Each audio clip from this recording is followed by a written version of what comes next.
Today I want to talk about plumbing. Did I do that good? That's pretty good. Should I do it again? I don't know if the neighbors heard you. I'll spare them. Okay. Wait, the neighbors? Yeah. Hey neighbors! I wonder if it works that good if I turn it off. Or you try to call the aliens and burp, burp, burp.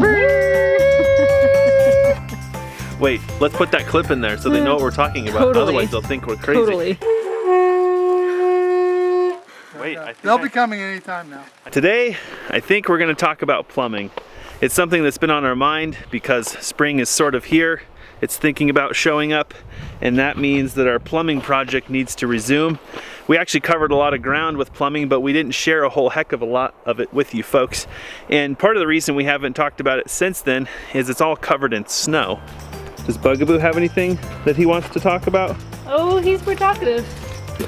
Does he have any plumbing talk? Or is it mostly just... I think he's, look at the sun like radiating on his Bengal fur. Surprised he's not melting in the cabin. He's so warm. Before the snows came, and as that plumbing project came to a screeching halt because of the freezing weather, we kind of pushed everything back away from the accessible areas because we wanted to be ready in case there was a heavy snow year, and there was. So a lot of our plumbing ended up getting buried either by the snowplow or by heavy snowfall, or both. So I'm thinking the best thing to share first is probably the schematic. So you can kind of see the thinking behind the plumbing on this project, and I'll kind of share with you some of the things we learned as we went through the designing process. Can anybody even read that? Yeah, looks legible. So to kind of help us understand the components that we needed, we kind of just drew this really rough upper schematic. So this is the upper part of our plumbing system. It doesn't represent the whole system because it's really split into two major components with nothing but pipe down here just connecting the two. So first we started out with one tank, and as a consequence of some other things we ended up with two.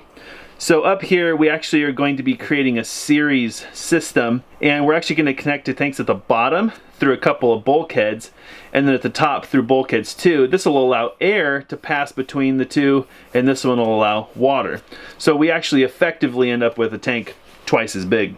Over here at the outlet, that's where things really start getting complicated.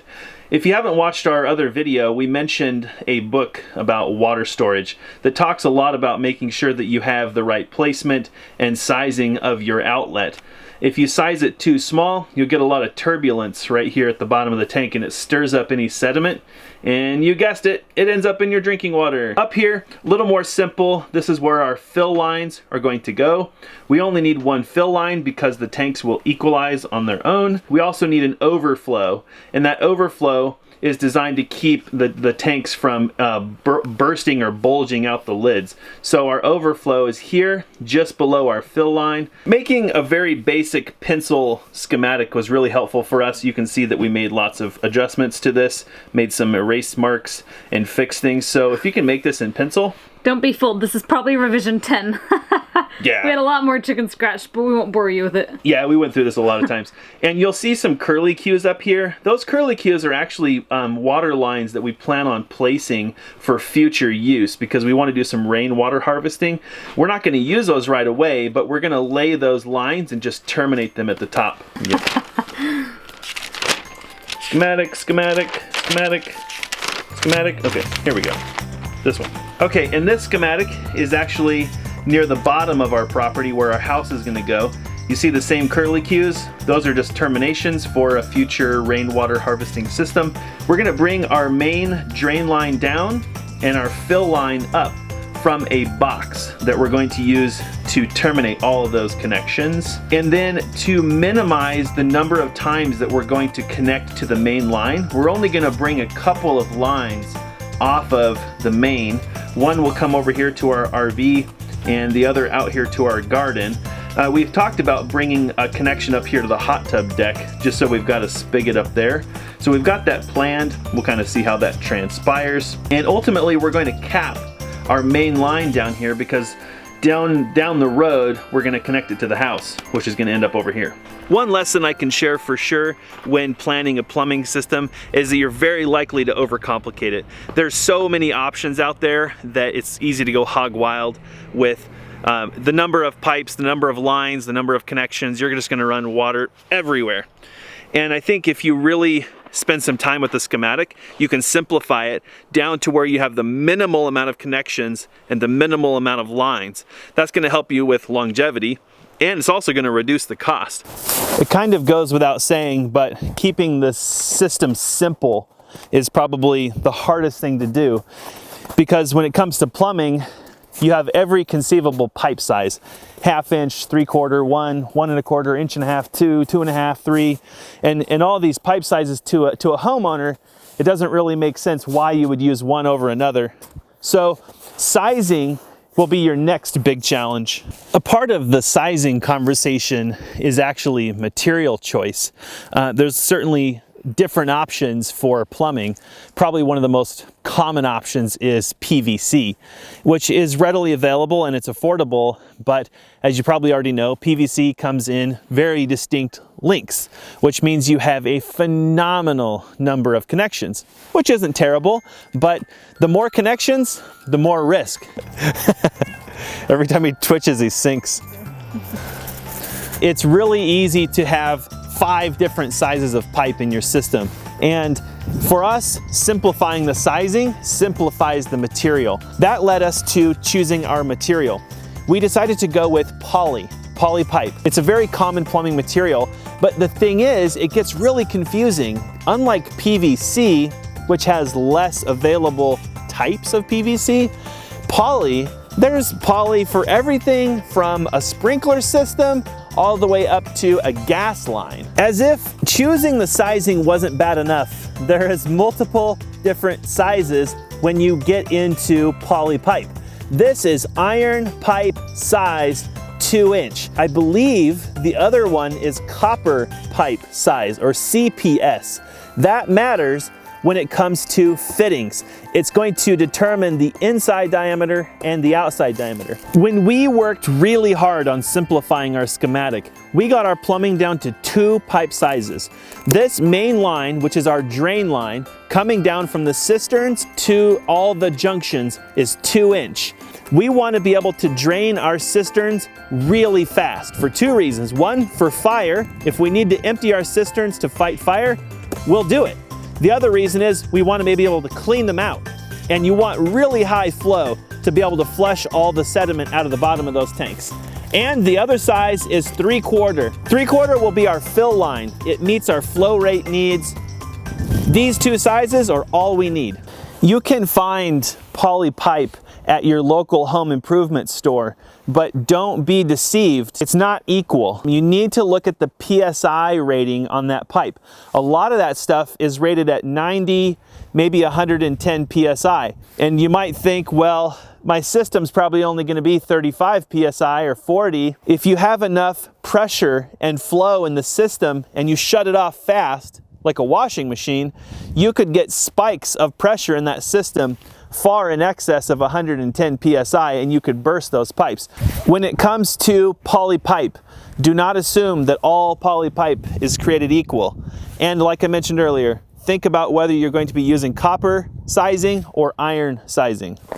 Yeah, it's complicated. Now you're going to move on to fittings. They're interlinked, so you might choose your pipe only to realize later that you can't afford the fittings, and you're gonna have to go back down the pipe path until you can find pipe and fittings together that you can afford. We decided to go with what I believe is SDR 11. Yes, SDR 11 iron pipe size 200 PSI poly pipe.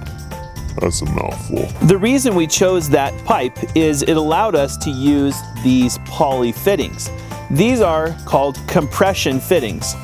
There's a barbed section in here. The pipe slides in here, and by twisting this, you end up compressing and grabbing that pipe and forcing it to make a very good connection on this rubber gasket here.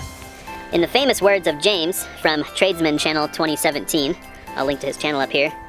Ask me how I know. I can demonstrate. I don't have to just explain. Uh-oh. Uh-oh. In case you were wondering if it sticks or not, the answer is yes. Okay, got it. So these are poly compression fittings. If anybody's interested, the brand name is Elopress. They're rated for 230 PSI. And as you can see, for a 2-inch pipe, they're pretty substantial.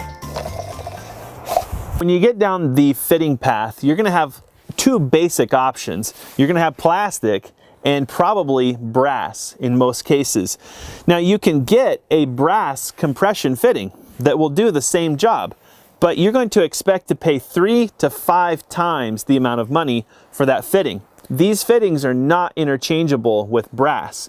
Odds are very good that if you're with a brass fitting system, the pipe is a very specific size to fit those fittings, and you cannot switch them out for a poly fitting. Another reason that poly fittings are better if you're working on a budget is that you can usually find what I would probably call a compound fitting. So for example, this is a T. I can bring 2-inch in and out, and then I can branch off with 2-inch in one fitting. To do this with brass, you would actually need several fittings. This fitting right here, I think was probably around $50 to $70. To do this with brass, you're probably looking at $350 to $400, and you have a lot more components. If you're thinking, oh, plastic fittings, no way, plastic fittings are low quality, garbage, junk. I want to share that this valve, which is called a street valve or a ball valve, and it's designed to be the primary valve in a system. This is actually serial numbered, this valve is, and it has a lifetime guarantee.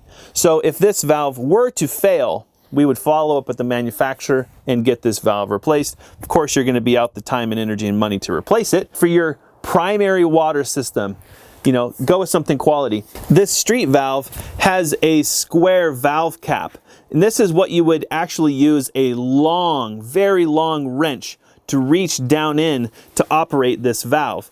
Keep that in mind when you're designing your system, because so many people want to use valves that you would turn on and off by hand. But this valve is going to be somewhere around 12 feet down, because that's the depth of our cisterns below ground level. So we'll have a very long wrench that's this shape that reaches down in here to operate this valve and turn on and off the whole system. I think we mentioned this earlier, but just in case we didn't, it's worth repeating. As you work on your schematic, you want to reduce the number of connections, and this is another advantage that poly pipe has. You can get poly pipe lengths 600, 900 feet without any connections. So all you're left with is your connection on your cistern side and your connection on your house side, and that's it. Nothing in the middle. This box represents all of the fittings for our entire water system to the box. This doesn't include spigots and other ancillary lines. When you really work on your schematic, you should be able to get the fittings down to next to nothing. Assuming you're using a cistern system like we are, you're going to need bulkheads. This is the fitting that you actually put into the cistern where you can actually connect your plumbing, thusly. The reason I'm pointing these out is it's very tempting to go cheap on the bulkheads. You can buy a bulkhead down at your local home improvement store that is very inferior in quality, and it might only be $2 or $3 difference to buy a quality bulkhead. What you're looking at in this box is around $450 in connections. Once you start to budget for your connections, you're going to realize why you want to keep them as minimal as possible, especially on your larger pipe sizes. If you're cool enough to have a lady like this one though, she gets a little bit excited when you push the order button on your plumbing. Kind of. Cause hot showers. Cause hot showers makes Alyssa motivated. These are hot shower parts. These are not plumbing parts, they're hot shower parts. I like this song. When you get down to like a 3/4 inch connection, you know, these connectors might be under $10, but one of these guys can be pushing $30 or even $40, and a valve like this, these guys are $150. For 2-inch 200 PSI pipe, expect to pay about $1.25 per linear foot. Now, that's internet pricing, so you're going to have to factor in shipping. The more you buy from one company, the more you're going to save because of shipping. Typically, they're going to freight it to you because the pipe is going to come in this gigantic coil, which we had to pick up from a local shipping depot. And for 3/4 pipe, expect to pay about 30 cents a linear foot. 1-inch pipe, about 50 cents a foot. So that's just our main water system, kind of down to the bottom of the hill. That's not everything. We've still got spigots and ancillary piping and things. We'll have to do another video on that because right now, that's all buried out underneath the snow. So you're just getting started or you have other questions about all of our water system details, we've already created a series of videos. We'll link to it. It's a playlist. We'll put it up here that discusses our first off-grid water system, our temporary or intermediate water system, and then kind of the cistern system that we're working on right now. Well, that does it for this video. Hopefully you found some useful information. If you'd like, you can just hang out with me and watch our trench fall in. I would like to invite you all to have a moment of silence for a trench. Watching a car slide on ice and you know they're gonna crash, but you just have to stand there and watch them for like 3 minutes while they drag it out. Okay, okay, go. It's going over the cabin. We're not actually gonna do that, guys. Too much money. This stuff is too expensive.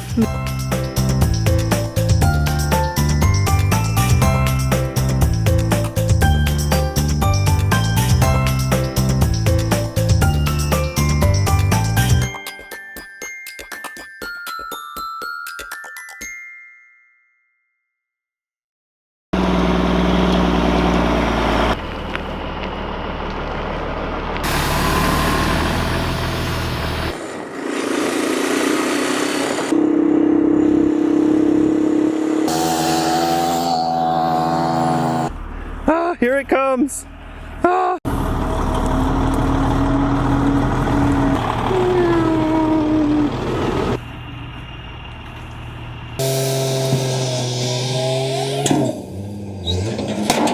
We did it!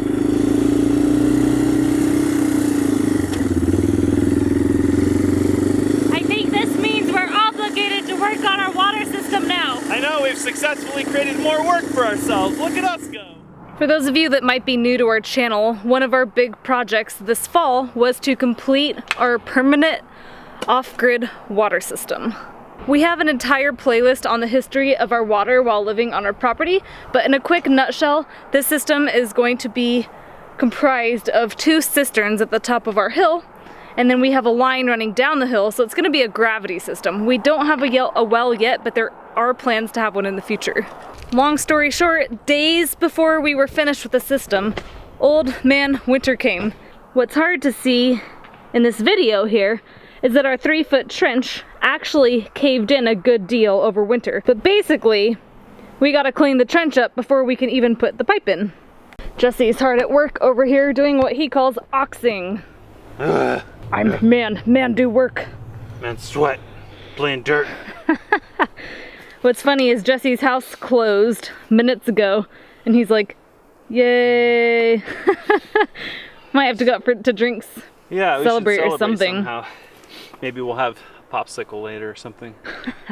We just want to show you what this cleaning up process looks like. I think a lot of people would look at us and say that we failed, and we don't really feel that way, but this is just part of the game.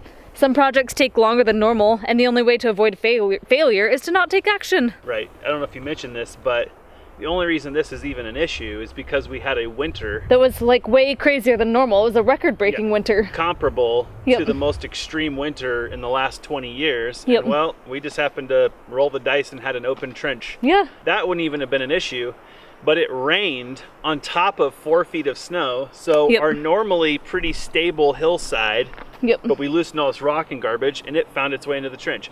But last year, this trench would have been dry. Fine, absolutely fine. So, luck of the draw. It's all good. What is your role in this project so far? Basically, we're just trying to clean up the trench so we can get our 3-foot depth back. And I actually wanted to say something. Because we have time, we were rushing when we were doing this before. We were moving, we were hauling. And we're like, good enough. It's not like snow is on the forecast or anything. No, we're like, good enough. Like, good enough. And here I am going back through here, and I'm using lots of 4-letter words. Oh yeah. But there are rocks that I'm pulling out of the bottom of this trench that we didn't get last time. And I guess I'm glad, like many things, that we get delayed and we take our time and do the job right. So my job is to get all this dirt out and pave the way for you.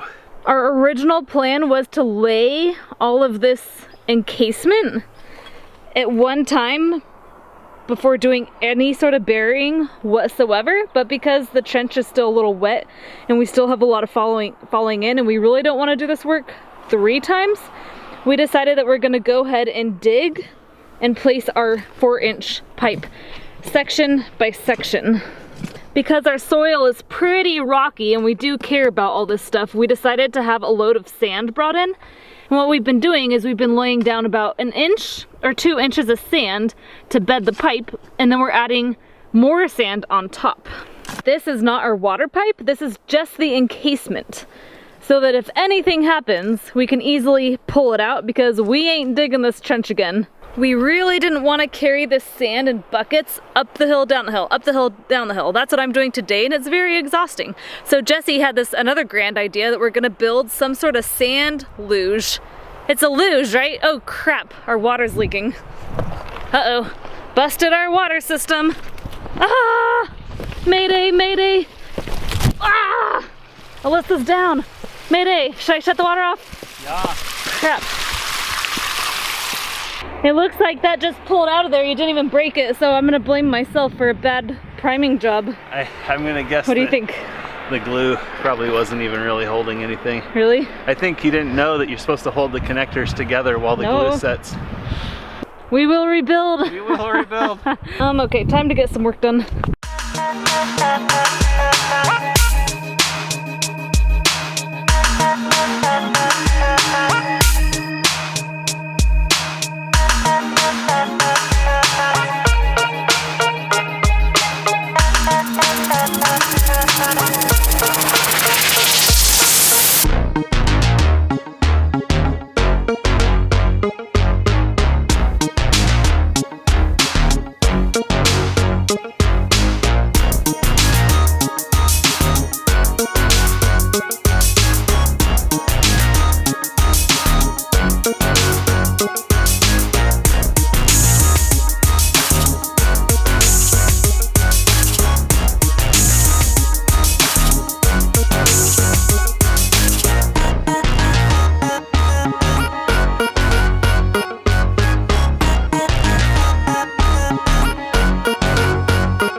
Oh God, what are you smiling at? So goofy looking. Some redneck engineering for you right there. I say let's test all that. That's a lot higher than I thought it would be. That's pretty funny. And then you gotta blow. Careful on that one.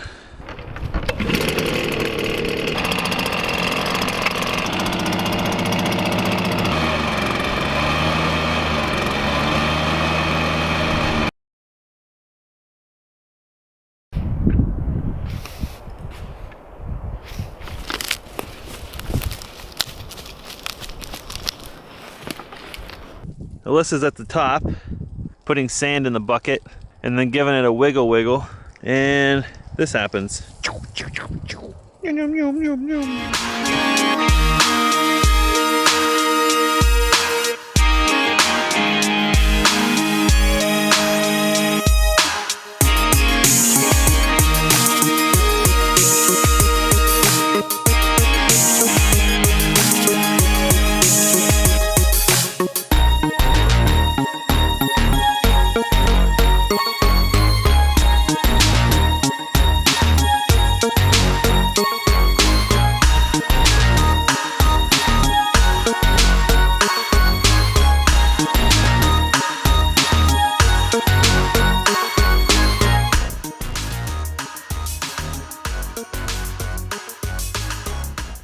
Our strategy with this, since we already have the pipe, so we don't have to buy anything, and then as we move up the hill, we'll simply be removing sections of pipe, and of course the pipe will get shorter and shorter, so hopefully it'll get easier and easier as we get closer to the top.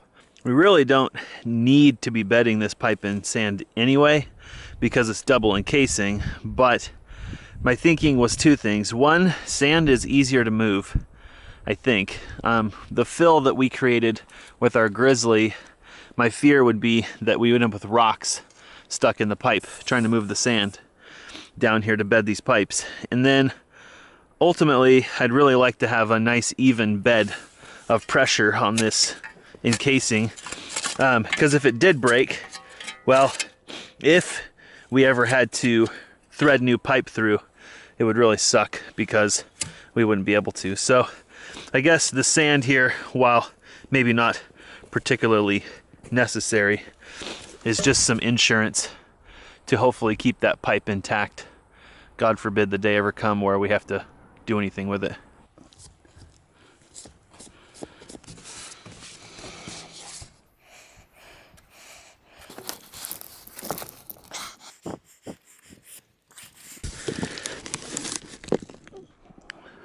All right, got those new pieces of pipe added, so we'll probably add maybe about a bucket of sand to the top of this.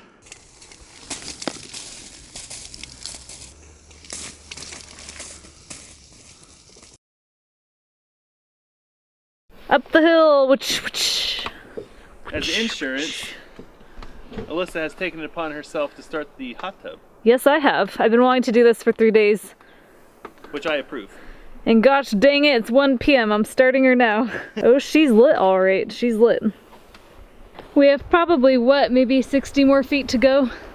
Something like that. But we have one more trench clean out up here where this caved in. It's smaller though. My morale just went down. Oh yeah, definitely tired today.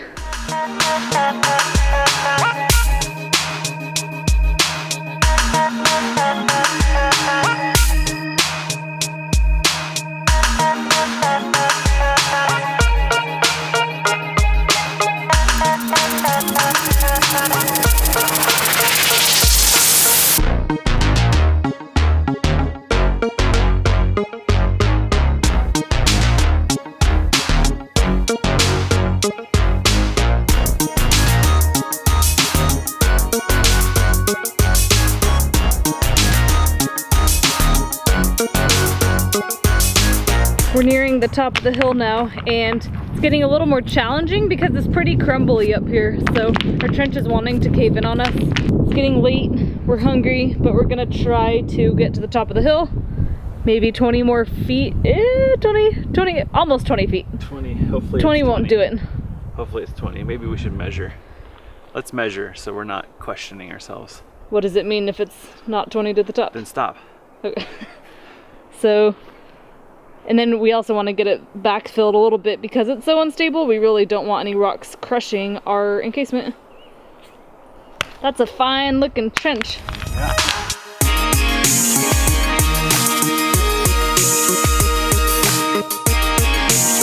There you have it. Our pipe is laid. We survived. So for the end, we ended up using the wheelbarrow to dump the sand directly because it was less effort. But I think the sand luge was nice for kind of things that were in between the bottom of the hill and the top. Well, you get past about here, and if you lose control, bye Alyssa, Yeah. bye. See you at the bottom. Yeah. Or more like see the wheelbarrow at the bottom. We're Yeah. not sure what we're gonna do for the backfill. We're still working that out. It might be sand luge on steroids, Yes, including Sand Luge 2.0. or I don't even know. My brain's Culvert. not working. Culvert. Encasing's done, which is the important part because then we're at no rush to get everything else laid. So good job. What's that, Yep. 150 feet of encasing In 3 days. times 2? We laid 2, mind you, not Yeah, 1. 300 feet in 3 days. That's not bad. I always wonder long term whether this decision to do double encasing will have been worth all the time and effort and money, because the poly that we're using, from what I understand, it can be direct buried, but Yep. that day ever comes and you have a problem, Yep. this will be too soon for about 30 Oh, yeah. years. What's next, you may ask? Watch us get attacked by mosquitoes, apparently. So we have to finish the encasing all the way to the bottom of the hill, which I think we decided we're gonna do with the excavator. And then we need to get the encasing to the cistern, and that's a project. That trench is no joke. The boulders are this big, They're and there's nowhere to put anything that we dig out because it all falls back in. They're So- Alyssa-sized boulders, by the way. We have a little bit we could celebrate, but we still have a lot of work ahead of us, but it feels nice checking it off the list, so stay tuned. This was a big part of it. Good job. Yeah. Bam. And on that note, I think it's time to attempt to clean up and attempt to eat. Clean up, food, and here's hoping hot tub. Hot tub. Hot tub. Hot tub.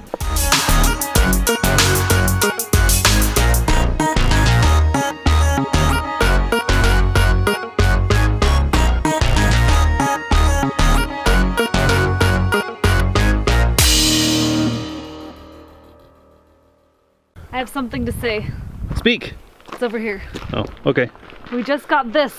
Well, it's not ours. We just picked it up. Can I show him? Yes. Boom. Pretty sexy. Big yellow tractor. But now we have this problem. We have this entire water system that we've been planning for like 3 or 4 months. And with this thing, we're pretty much gonna install it and backfill everything in like 2 days. And we still haven't told you about the system. So we're gonna attempt to do that real quick before it's gone and there's nothing to show. Because we live in a very cold climate, we're going to be relying on these frost-free hydrants for the majority of our system. We're actually going to be doing a completely different video on those because they turned out to be an insane amount of drama, which was totally not worth it and created all kinds of fiscal anxiety. So we're going to work on those later. But first, let's talk briefly about this pipe, which is double encasing. So if you haven't seen our trenching video, give that one a watch. That one was a nightmare. We'll link to it over here. Because this trench that we've got on the side of this hill, which enables us to have this gravity-fed system, was ridiculously difficult, and our soil is mostly rock, we have decided to set double encasing in this trench. That way, God forbid we ever have to deal with this system, in theory, we can simply pull in a completely new piece of pipe. For our main water lines, we've actually chosen to go with poly, which is a highly rated underground or burial line. A lot of folks use PVC, or there are other variations of poly. This stuff is ridiculously strong. We're going to be using 2-inch for our main drain line. There's a real simple reason for that. One, when you're using gravity feed, flow is your friend, not pressure. So 2-inch will allow us a ridiculous amount of flow.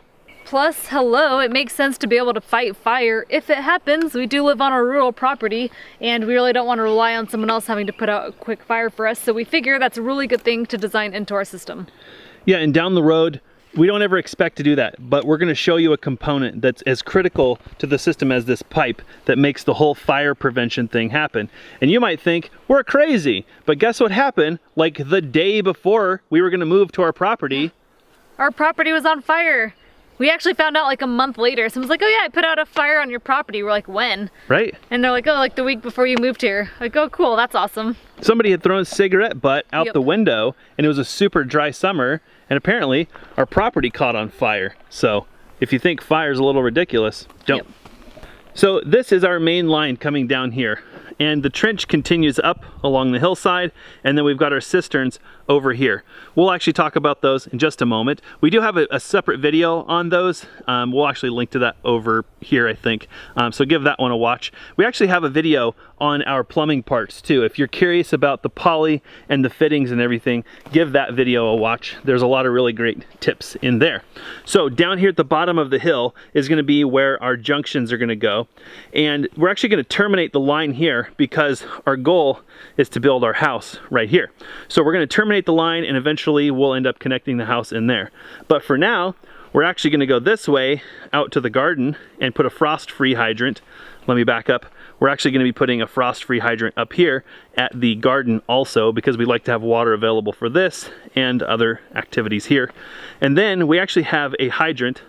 Hi. So we actually have a frost-free hydrant in the RV. The reason we're doing that is we don't really know if we're going to get this system in this year. We are trying to get it in this weekend.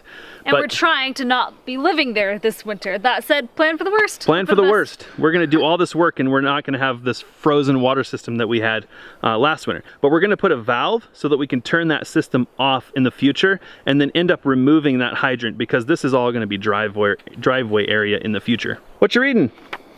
This is a book on water storage. I think one of our subscribers, maybe a year ago, sent this book to us. Yeah. And we didn't realize how critical it would be to the design of our system. And there's a lot more we have yet to talk about, but we basically used this book, read it somewhat cover to cover, at least the parts that really applied to us, to design our system. And there was a lot of stuff that we didn't really think about, little intricacies of your system design. I don't know if we'll go into all those in this video. Probably not in this video, but it definitely influenced our design because this book talks a lot about gravity-fed systems and primitive systems. And why a lot of cisterns fail, or systems like this, what are their downfalls and what do people not plan for. And I would say if someone just went at it using common sense, they might not know all these things. Well, there's a lot of just little nuances like sloping things to get rid of sediment in your cisterns. I'll say this system when we're done will run us almost $10,000. And I think this book is under 20, maybe 25. So it's a very small price to pay if you're designing your own system to read this book carefully. Okay, let's talk a little bit about plumbing components. So for a 2-inch main line, if you wanted to, you could spend a second mortgage getting components for your system. But we did a little bit of research and we found that there is a very good alternative to brass. Did you say my brass looks big? Do what? Did you say my brass looks big? Don't talk about your brass on camera. The fitting alternative that we found are these extremely sturdy poly fittings. They're compression fittings, which means they're not permanent and they can be either removed or modified at a later date. This component, or coupler, if you were to buy this in brass, I think this is probably around $35 or $40. This same component in brass would probably run you twice that much, or maybe even 3 times. What I love about this system is that there are components that you cannot get in brass. For example, that's not one of them. Let's see, here it is. This is a T. In order to do this with brass, you'd have to have a male connector, and a T, and then another male connector. So that means you'd have 4 pieces of brass to create this one connection. And I think this was probably in the $60 range. To do that in brass would probably run you $300. They also offer valve systems. This is a 2-inch mainline full flow ball valve, and it is serial numbered and everything. So these are lifetime valves. Brass is not the only option when it comes to building these large mainline systems. This is a fire hydrant. It is a 2-inch frost-free blow-off hydrant. It's not my idea of a fire hydrant. I always thought they're like those red things that dogs pee on. Like, it doesn't look like that at all. At least it's red, but I don't think your dog's gonna pee on it. And it's heavy. It's really heavy. Especially when you get a flat on the way home and your tire's hiding under the fire hydrant. Not that that happened. Not that that happened an hour ago. So this is made by Kupferli, which is a foundry. And the reason you would want this over what's called a stop and waste, which is a valve that when you turn it off, it drains the standpipe in front of it. The reason this is better is because the whole entire hydrant can be serviced from above ground. This is a lockable service cap. Remove this cap and you can pull the entire valve out above ground. No digging. Digging sucks. So once this is buried, it's all frost free. The water stays at the bottom. And then if you ever have to service it, you can service it above ground. This little guy will set you back just $670. These are cannons. Pew, pew. Pew, pew, pew. This is called a curb box. And what you do is you put the valve down here in the ground. Let me demonstrate. So imagine this is 3 feet under the ground. Your plumbing goes through here and your valve sticks up here. Now, from above ground, you remove this cap, boink, boink, boink. You reach down in here with a wrench and now you can turn the valve on. These were only $40, right? Right? That's ridiculous because a piece of pipe to do this is like 9 or 10. Yeah, it even says water on top of it. Just in case you're confused. Yeah. Yeah, and there's a special key for this. I think we should cross out the W and put an H. Hater. Haters. So there's a special key for this. Why cast iron? Because if you put one of these valve boxes or curb boxes somewhere where Alyssa, I mean, let's say Jesse drives the backhoe over there. Let's be honest here. Jesse's careless with the backhoe because he's in a mood and he wants to get a bunch of work done, and he drives his backhoe over your valve box, and this is made out of PVC. Rest in peace, valve box. This sucker, cast iron. So drive your four-wheeler, drive your backhoe, whatever you want to drive over it, you're not going to do any damage. Hold on, we need to make a featured image. Wait. Turn 180 degrees and turn that this way. This way? So they can read water. Now I have to get close and make this in focus. That's pretty good. Make it a stupid face that gets clicks. Okay, we'll use one of those. This is for people who have very large turds. This might fit an elephant turd. This is a 6-inch sewer pipe. Do you know Bugaboo's about the size of an elephant turd? So this is the solution to the valve at the cistern. Hold on, I'm still backing up. It's not in the frame yet. Backing up, back. Wow, that's tall. Thank you. The valve on our cistern is a measly 8 feet underground. Not very far. So we have to get this down there so that we can reach the valve, the main shutoff at the cisterns. So this guy is gonna do that for us. And then we've got a cap on the top. That was the best 26 bucks we'll spend on the entire project. Right. This is caution water line buried below tape. I don't really think we're gonna need this, especially since on that hill, it's not like you're digging with an excavator. You're like shoveling an inch at a time. True. But it's good insurance. Yeah. And I feel like if we ever sell the property, to say that we have caution water line buried below tape will make people feel like we really cared. So which we do. That is metallic, so it can be detected with a metal detector. Well, I thought that's what this is for. This is different. Oh, this is heavy. It's very heavy. So this is tracer wire. And what you do is you leave one piece of this out of the ground on each end, and the utility company will clip onto that and they can trace this wire. So if somebody like your grandkids or your great grandkids or something whatever else, sap suckers are gonna have to fix this when we're gone. boom, they can find it using this wire. Why would we put both in there? What do you think? You can't see this when you're digging with a backhoe. You'd be like, what's that? And Not then you just that keep this digging. is that much better, but it's a little better. But at least it's shiny. So this was 26 bucks and this was 55 bucks. So 75 bucks, like that's pretty good. To protect the I think the hard $10,000 part is system. that all these things, it's like 50 bucks, 75, 100, 475, and it just quickly adds up. Yeah, these over here, don't even ask how expensive these were. Uh-oh, which one are you in? This one. I'm in the top one. So these I think were $330 a piece, $300 a piece. Something like that. This is how we're gonna backfill the trench. So how much vertical head do we have? 70 feet. Except we dropped the cisterns about 8 feet, which means we lost just a little bit of pressure. And then where our house is gonna go right here, it's probably gonna be about 12 feet up to the living level, which means we're gonna lose another 12 feet of vertical. So we're gonna lose a little bit, maybe like around 6 PSI of water pressure. But we're trying to maintain big pipe sizes so that we don't lose any flow. Should we tell them how we get water in the cisterns? I know everyone's thinking that. They're like, how do you get water in the cisterns? It doesn't make any sense. Kind of like how we are now, but we have a huge IBC container, Which is holds about 250 gallons. hiding over there. And sure, it's a 2,000 gallon system, so the first day we fill it up, it'll take a bit, and then we'll probably have a water run maybe once every 3 months or so. 2 to 3 months. And Yep. supposedly it's gonna be really easy to just hook into the water line and send it up the hill with our water pump. So this pump is actually a shallow well pump from Wayne, and we actually upgraded this. We were using a utility transfer pump, and now we're using this guy. And we can transfer about 300 gallons in about 15 minutes to the top of the hill. The reason pumping to the top of the hill makes sense is that we use a generator for our power, and so on-demand pumping is the best way to go because we can pump until we're done, and then gravity brings it down when we need it. And that system has been working really well for us for over a year, and I can't see why that's gonna change. And how much does that water cost us?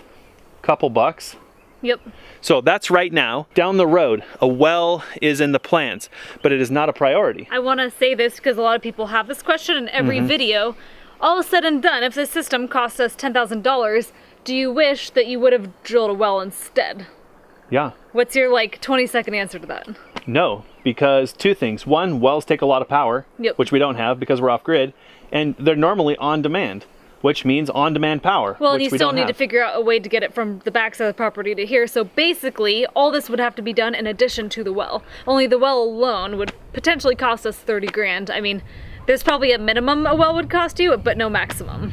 Yeah, we have no idea how much a well would actually And cost. really no guarantee of water. Right. So this is part of our well system strategy. This Yep. is part of the strategy. And we feel like if more people knew that the power was going to go out and they would lose both power and water at the same time, they would build a system like this, because even if we can't get water out of the well, we're good for 2 to 3 months. In fact, we have plans down the road to add rainwater harvesting to our strategy. We've actually buried 2 sets of lines from the top of the hill, and we have another cistern that we hope to put in there that we'll use for rainwater. And we can use that for a lot of things like gardening, hot tub, or even gray water use, or things like washing dishes, or not washing dishes, but taking a shower, stuff like that. That's not critical that it be drinkable water. Just to help us validate, we actually ran an interim system. I won't go into depth on that. We actually did a video on it. We'll link to that over here. Up at the top of the hill is a 625-gallon poly tank above ground, and we have a PVC line. The reason we did PVC, not PEX, is because of budget. Hindsight, we probably would have laid PEX, but we didn't have the funds at the time because everything around here costs a lot of money. Then we have a spigot here. We run the hose down to the RV. We did that to validate the system, and I can say wholeheartedly, works great. So that leaves us with the cisterns. So let's go to the top of the hill and take a look at how that's all arranged. We made it to the top. We made the treacherous trek, and things look about how we left them. Yay! So down in this precarious hole, it's actually better than it looks.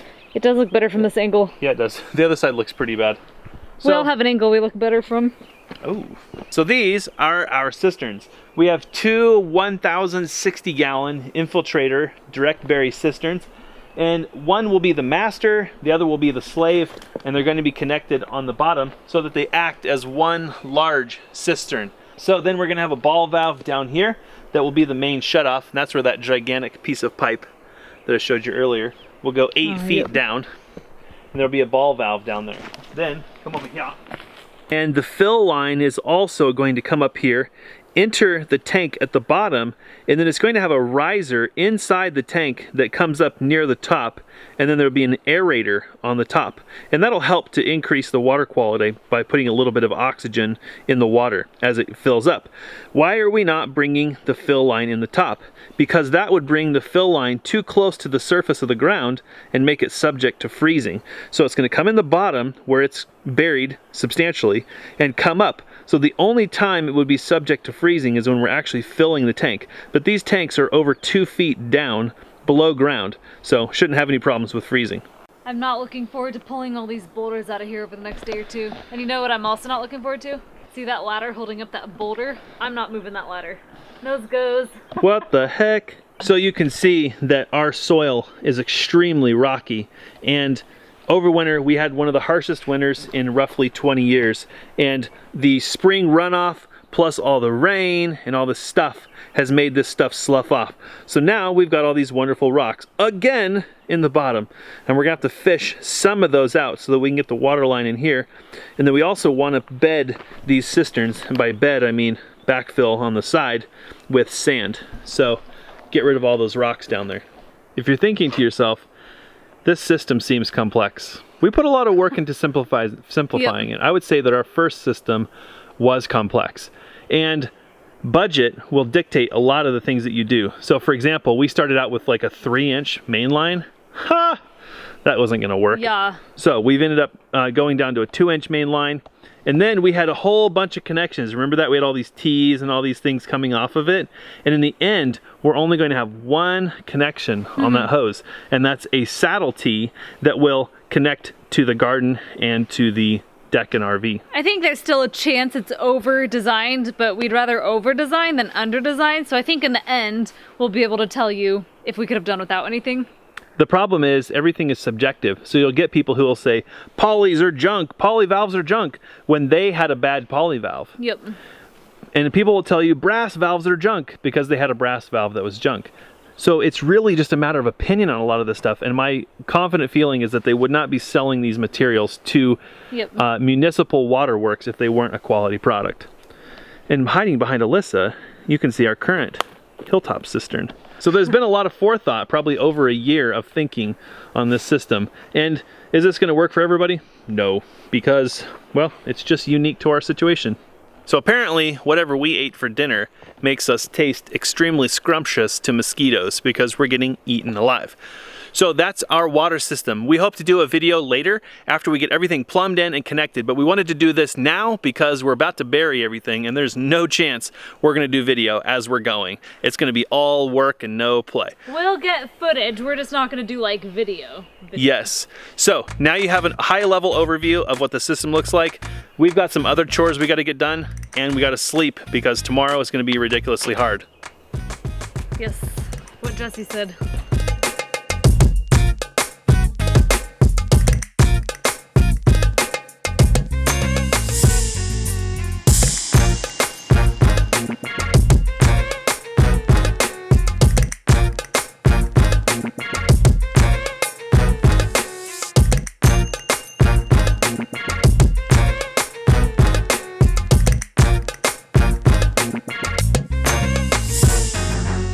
It's Saturday, late morning, early afternoon, and we just got a call from our plumbing company. Yay. Which must mean they don't hate us too bad.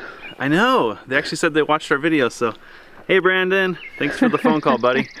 It really helps. I mean, honestly, I can say, you know what we should have? We should have like a big thank you dinner when we're all done with this project and invite all the people who have been instrumental to helping us get this done, because honestly, we are fumbling idiots when it comes to this stuff because we're DIYers. We don't know what we're doing. Yep. I mean, I can connect a faucet or a toilet, like that's not a problem, but when it comes to 2-inch poly, I don't know what I'm doing. Yeah, so Brandon basically called and he said that our fittings look great, the poly looks great, burying it 3 feet deep is great. He said he's never ever seen anything deeper than 2 feet, right? Yeah, so I mean, as far as frost depth, we're fine. So we can all sit around and have a philosophical debate about the proper depth of pipe. We're putting it in poly, we're double encasing it, we're bedding it in sand, we're putting 3 feet down. So if the world hates us and they want to freeze our pipes, fine. And Brandon said, based on all the precautions we're taking, if we ever have to dig this up in our entire lifetime, we'll be the first. So don't worry, Brandon, we won't hold you accountable if we have to dig it up again, but we're feeling pretty good. So that said, I think let's try to beast mode, get as much as we can done today. Yeah, we've got one small project to tidy up really quick, and then it's backhoe 30 and time to start getting all this lower trench cleaned up. So let's go tidy up this last little project and then... All right, it is backhoe time, finally. So we've got a ton of work to get done this weekend with this thing. It's not all gonna happen, but we're gonna do as much of it as we can. We've had some delays and distractions and things. So what are we gonna work on? Primary objective is to get this lower portion of the trench completely double encased and backfilled. That's a monster project. But first, I need to get all this river rock out of here. It's just in the way. This is from the Grizzly, and this has already been filtered. So I just need to get this stuff out of the way so that we can use this stuff for fill. This is all gonna end up getting filtered again. So we're gonna leave that there, and we'll end up bringing the Grizzly back down.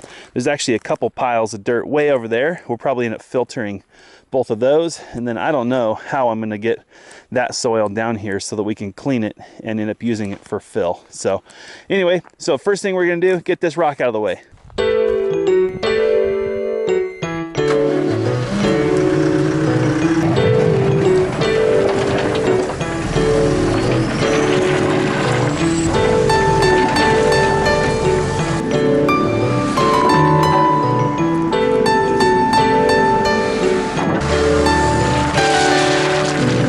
Next, I'm trying to get this trench cleaned up, and it's not going to be possible beautifully with the backhoe. Getting up on this hillside, not my easiest task, and getting the bucket down in there. This backhoe, I forgot, drives me freaking nuts. You cannot be very finessed with it. It's just a jerky piece of equipment. So what I'm trying to do is get down in there and just loosen all this soil. So there's still going to be some handwork to try to get a nice clean path for the 2-inch encasing, but it'll save us a bunch of time, and a lot of these big rocks, like this is really packed in there. So I think this is going to end up saving us a lot of effort. It's worth about an hour to try to go up and just break all this stuff loose. What I've been trying to do is move it to the bottom and scoop it out, but I don't know. not every one of these tasks is really straightforward, and I'm not the best backhoe operator out there, and I don't think this is the best piece of equipment. So hopefully we can get this cleaned up right here, and then we'll move on to working on this side of the trench.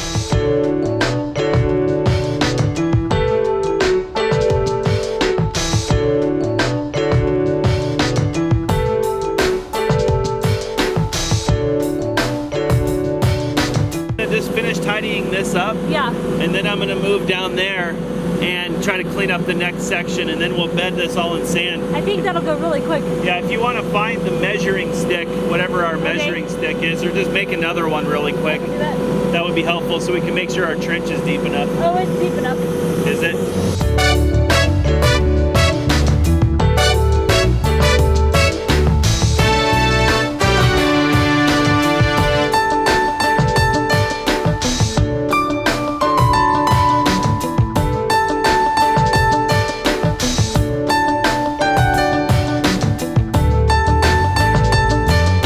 So as you'll see, we're laying this in sections here. So we have our encasement, our poly pipe should be able to thread through here, no problem.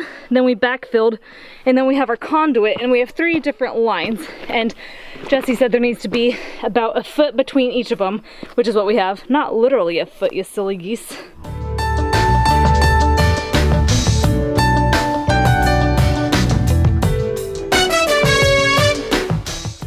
That's looking pretty good there. Probably time to move over.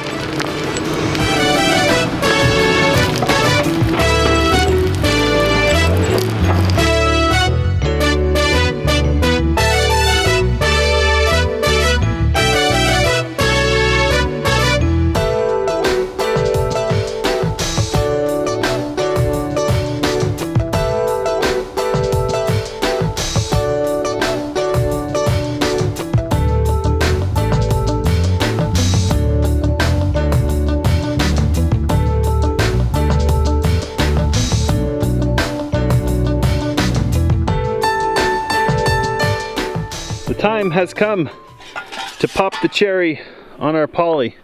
This is our 3/4, and we're going to be running that direct bury, no double encasing from the RV. What we did before winter happened to us was we put a frost-free hydrant inside the RV. It's already buried in there. There's a little piece of PV sticking out right where PVC where Alyssa's working. So we need to connect that to poly and run it out here, so we can put that T on it here. And then I think we also need to run the portion of that line that comes from over here through the double encasing and connect that to the T. And then we can't bury this until we connect the line that goes to the garden. So we still have a lot of work left to do. How's your energy holding up? It's surprisingly good. Hold on, just have to like bask in this sandness. Oh yeah. Oh, just look how soft it is. Oh, it's so soft. Oh. Okay, now smooth it. I'll play like really calming music. Wow, it's so serene. All right, so yeah, we need to measure the amount of poly that we need right here. And here's our PVC to poly coupling. So we'll put that guy on, and then let's go ahead and get sand on top of that poly. Yep. Then we can go ahead and start putting quality fill in, and then we'll lay the conduit. And then we can just drag all this garbage. So the only part we can't backfill is here, and that's because we need to go to Home Depot. We thought, well, yeah, we thought we had a 4-inch T, but we don't. So that's gonna have to wait till tomorrow, along with a bunch of other stuff. So trying to get as far on this as we can tonight. I'm tempted to buy a pipe cutting tool, so we don't have any pipe cutting tools.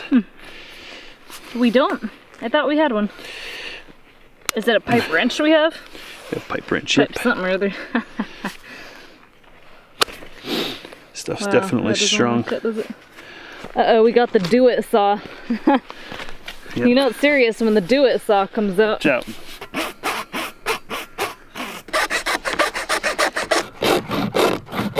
This is just about cleaning up the cut. See how it's kind of jagged from the... Wow. Laying our first pipe. I was gonna say plumbing or pipe, so I said pipe. It's pretty exciting. So before winter we put this hydrant in and we put PVC because we had originally planned on putting PVC in the trench mostly for budgetary reasons, and here it is 6 months later and we're not going to do that. So we are hoping to just connect this PVC to poly, and we'll just leave what we've already got there. For those folks out there that might not be plumbing savvy, one of the major advantages of poly, and poly because it's direct bury underground rated, unlike PEX. PEX is not rated for direct bury, is that there's a minimum amount of connections which just reduces the potential for problems. Whereas with PVC, you literally become a connection expert because you got to connect the dang thing every 10 feet. So nut goes on first, then this guy goes on. So let's slide this on. Do you study here. the stuff online, or? No, it comes assembled the way it goes. So you don't take it apart and get confused. And so the shark bite right there holds that part together. And then what happens is we pull tightly with this nut and it creates a nice tight connection.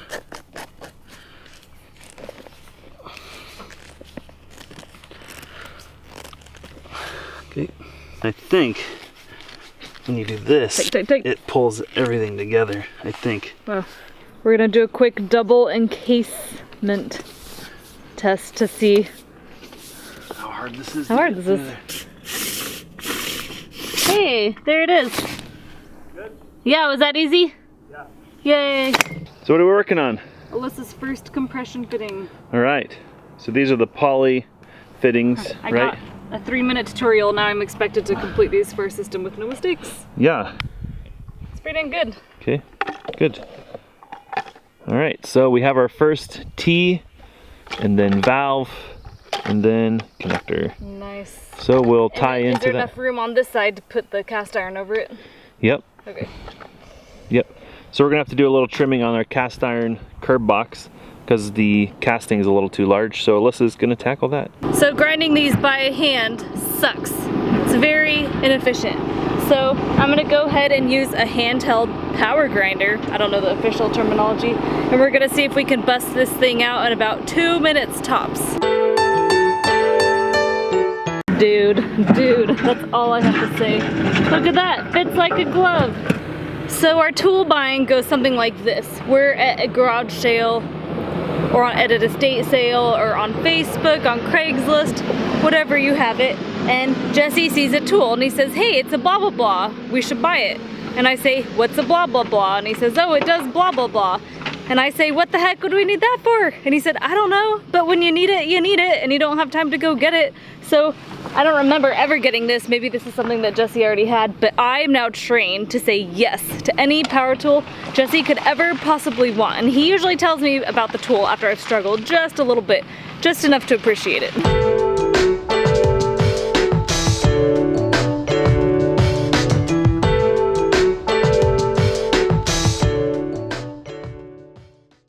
So we made a small oversight when we purchased these amazing cast iron, gonna be with you for many generations, valve boxes or curb boxes. We did not notice that they're 42-inch depth, and our trench It's 3 feet. 30 feet. So we've gone to plan B, and we're gonna be using 4-inch sewer pipe as a valve box, which works. We cut it long, we'll trim it to height, Yeah. put a cap on it. We don't plan on driving over here, like big Yeah. equipment.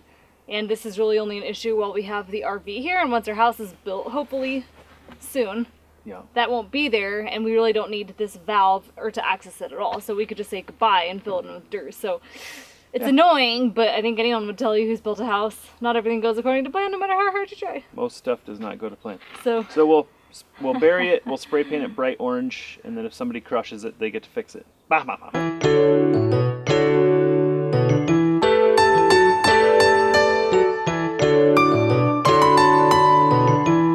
here's the tape.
is the last of our trenches on the bottom of the property. It's pretty exciting. We woke up at 5:30 this morning, and I think it's 7:30 now, so we're at 14 hours for the day. And we're ready to rest and eat and probably sleep.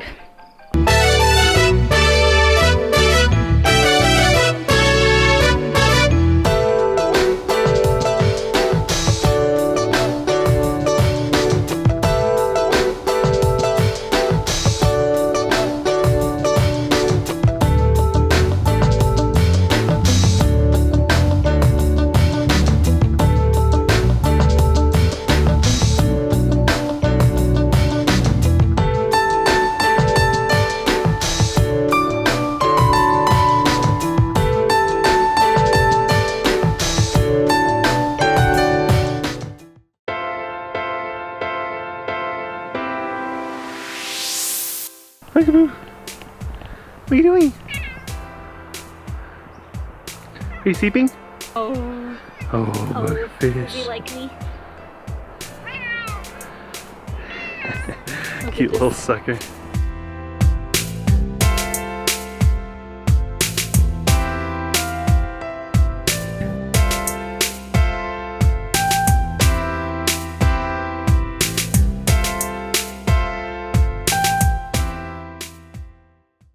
Couple of essentials. Always need a way to communicate without fail. Gonna need to do some cutting, so grab my pocket knife, and also gonna need to drill some holes in the pipe to put string and stuff on there. It's time to drive this to the top of the hill, and that's heavy. Just in case you haven't seen our snowplow video, It's freaking heavy. in case you're wondering, that's heavy. In case you also didn't know, we got a new family member. This thing's made of steel, so we could just let the hose flop on the side of it instead of like sketchily ratchet strapping it to half rotten plywood. With dental floss. Yeah, This is so standard. I lost my towing heavy things uphill privileges, so Jesse's gonna tackle this You one. didn't lose them, you gave them up. And that leaves this girl to filling up the bottom of this trench with sand. It's vaguely familiar. The sand luge was very short-lived.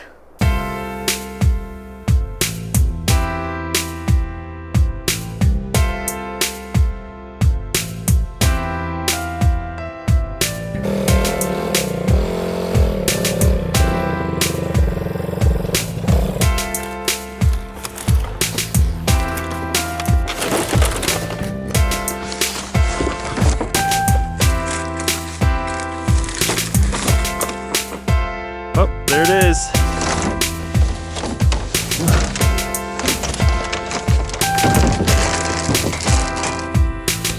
To help us pull the 2-inch poly through the encasing, we're actually going to thread the 3/4 through, and we're going to attach a string to it on its way through. And then once the string is on the other end, we're going to attach a rope, and we'll pull the rope through. Then once the rope is through, we'll attach the rope to the 2-inch and we'll pull. But we're actually going to attach a second rope to the 2-inch. That way, as we're pulling it through, we end up leaving a rope in the encasing for future use if we ever needed to pull another pipe through. So it's a bit of a process, but in the end, it should make pulling that through easier, the 2-inch, and then it also should, if the event were to ever occur where we needed to do something, it'll make pulling a future pipe through much easier also. You could do this slightly differently by attaching a plastic bag to the string and using a vacuum like a shop vac to pull the string through, and that works pretty good. It works even better on conduit. But since this 3/4 threads pretty easily, it's worth it to just use the 3/4 to pull the string through at the same time.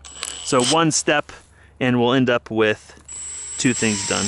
So I'm just gonna put a little hole in the end here. We'll thread this through, tie a couple knots, and then we're ready to start threading the 3/4 through.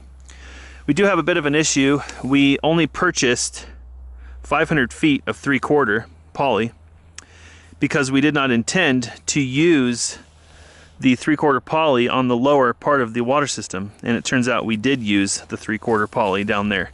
So we've come up short, and what we had originally planned to do was to thread in the fill and drain line for both our current potable water system as well as for the future rainwater system.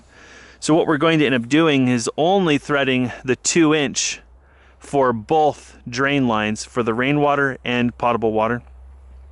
I think we're gonna run out of 3/4, so we may or may not end up threading the 3/4 through, but we're going to leave a rope in that second set of double encasing so that when the day comes and we have all kinds of energy, we can pull a fill line through for our rainwater system.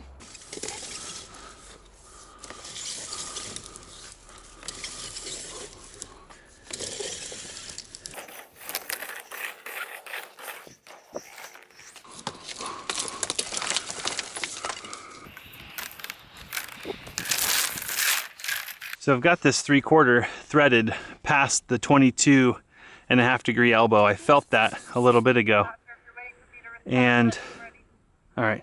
And Alyssa is ready at the bottom to tell me when it pokes through, so I can stop pushing. Gosh. Seriously, come on. I hear it. I hear it. Feels like I'm there. Huh, I see the string. Oh. Now you're there. Keep going. Oh, we're out. We're out. Okay, the string is now attached to the rope and is ready to pull through.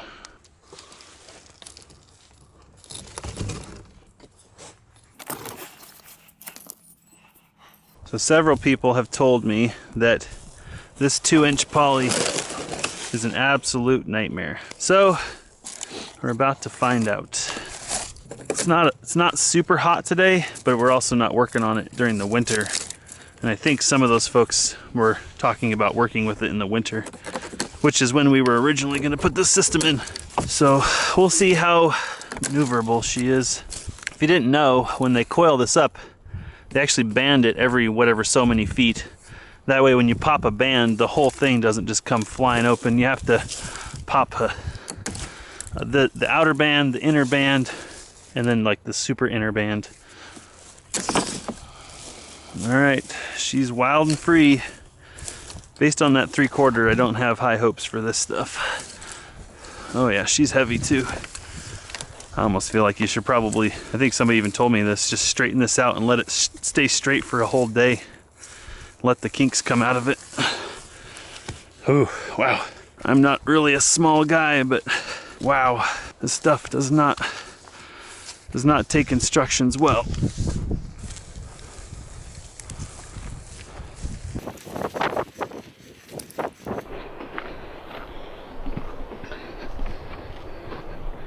Wow, this looks fun. What's the fun factor on this hose?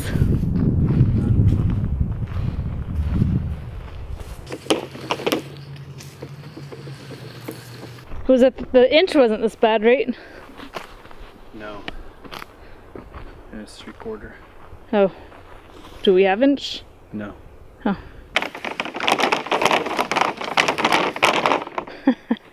The best we can hope for today is to move this out of the road and hope our trench doesn't fall in overnight.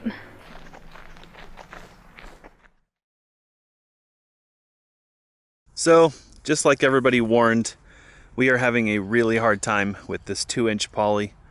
Gave up on it yesterday. It's definitely beyond the strength of one man, this guy. Plus I was really tired yesterday. I think I had a sun coma from the day before. We got some way too much sun that day and dehydration. So we're gonna try to use a little bit of muscle, American muscle, and stretch this poly out. And then we're supposed to get some 80-degree days here in the next day or two. And I'm hoping that that means this poly will relax. So I'm gonna tie this to a tree at about the halfway point down there. And then I've got a couple of nice straps. And I'm just gonna drill a hole in the end of each of these pieces, the ends. and we'll just hook them to the hitch there. We'll just give them a tug and see if we can't get this poly to give us a little bit more length and get all this coiling. If you look right here, if you know anything about pipe, that's a double bend. That means the pipe is bending both this way and that way in the same pipe. And there's 2 or 3 of those, which means this poly just does not want to straighten out. So if you were to pull hard enough on that, in theory, it would straighten out. But once you get it straight, guess what? Floop, flops right back. So the 3/4 that we have wasn't this bad. This 2-inch is just a bug for sure. I'm gonna leave a little bit of what's called relish, and that's kind of meat after the fact here. So when I pull on this, it doesn't tear out. And I'm gonna use an 1.25-inch hole saw. I think that'll be a good bit for that. My Forstner bits are in storage, so I don't have those available. Otherwise, I'd probably use those. Those would be better. They just remove all the material. Be done with it. I don't have an auger bit that's this big. I do have a 1-inch auger, but it's not very good for plastic. It's meant for wood.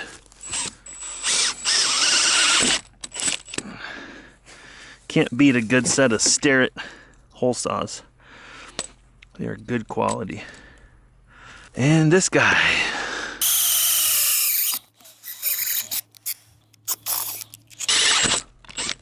In case you were curious about the wall thickness on that 2-inch poly, it's probably at least 1/4 of an inch thick, if not maybe even a little bit more there, maybe 5/16.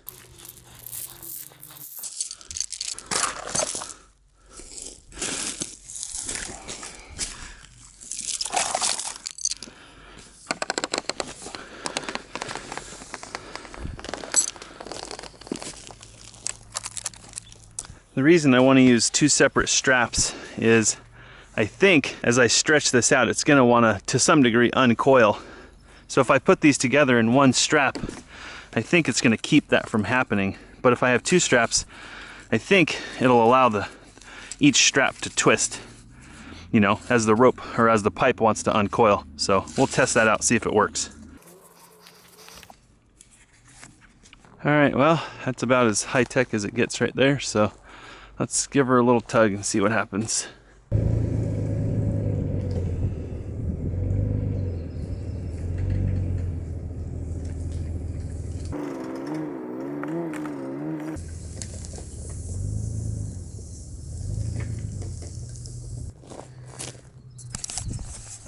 Well, that's kind of embarrassing. My chain came loose. Wondered why I was going so far. I'm way the heck down there, and I'm like, man, this pipe is really long. Should have known something was up. This is one of those reasons I have a lot of respect for you folks out there, these gentlemen, women, whatever, who work alone. You know, it's just, you don't have enough eyeballs, and everything's just a little bit harder, especially when it comes to this really difficult stuff. So a lot of respect for you guys. So I guess I'll try to get this chained up to that tree now and see what happens.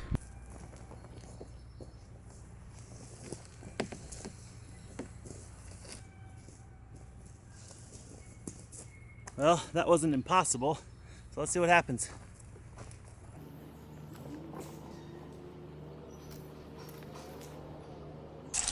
Hey there, turned out pretty good. Oh, see, this is what I was afraid of. If I pull too hard, this happens because the strength of the pipe is not as strong as the force that I'm putting on it. So I guess the worst case scenario is that I don't have this centered on the pipe, which we wanted to cut it right down the middle because our pipe run, I think, is 230 feet and this is 500.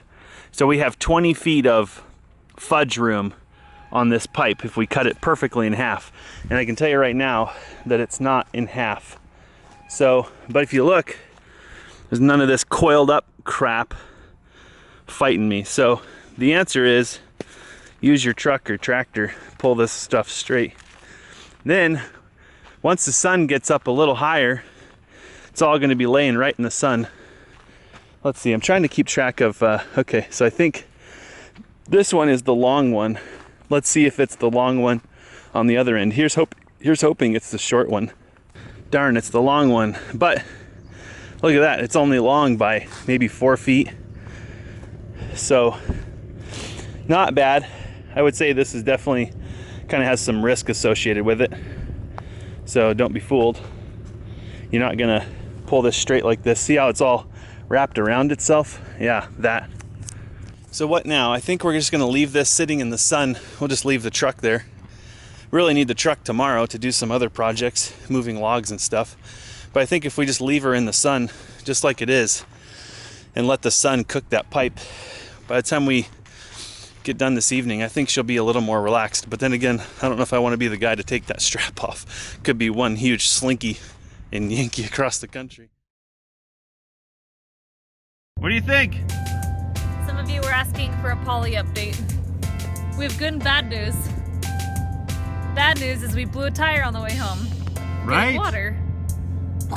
So that makes us kind of grumpy. The good news is that we tied the poly to a tree and the truck. Yep. And beat it into submission.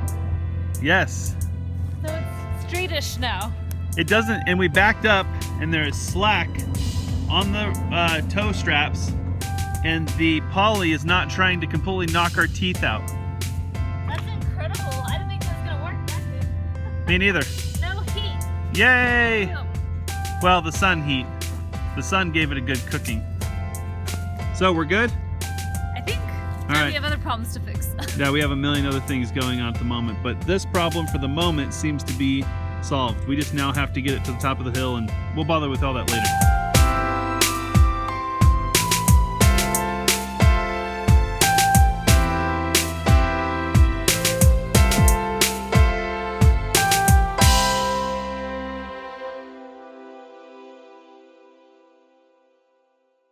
It's 7:30 a.m. and believe it or not, we've been up for 2.5 hours already. How's that even possible? Watch out, world.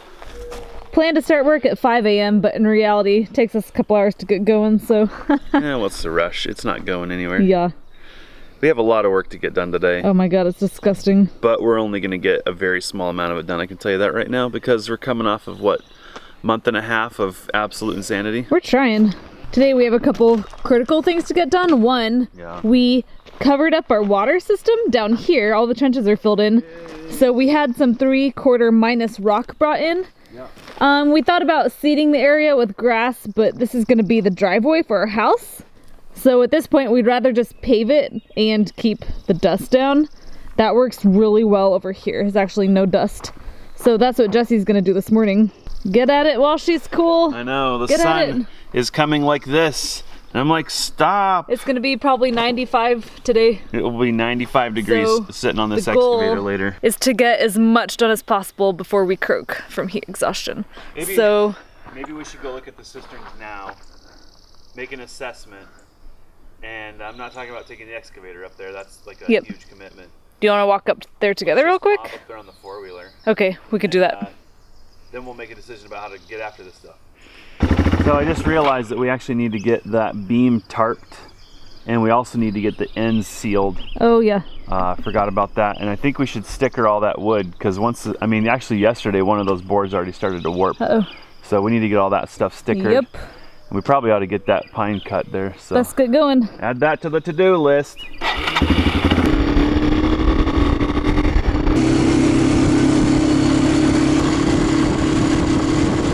So what we're actually trying to figure out, we had a lot of our trench cave in over winter. Not a lot of it, but there's a lot of large rocks down there. It's kind of hard to tell on camera. And we had a lot of rocks fall around the cisterns. And it's really ideal not to have rocks touching the cistern at all. So we're debating whether to crawl down there and yoink them out one by one, or to take the cisterns out completely, take the rock out, might have to do some re-leveling. And it took us a while to get these level, so And we don't have obviously don't want to undo our work. On the other hand, we feel like going backwards might be quicker than going forwards. Yeah, I think so. The compaction. So when the snow thawed, that compacts the soil. So the rock's already hard enough, but the soil just gets to be impossible to move. So we'd have to get in this narrow space around these cisterns and try to loosen all that rock and soil. Forget it. Not gonna happen. So I think unfortunately the cisterns are coming back out, which I think will actually be faster in the long run. And then we'll just set them back in once it's clean. And then we've got sand already here, and we've got all this clean fill dirt. So that sand is going around the base of the cistern, and then we're gonna fill just the sides of the cisterns. That way if rocks fall in, it's not a big deal. The cisterns are protected. One of the other challenges on the property is figuring out where to work to stay away from the heat. So up here, we actually have a fair bit of shade that's provided by the trees. It's not a lot, but right now we're actually in the shade. And as you saw earlier down there where the excavator is, that's gonna be brutally in the sun in about an hour. So I think we should go down and work on getting the driveway smooth and leveled. Then once we get that done, we can come up here and work in the shade. It's still gonna get hot, but at least we'll be working in the shade. I doubt we're gonna get to this, but so we've got 3/4 threaded into the double encasing already. We had this absolute nightmare with our 2-inch poly. We'll share that in another video. But we're hoping to get some of that 2-inch poly threaded through. Where we want to leave this system when we take the excavator back is to have the ability to finish plumbing the cisterns in. We don't want to have to bring the excavator back out just to get everything plumbed, because we want to test the system first. So it's on our list today to try to get some of that 2-inch poly into that double encasing that's hiding right there in the trench. Come on, giddy up. Back to the bottom. On board.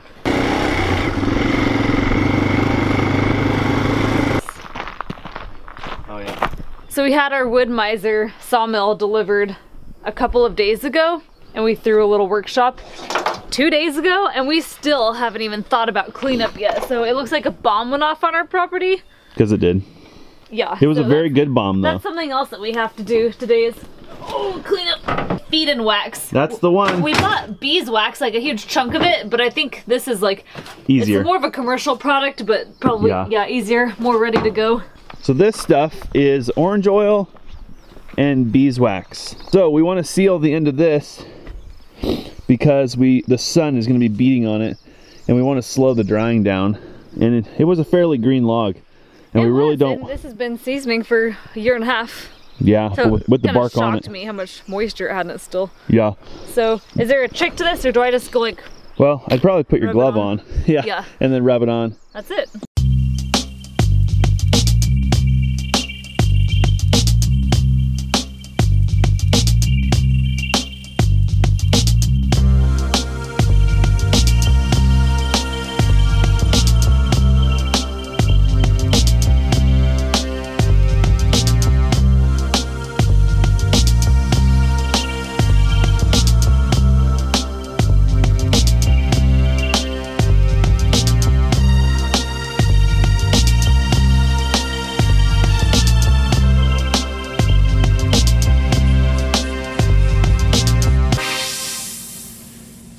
Jesse got the driveway level-ish. It's pretty level. Yeah. Which didn't take long, so now he's headed to the top of the hill to go pull the cisterns out, or one of them, so I should be able to stack or sticker these quickly and then come join you. Yeah, by the way, that's why you rent an excavator with 6-way blade. That's a 4-way blade, and I can't level. That's the best I can do with a 4-way blade. It's pretty good though. Somebody out there could probably do a better job, but 6-way blade, I can get it pretty darn smooth. Yeah.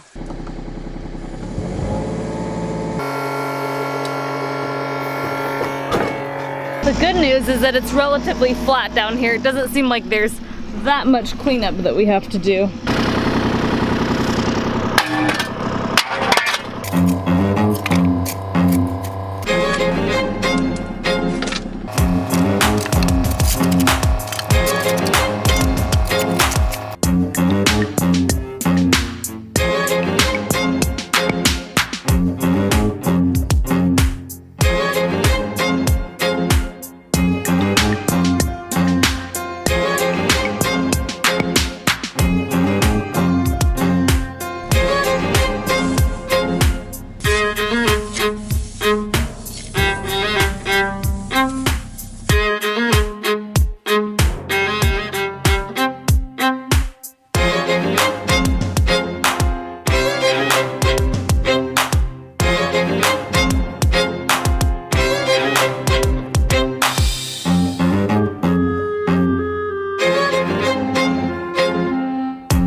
that doesn't look good.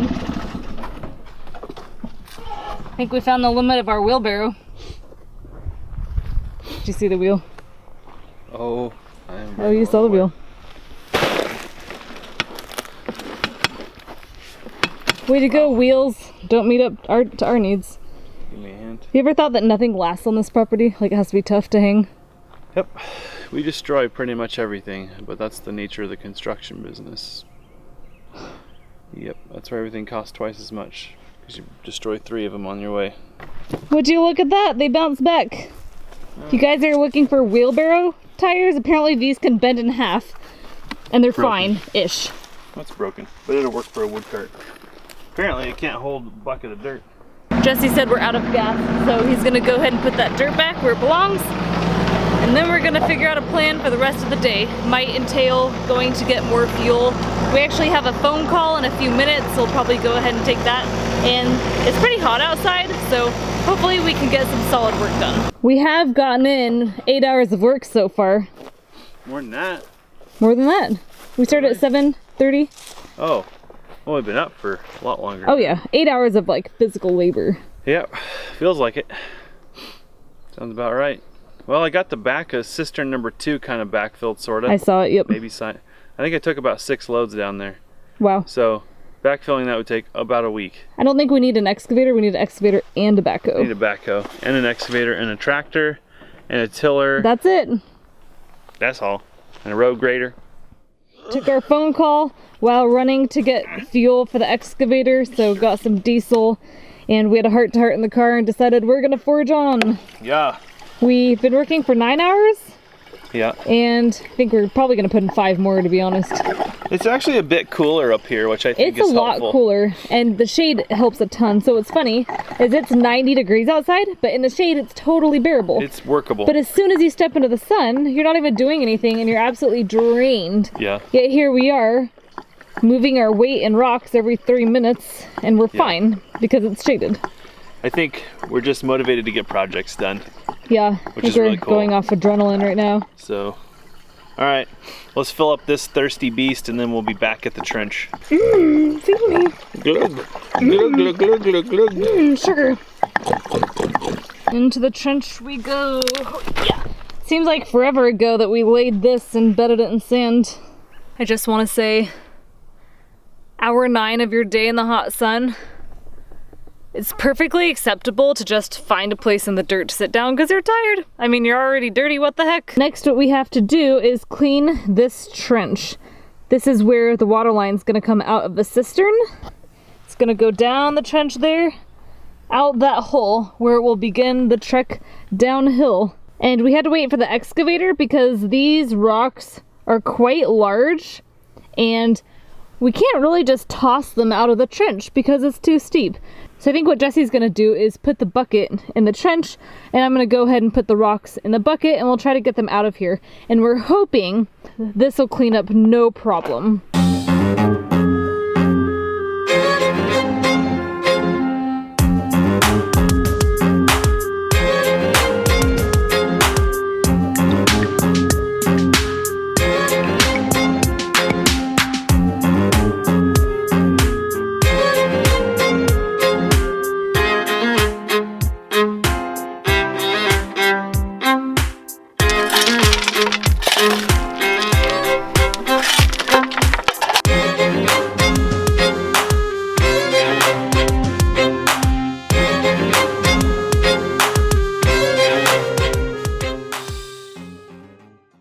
An hour later, and I think we're back to where we were pre-winter, if not a little forward.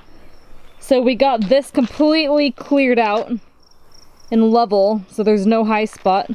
And our original plan was to not double encase the poly, but since this is trying to cave in on us, and you really can't go wrong with the encasement, we're gonna go ahead and extend this as far as possible, just to be safe. This stuff is an absolute pita to work with.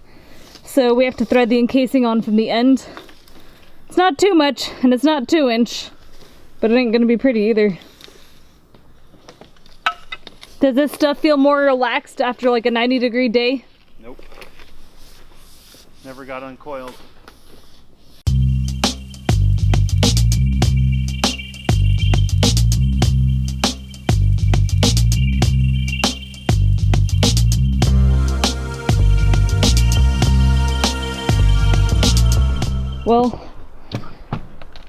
to call it quits for the night.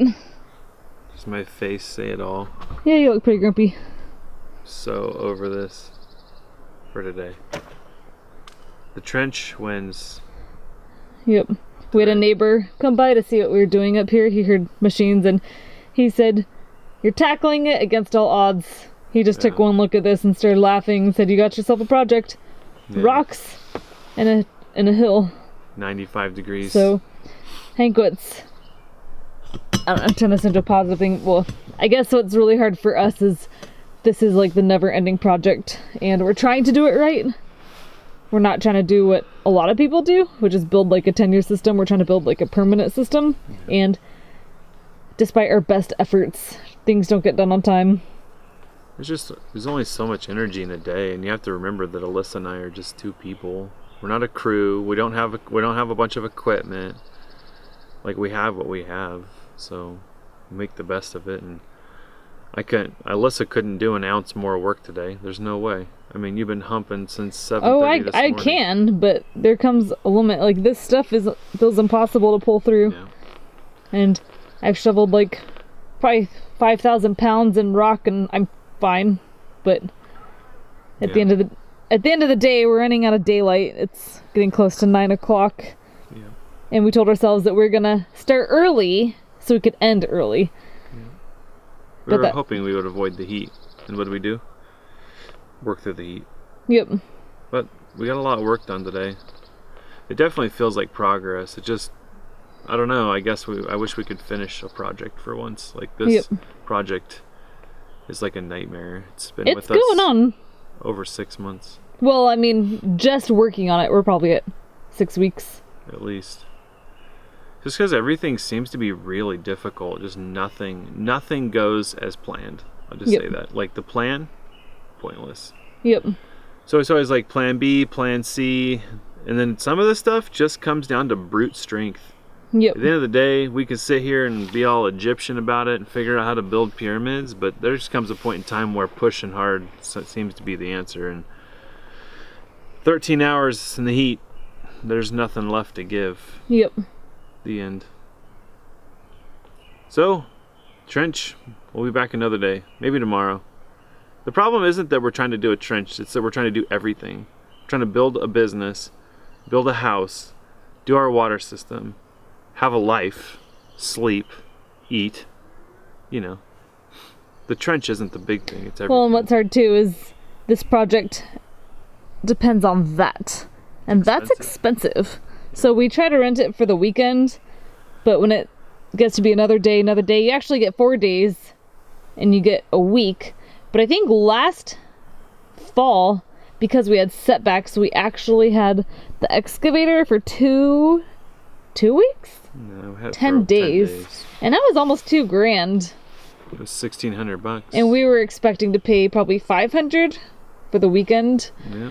So things like that. So these kind of projects give you PTSD and make other projects more intimidating, but we're not going to quit.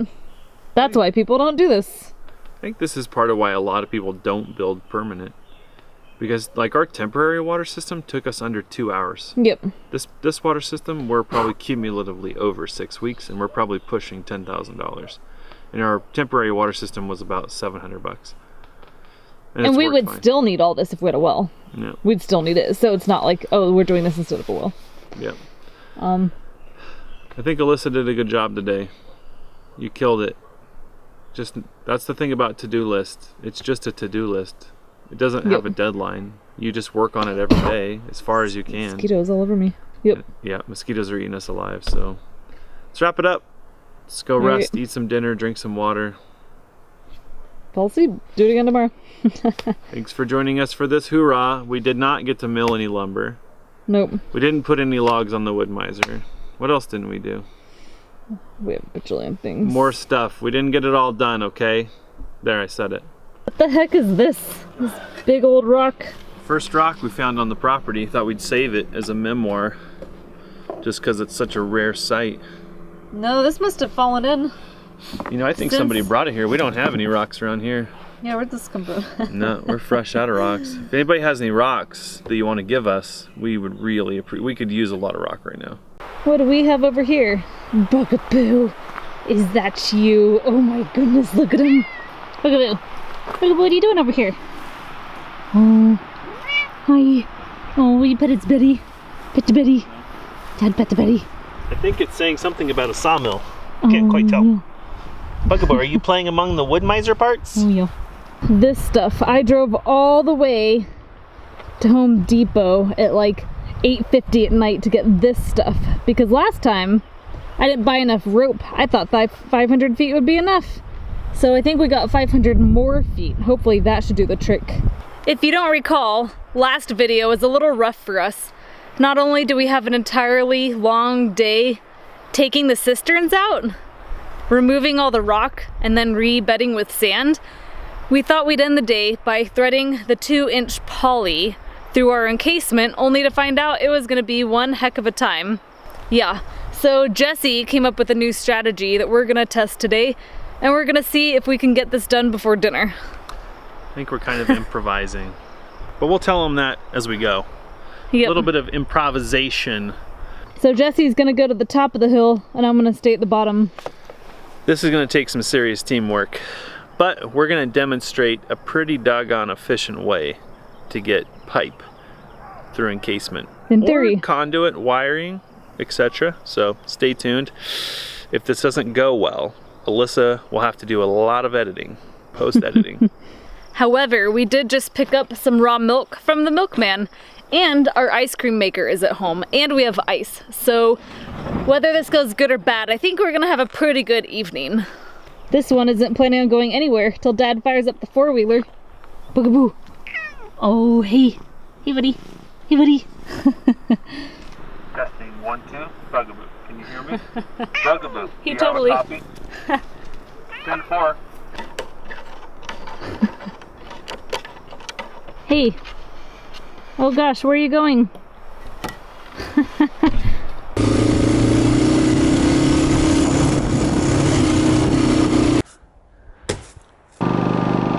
Hey, has anyone seen the stairs to our hot tub deck?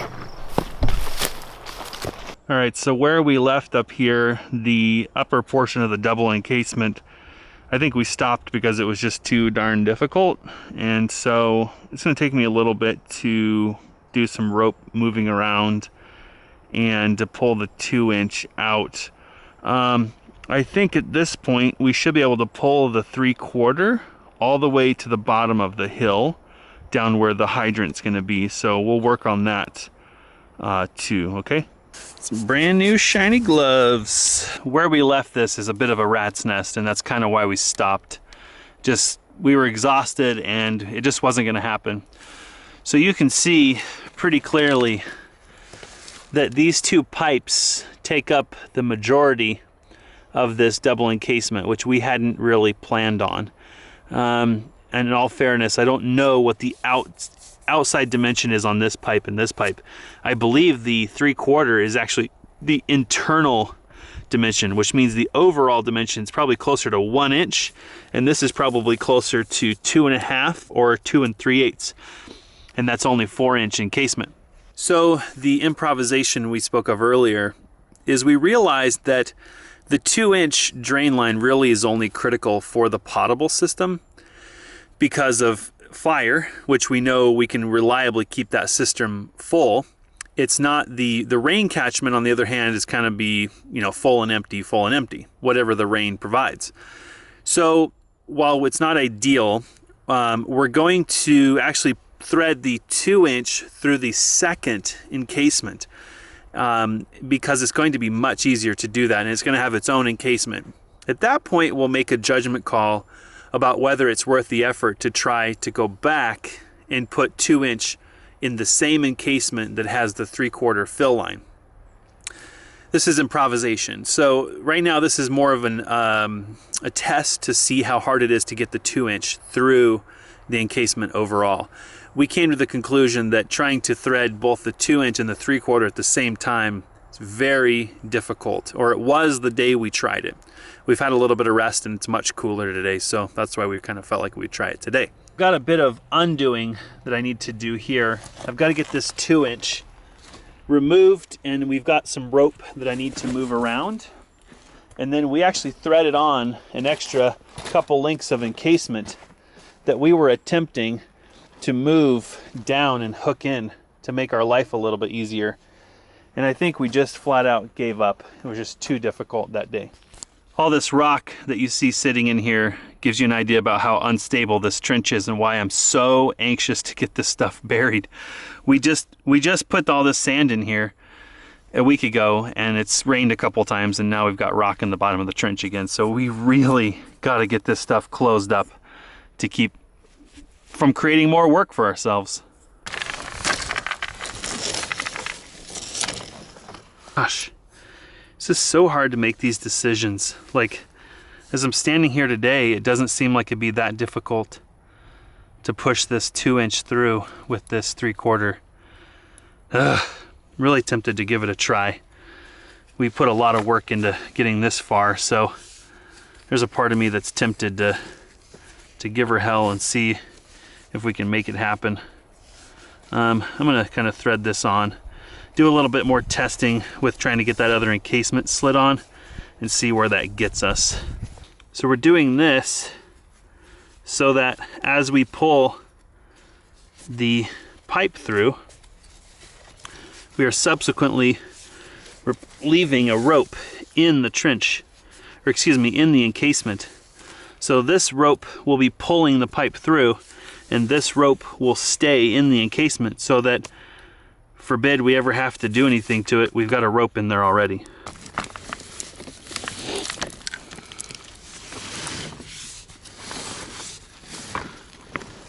The hardest part is going to be getting the 2-inch down to where these 2 pipes that we added earlier, they actually connect into the existing encasing. That's going to be the hardest part, because I need to add lubricant as we go until I can get to where I can connect these pipes. Then I can kind of stand back out of that deep hole and I can add lubricant, etc. And it's possible that with the rope and with me pushing, between the two of us, we may be able to pull this through.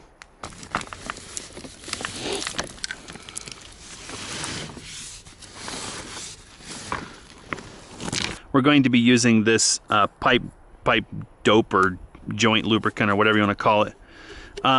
Typically this is used on gasketed pipe. Let's get the camera down here so you can see it. And it's kind of a gooey lube. And we're gonna lube both the 3/4, well actually we're only gonna lube the 2-inch because the 3/4 is pretty much all the way through already. And hopefully it will help to reduce the friction on the pipe as it gets through. The first few feet won't be too bad, but this is I think 180 or 200 feet of pipe. So this is gonna be hopefully the difference between getting this through here and not. Biggest problem I have right now is that this encasement wants to butt up against that stupid rock. So what I'm trying to do is get that extra 2 pieces of encasement attached over here. That'll help me to bend this encasement around here, and hopefully I can do all my work from back there instead of clear up here in this collapsing portion of the trench.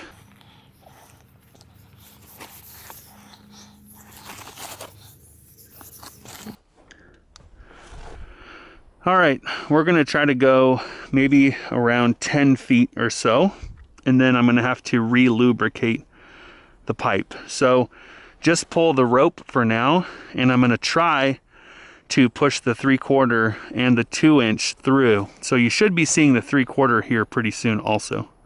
Okay, I think I'm ready.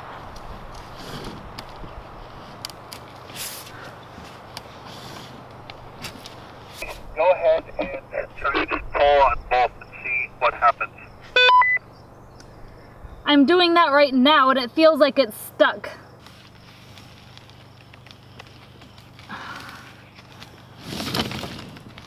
Progress.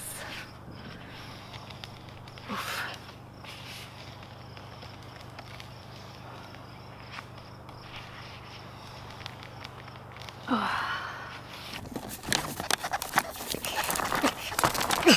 Okay, I'm gonna try to push the 2-inch toward you, so you need to get tension on the rope. This is not about either one of us doing 100%. It's about working together.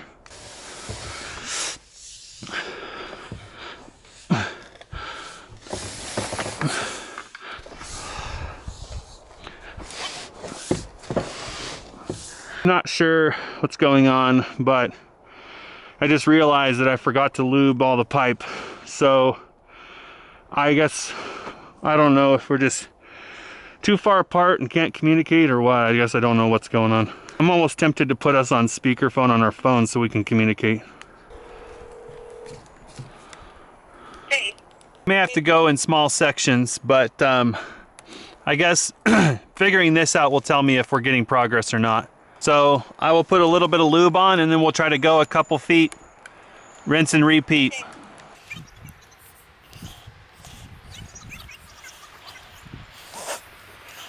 Okay, ready?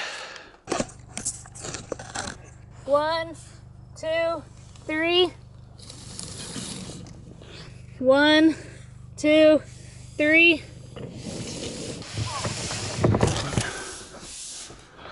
One, 2, 3. 1, 2, 3. There we go. 1, 2, 3.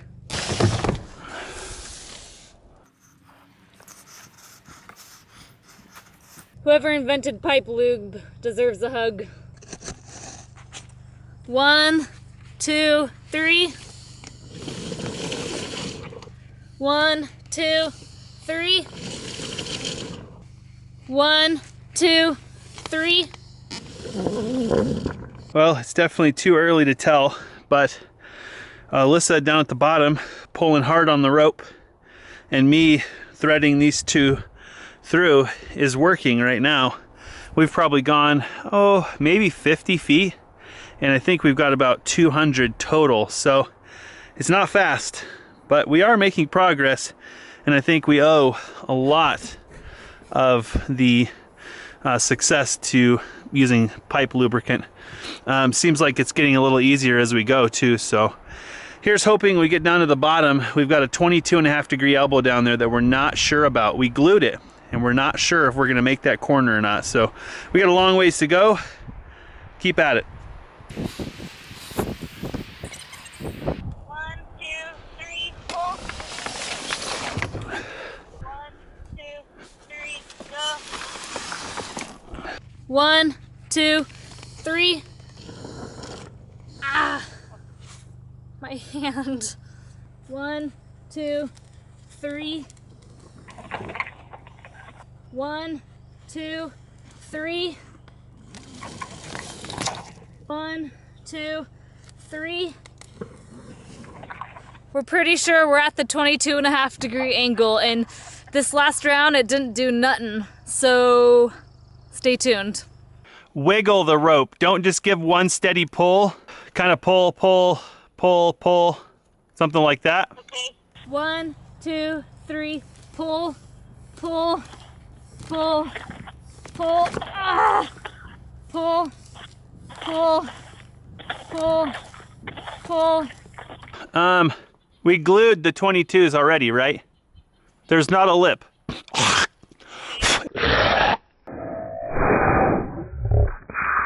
It's just not flexible enough to go around that corner. We can either wait for a warmer day and see if the pipe gets warm enough, or we can cut the encasement and try to force the pipe around.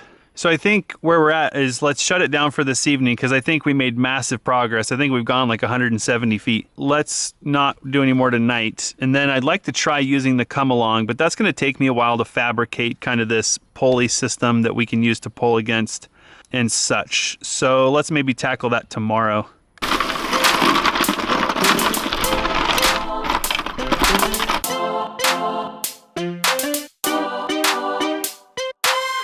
Can't wait for ice cream. What'd you say?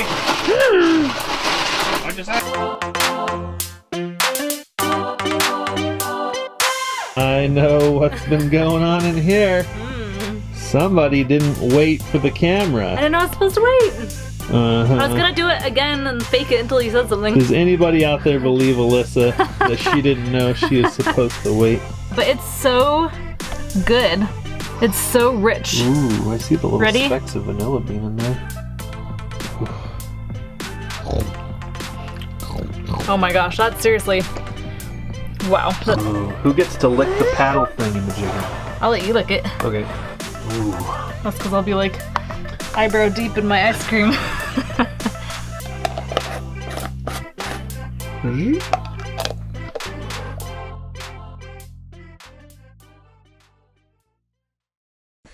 It's a new day, and as usual, Jesse had some really great ideas in his sleep. So we are using a come along, and we tied it to the rope, which is tied to the pipe. And so far we're getting some movement, yay! We think we're actually getting the pipe around the 22-degree corner, which is huge news. So we're gonna keep working at that. Let's try that.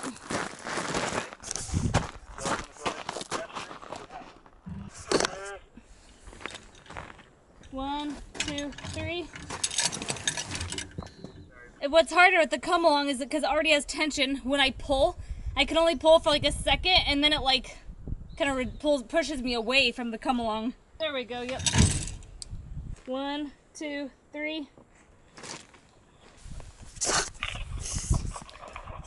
Okay, I'm gonna move up the trench then. I feel like I'm not getting the equal amount of reward for the effort that I'm putting in. Yeah, this feels way better up here. Are you ready? I am ready. Okay, 1, 2, 3. 1, 2, 3. That's pretty good. Yep. 1, 2, 3. 1, 2, 3. Hey, let me lube up. 1, 2, 3. That was probably 3 feet. Yeah, maybe 4. Whew. I don't know if you guys can see this, I just discovered it, but we're creating so much friction here that we're actually melting the side of the PVC. I don't care who you are, that's an accomplishment. 1, 2, 3.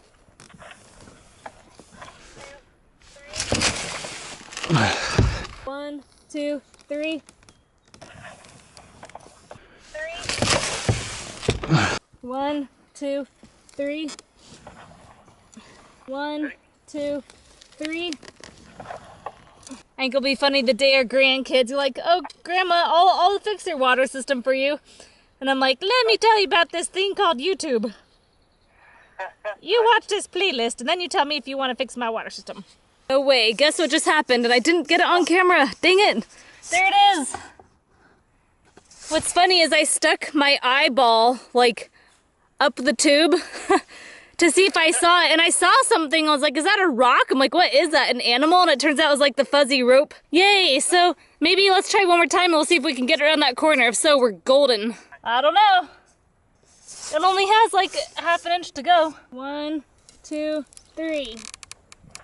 Wow, that's tight. 1, 2, 3. No, nothing.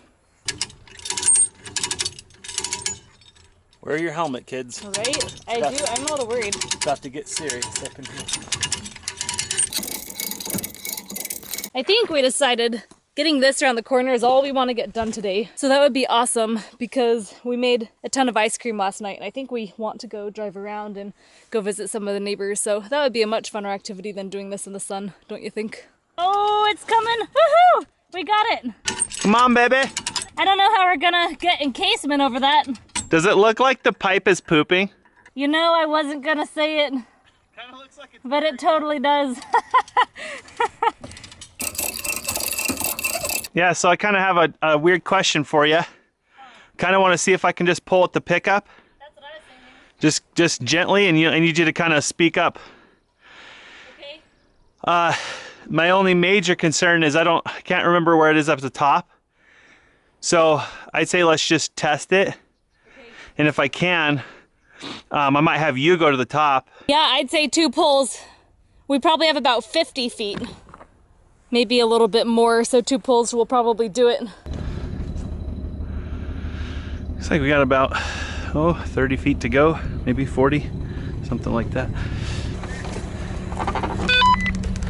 Okie doke, I'm ready.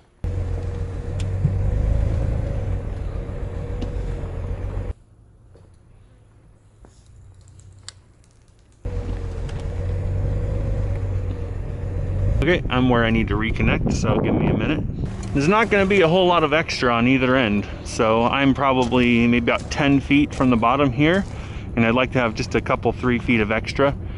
So in theory, that pipe should basically be laying in the cistern hole, but not past the cistern.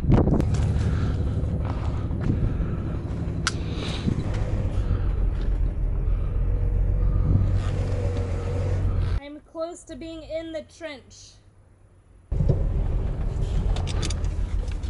Alright, we're in the hole. Beautiful, that's what I was looking for. So we are done with this part then. I said the boss says we're done today with this task.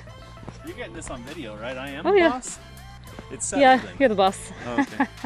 Well, sometimes you have to prioritize, and I think today it's a good day to be neighborly. Something Yep. we're running a little behind on. We're 'cause definitely lacking in our neighborly. We've been a little obsessed with our own needs. Yeah, So we're gonna take We're some American. of the ice cream. Well, yeah, we're American. yeah. We're gonna take some of the yummy ice cream that we made, and we're going to try to bless other people with it. Yeah, so Sunday's a great day to do that, and I think that takes priority over finishing this. But that's a huge milestone. That was probably a week of headaches. Yeah, that's insane. I'm really shocked. I mean, I'm On camera. ready. Boom!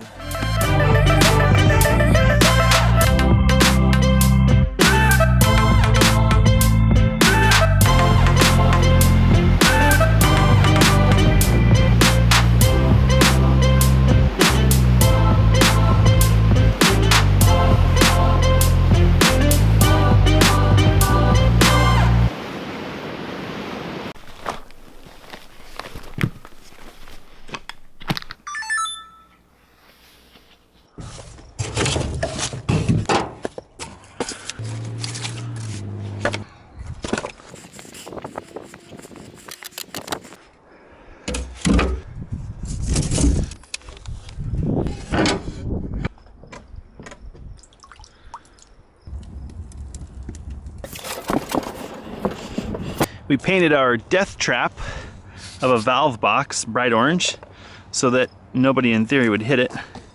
And we've got a cap to put on it. I'm just gonna leave that on there so that small children and birds don't try to make nests in here. Eventually we'll trim this down probably at or below ground level and maybe even cover it with something sturdy. That way this doesn't get shattered from people driving over it. If you remember, that's the valve for the RV that will turn that leg of this system off. We decided that today is a great day to enjoy some luxuries and also do a little bit of work. I think the weather forecast says it's a high of about 67 today, and this is very possibly the last cool day before summer really sets in. So I think we're gonna try to get done as much as possible. Our very first task is to finish threading this encasing on our poly right here. So hopefully we can get that to the bottom of the hill. We actually have 2 different sets to run, and we're probably gonna run out and have to go get some more. So we're trying to get this done early so that we can make it to the hardware store before it closes.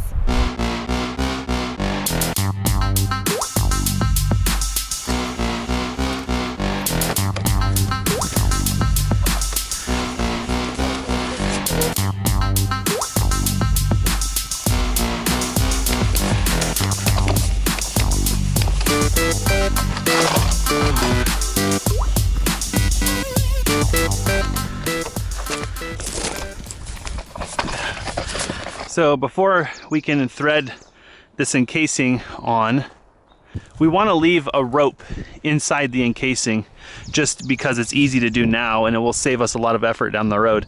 But the rope is snagged at the top, so Alyssa's got to go up there and release that. We're also going to take a little bit of this 3/4 back out so that we don't waste a bunch of it. We've got to get that rope down here to the end, and then we're going to take this encasing and actually slide it over the 2" and 3/4 and connect it all the way up there at that elbow. So I give you your radio. It's on channel 5 now. Okay. So encasing comes down, Yep. rope comes down, 3/4 comes up. Yes. Another one of our projects for the day is getting these hydrants all connected together and ready to be plumbed in. I think I'm ready for the rope now-ish. I don't know if you want to tag team that or not. I am ready on the rope. I'm unrolling it now, so feel free to pull.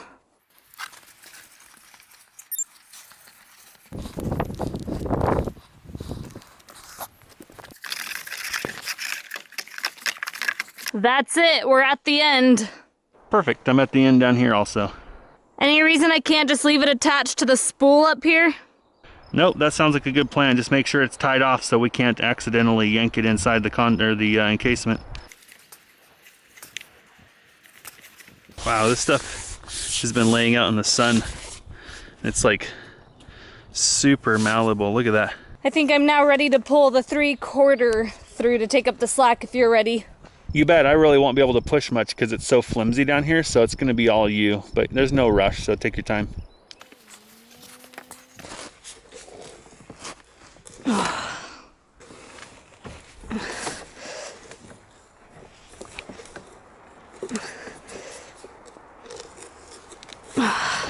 So even with my bare hands, when I pull really hard, my hands just slide down the tube, but it doesn't go. So it's almost like we need gloves that are like ridiculously grippy. Okay, so we'll leave that for another time. That's not preventing us from putting the encasing on down here, so I guess just get your encasing and come down, and we'll pull this back up the hill another time. Lately, we've had a lot of people asking us why we don't ask for more help. And it's not that Jesse and I are opposed to help, it's just a lot of our projects go like this. We don't even know what we need help with until we're doing it. And even then, a lot of it doesn't come down to needing more manpower or more hands. It's simply we need to think about what tool we need to get the job done. And at which point, it's still often a 1 or a 2-man job. But there are things that we do need sheer help for. And we try to reach out when those moments come up. And we try to make sure that they're planned so that we're not wasting people's time doing this dance, walking around, trying to figure out what we need to do.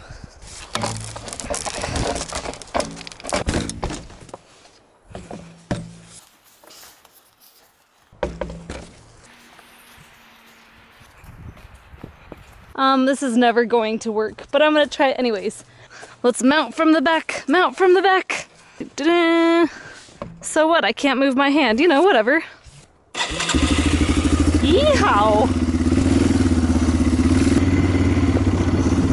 I don't know if we did this in a video or not. We actually installed one of these hydrants already on the RV before winter came.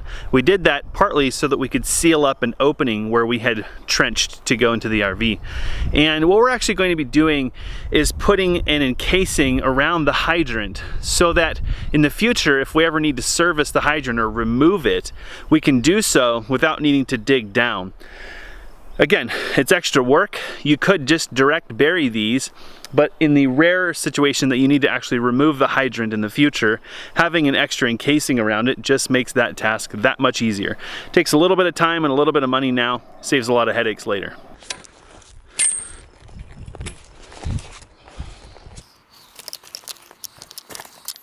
It's a good time to get this stuff through the casement while it's still pretty flexible. Let's see if she'll go in here without much fuss. Yep. Yeah, buddy. See if the 2" will be even remotely as compliant. Look at that. It's like bulging the PVC. That's how strong that 2" poly is. I call it my encasement missile. Pew! This was version 2. The pipe mobile. Version 1 didn't even make it like 3 feet.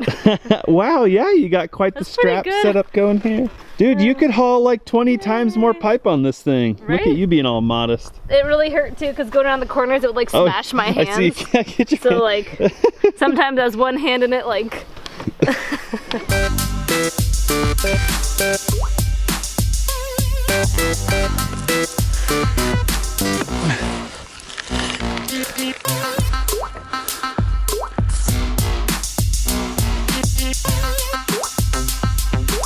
Little farther.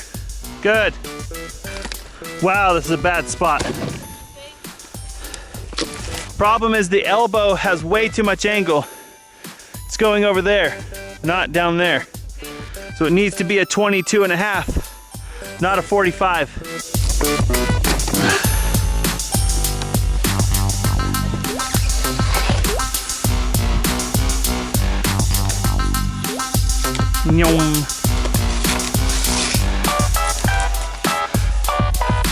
Incoming.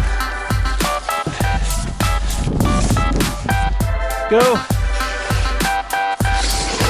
Go.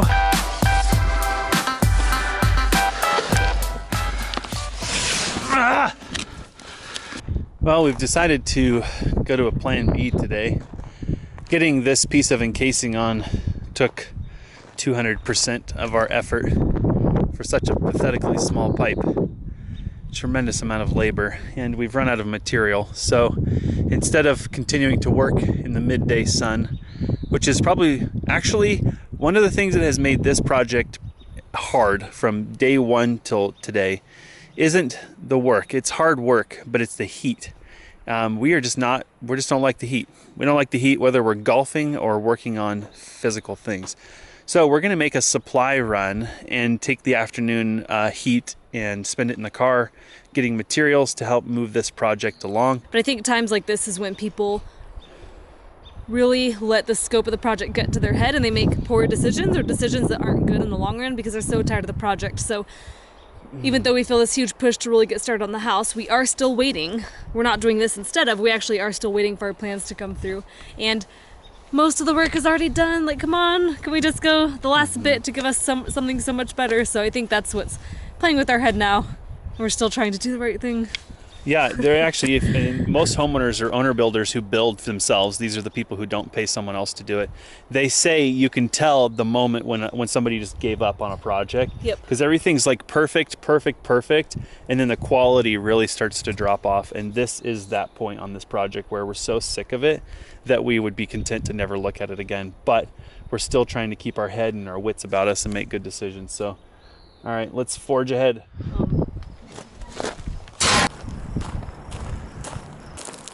Right here.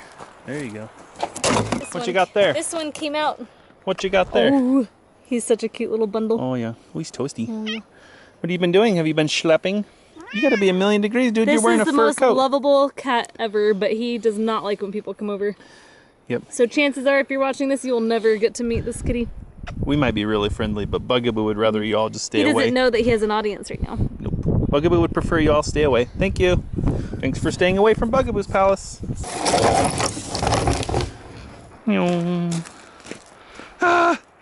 So a seemingly innocent material run turned into a bit of a meet and greet on accident. So we ran into quite a few people, which we weren't expecting. It apparently is a strong DIY Saturday. So I thought I would take a moment and just say hi to a couple people. One is Robert. Thank you for stopping and saying hi. We are always busy, so forgive us if we're a bit brief with saying hello, but hi, on camera. Also, random dude in Home Depot, didn't get your name. It was a little chaotic at the moment, and the clock was ticking on getting supplies, so sorry we didn't take any time to talk with you. But hey, thanks for saying hi. And finally, Richard, thank you also for stopping and saying hi. We don't always have time. We didn't expect this thing to get so big, so we're just average everyday people. We're just trying to get pipe before these businesses close. You gotta understand. So we need encasement down to here. Yep. And then we'll start with all of our fittings and start getting things kind of connected down here. So I will try to work on getting our hydrants kind of built. Yep. And that stuff. Okay. If you want to work on getting the encasement put together. Can I put on one more piece onto there? I think I can. I think it's at least Easily. one. Yeah, let's see where one gets you. I'll get all that done. One of the problems that we're going to have with these hydrants is that we've got these galvanized, which is almost a joke, street elbows, and we left them out over winter and they got wet, and look at this, total rust buckets. So much for being galvanized. You know what, actually, I'll take it back. I can see that the threads are not galvanized, so that was my mistake. It's part of property development is that you're super exposed, so we've got to do something about that.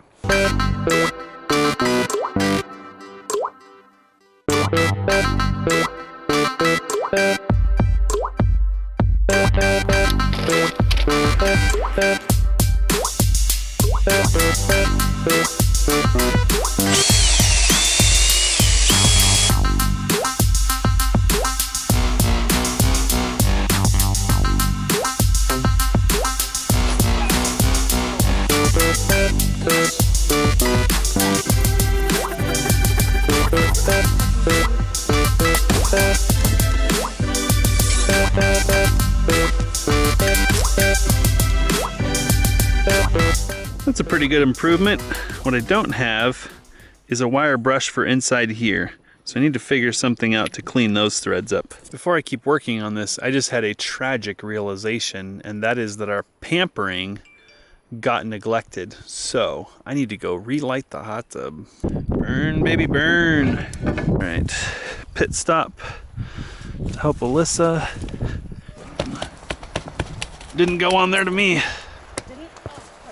It's okay, back off. Like, better to not put it on there if it's, make sure it's wet. Yep. Ready? Put your end down. Wow. Lift your end up.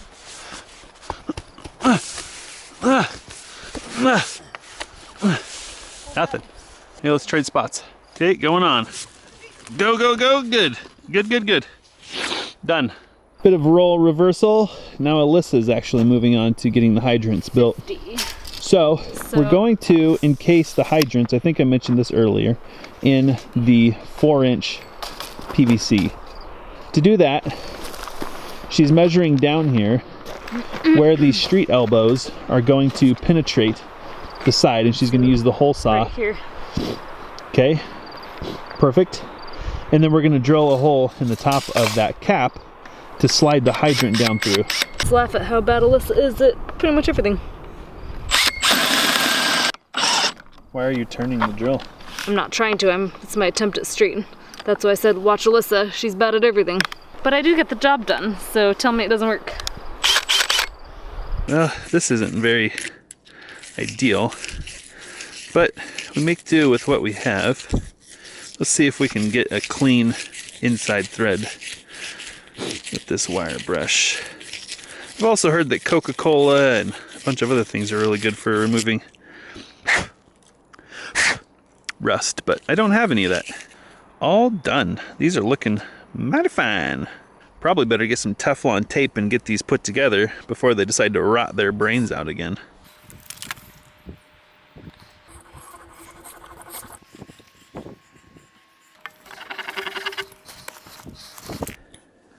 For those that aren't aware of this, this is what's called a double jointed street elbow.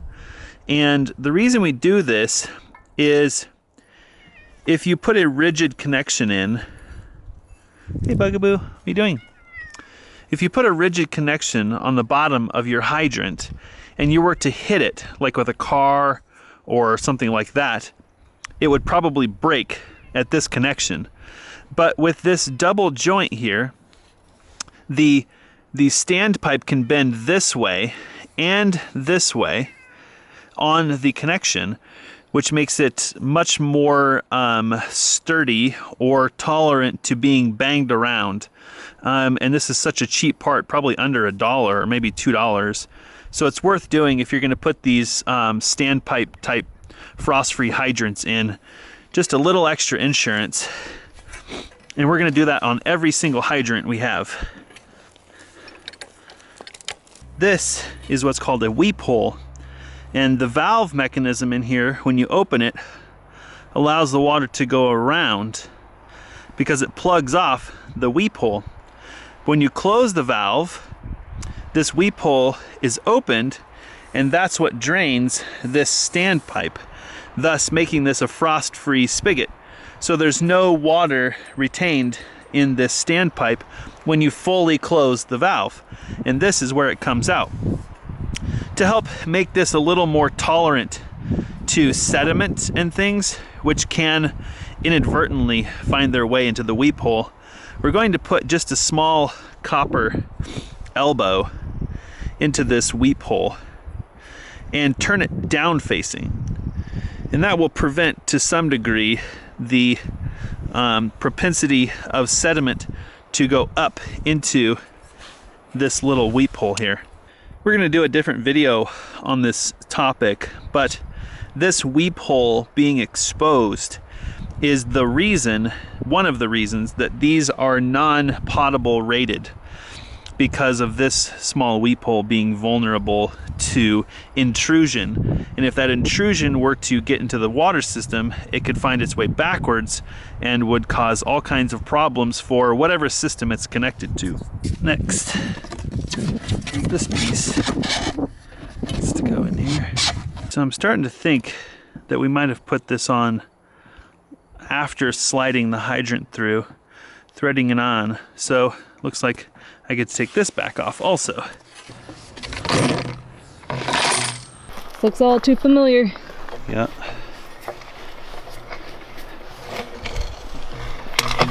In case you were wondering, we're still hoping to go hot tubbing tonight.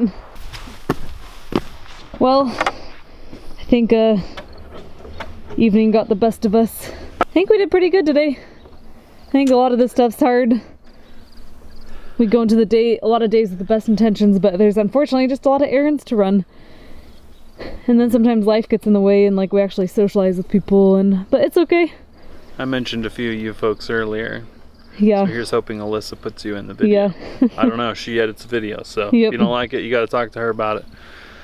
Yep, we had a few diversions today that were unplanned, but I don't know. This is life. Mm-hmm. We don't have a critical attitude about it. It's just, it is what it is. Yep. And these projects will be what they'll be. But yes, we made progress, which I think is good. But we have all that laid down there, which you can't see. Almost all of our So- double encasement's completely done. We've got to get it backfilled with sand and bedded in sand and stuff. But pretty good project for today.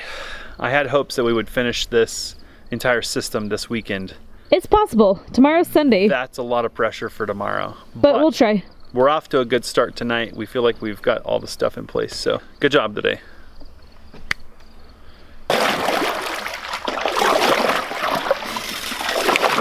It's hot, hot, hot, that's for sure. Sizzling. It's getting warm. Nope. It's getting warm. Is it Jesse temperature? I know it's not Alyssa Well, temperature. actually, it's not bad. Not gonna lie. It's not 102. It's probably 80. Something. It's almost 90. It That's says. pretty good. Maybe we can hot tub. That's near the stove. Maybe stoke it and stuff our faces and Yeah. come back and... We can't give up yet. It's early. If the camera can still focus, there's still time. It's true. As soon as the camera stops focusing, It's done. it's done. Kill it. What do you think? Is today the day?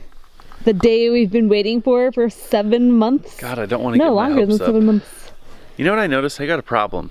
You have too high of expectations, so you're always disappointed. We actually have a problem. We're plumbing, and we don't have any plumber's crack. That Come is a on, big- people, you gotta stay true. Yeah, I don't know. Let's see what we can do today. We always start out the day with like a list about this long, and we only get about that And much it isn't done. that long, so let's Ah, come on, it. plumbing. give her hell. I hope. Let's just see what happens. We might be able to put water Oh in my this god. doggone That would be water system. so crazy. So, one of the first things we have to do this morning is get all of our stuff kind of laid out so that we know where all the components go.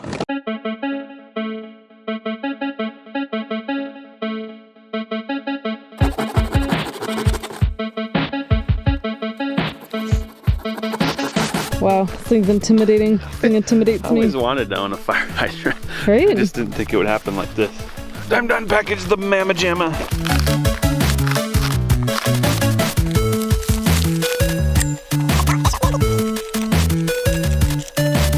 Blue, do you have a fire? Oh, here. So we need to probably Teflon that. Sorry, Cam.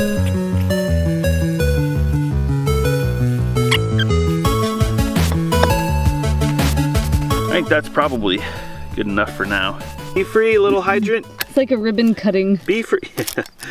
So this is actually the valve shut off. The bug that came out of there. Hey, Yeah, bug. hey bug. Oh, hey bee. Oh, it's a Oh, hi. bee's nest in Hey.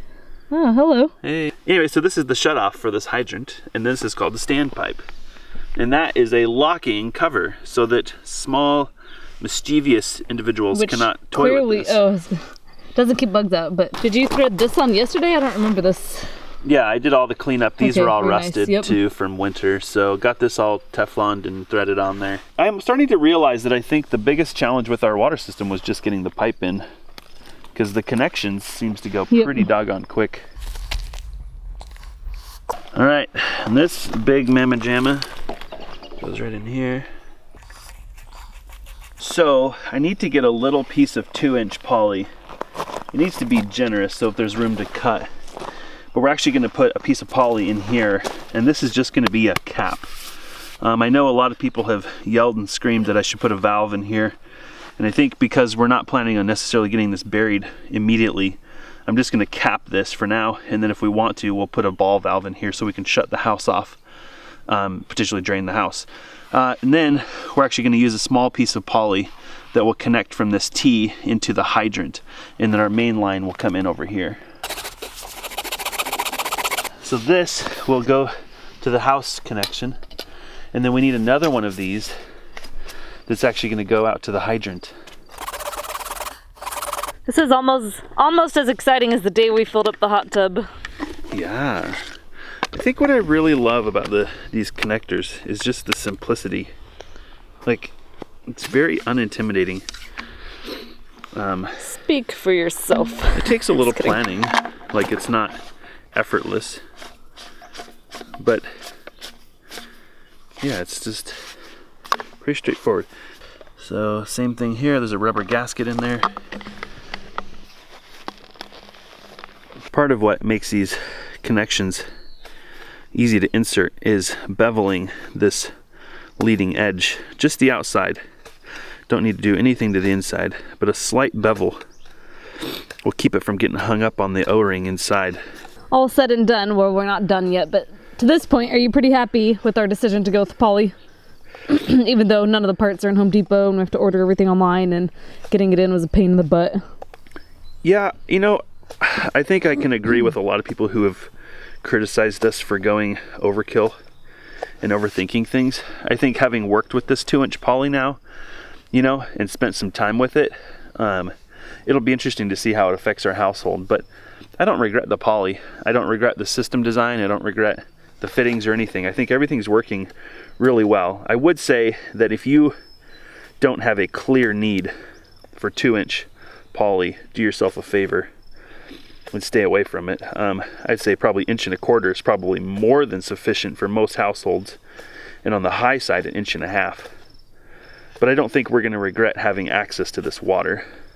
It's so big. I don't think neither of us comprehends the full amount of flow that we're going to receive from this. Ballpark number, what's this contraption all worth hooked up? You're looking at maybe a little $150 in Okay, fittings. that's not bad. And yeah, that's about and the hydrant 600. was outrageous, like almost $700. But it's frost free. That's the important part. You could build this for probably $400 using what's called a stop and waste down here, but you've got a below ground valve. And so you can't service it. And this can be completely serviced above ground. You can pull the guts out of this thing above ground. So if you don't cycle the valve enough and the seals go bad, starts leaking, you can service it. No digging. Next, we got to turn this into something beautiful.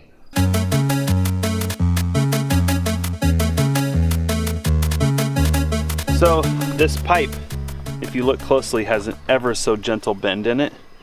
And because we're putting the saddle tee here, I'm just wanting to try to get this to be a little bit straighter so that when that gasket connection takes place, it's more solid. For those people who think out there, and I can't think of anybody who would think this, but that poly just unrolls straight. It actually has a lot of curve in it. Even when you unroll it, even when you stretch it out, it has a lot of personality. And we found yesterday with the 3/4 that if it just sits in the sun, it was very manipulatable. This 2-inch, on the other hand, you got to get after this stuff. It's got to get some heat in it before you'll be able to manipulate it. So we're gonna see if we can just get a little straighter piece of pipe out of this so our saddle tee works good. Well, what'd you look at that?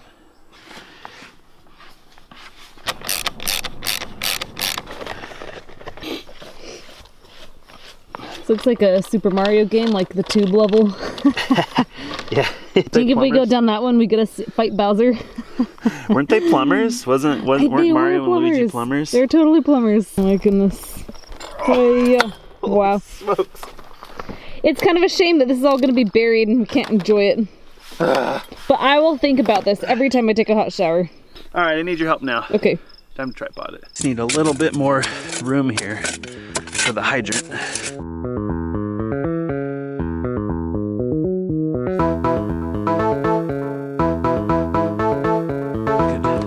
Hold still that way. I'm gonna trim this poly.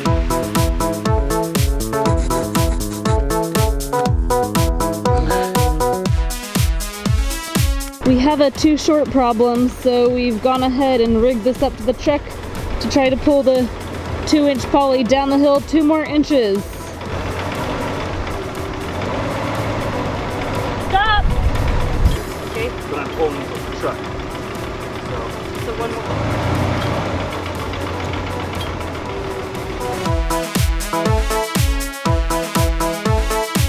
After much fighting, we're on to the next step. I've refueled our spirits with some basil kefir water. Yummy. So next we gotta set these the fire hydrant, on a brick, and we're also gonna make some sort of rock pillow to put under it. Yep. So when the wheat pole weeps and the standpipe drains, the water has somewhere to go. On rock. On rock. And we're gonna put it in a pillow case. Yep.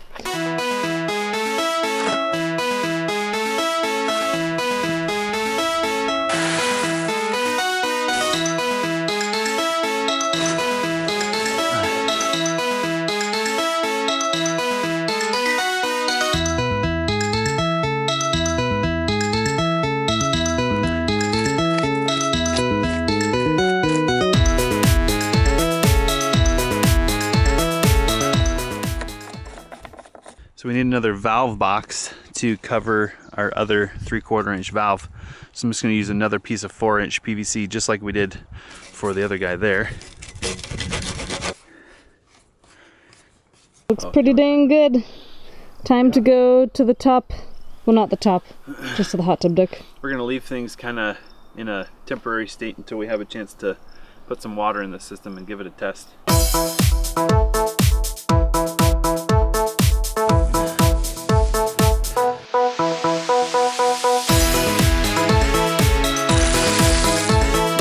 She stands. It only took us, what, 20 minutes?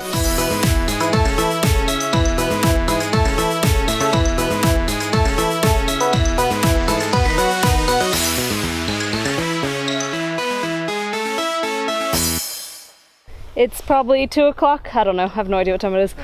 And we have all of our hydrants in. Yay! So now, Pizza? I think we're going to the top of the hill, right? Oh.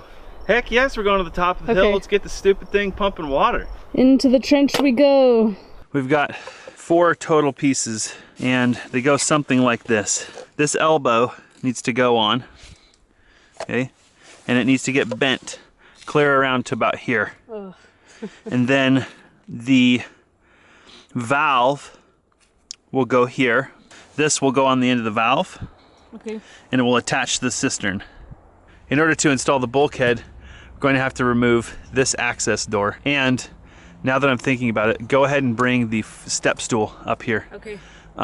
We want something that's somewhat clean to put in there, including not crawling in there covered in mud. Yep. And it's only for just a moment so that we can install the bulkheads. So this 2-inch bulkhead, we want to go as close to the bottom of this tank here as possible. And then we're going to put our 3/4 bulkhead at the top, up here. Man, we almost might be forced to put our inlet up here. We don't really want this fill line coming right over the top of this valve, because then we can't put our valve box in. So instead we may have to come up here with our fill line and come in low on this plate up here. This is why we actually need to come in up here too, is that we actually need to have an overflow on these tanks so that if the fill line is filling too much, it doesn't puke out the cistern. It actually comes out the overflow and goes to the overflow drain.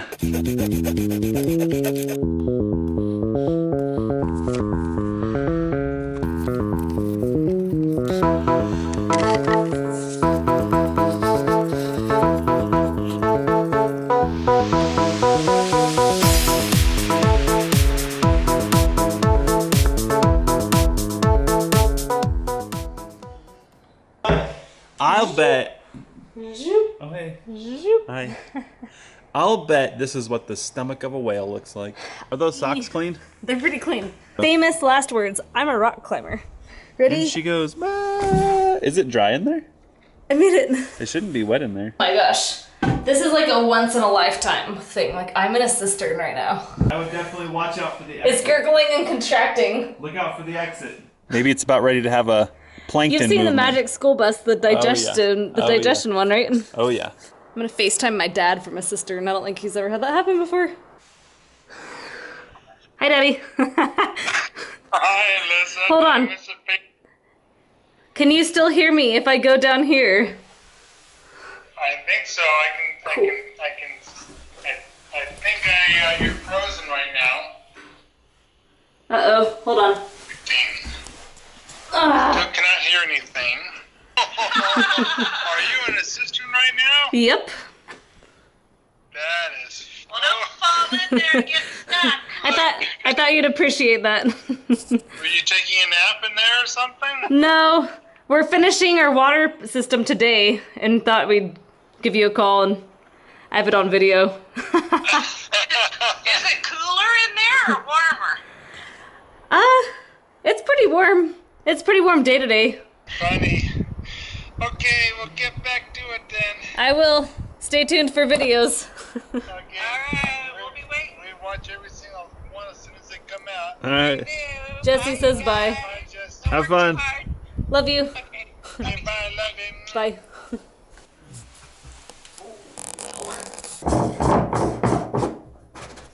It looks pretty good. Found a muddy footprint and it's not mine. Is this curved on the inside right here? Like, is it kind of dome shaped? Yeah. Okay, so I'm looking for the highest possible flat spot. And I'm seeing that there's an even higher flat spot over there. So I think we're gonna put our inlet right here. Okay. Boink.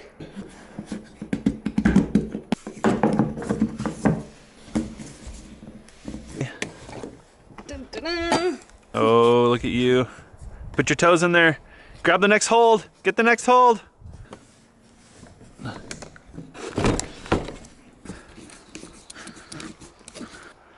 Well, That's it. Oh my gosh. I need to come down and admire this. After some deliberation, we decided to call it a day. We already have probably 8 to 10 hours of work in. yeah. It is going to be hot tomorrow. It's only going to get hotter, so we're going to continue getting up early and trying to work in the morning when it's a little bit cooler. And I'd say we accomplished our goal. It's almost finished. It's so close. Yep.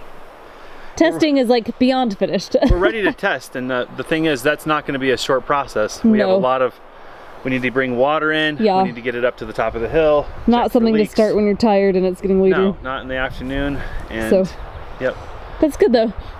There's a saying out there that we never abide by, and that's quit while you're ahead, which is something we never do. We quit when we're down and out and we've lost by 100 points. So we're pretty good at taking a beating, but we gotta stop doing that. So this is a pretty good stopping point. I feel like we have time to get all of our tools together. We have time to eat dinner. We haven't eaten in 8 hours. We have a little snack, but can't do it. Yep. So it'll put us in a better position for tomorrow. We got very fortunate today. Oh my God, we totally did. Obliterated with sun. It was hot at times, but the clouds saved our Sun's bacon. coming though. Yeah. I really feel like these cool days will last till September, October. And we have a lot of cleanup to do. We've left messes at the lower part, so there's plenty of work left to do. We aren't just gonna leave it right here. We've got to like clean everything up. So. Yep. Super fun. Good job. Yes. We got what, 4 hydrants in, 3 hydrants, And a fire hydrant. and a fire hydrant. Connected we all of our added lower, 2 different lines. yep, all of our lower pieces, a valve, a valve box, connected the cistern, put our bulkheads in, finished the encasing. Not a bad day. That's a pretty good day. Yeah. And believe it or not, this isn't an act. We actually still love each other after all this. And I feel like it's making our relationship stronger, only stronger. We have hard days like everybody, but I think that we have a way of just working through those hard times, and then afterwards we kiss and make up. Remembering why we came on this journey, like why are we doing this?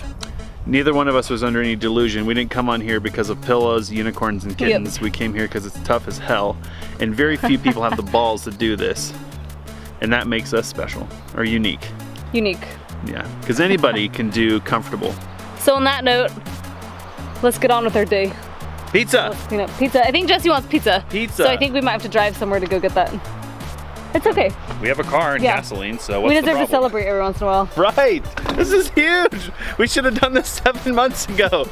Come on, let's celebrate! Okay, camera, you're done.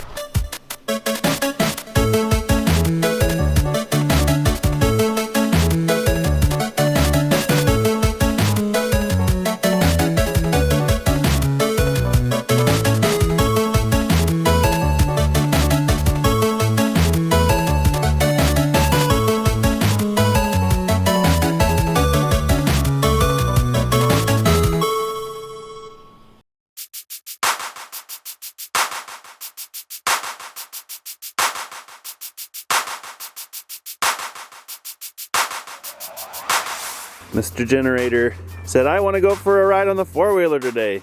We said, okay. Again? Bugaboo, He's supposed to be napping. you're becoming like a regular feature in these videos, He's supposed dude. to be sleeping. He is. He's a little off schedule. Yeah, he is. Oh, okay, go. Goodbye.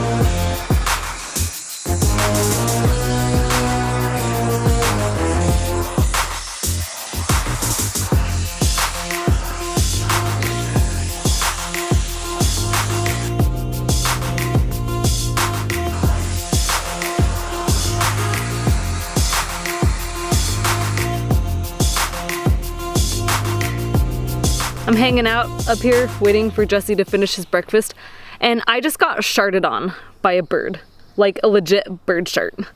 Thanks, bird. That's a really good way to start off the day. See that yellow stuff? Most of it I think landed on my head. That's just the residual shart.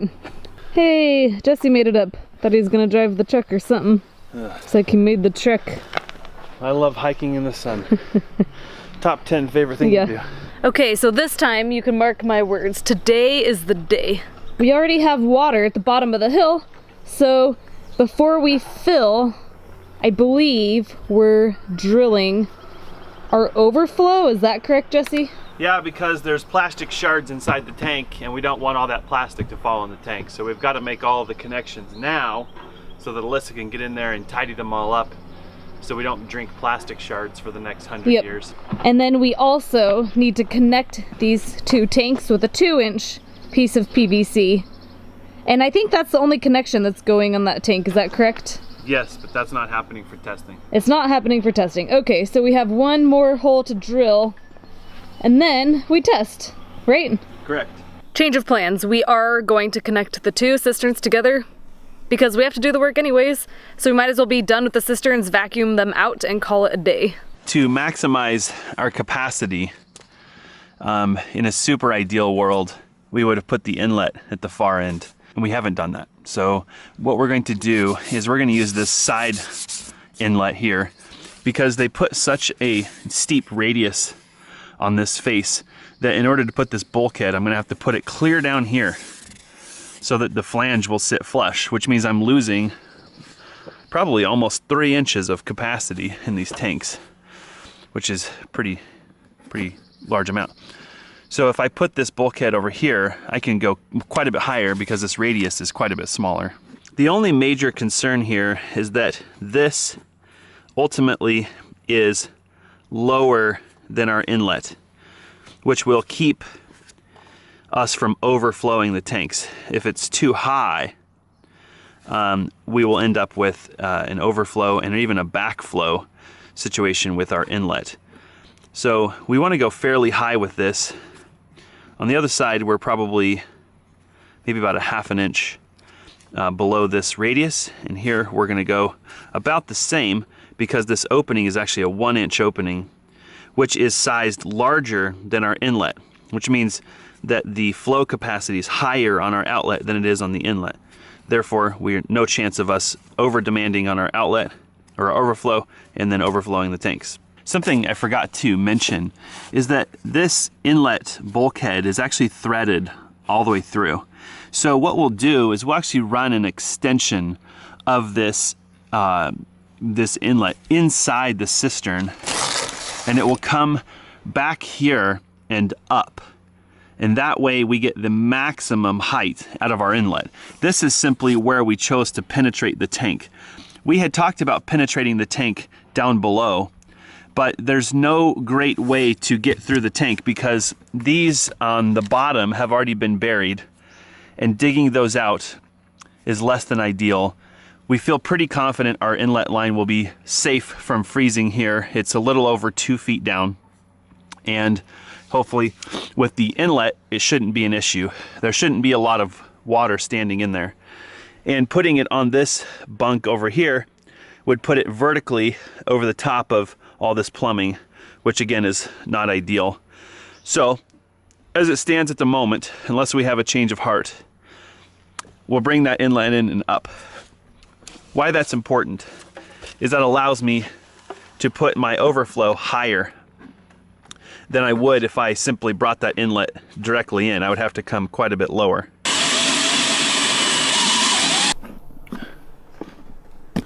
Beautiful. Alyssa reports that it's extremely painful to walk in there. It is. Oh yeah. Okay. While I'm down here, we're gonna thread these on. To the bottom? It's important that that hole be clean around the edges. So Okay. if my knife did not get it Okay. free of burrs and things that could leak, cause a gasket Okay. leak, we need to get it cleaned up. So tell me that. Okay.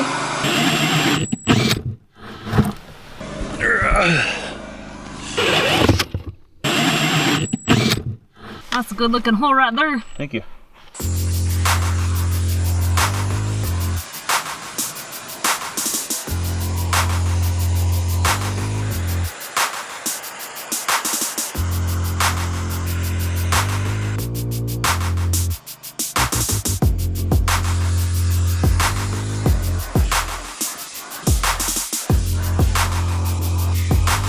Coming through. Okay.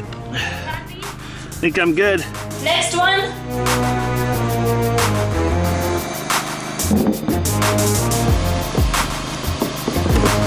Ready?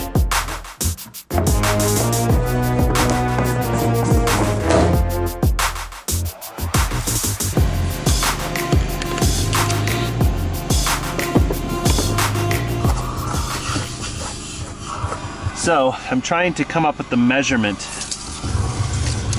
for this piece of pipe. The big challenge here is that if I make the pipe too short, as we thread it into this bulkhead over here, it's going to want to pull on this bulkhead to match the length of the pipe. If I make it too long, it'll do the opposite. It'll push on that bulkhead. Because this is a piece of actual pressure pipe that will be integral to our system, I'm just taking a moment to look over the pipe and make sure that it's in good condition, and that our gluing surfaces are also nice and clean. With the encasing, you can kind of get away with sin on that stuff because it's not holding anything other than pipe. But when it comes to actually putting in this piece is just as important as everything else on our entire water system.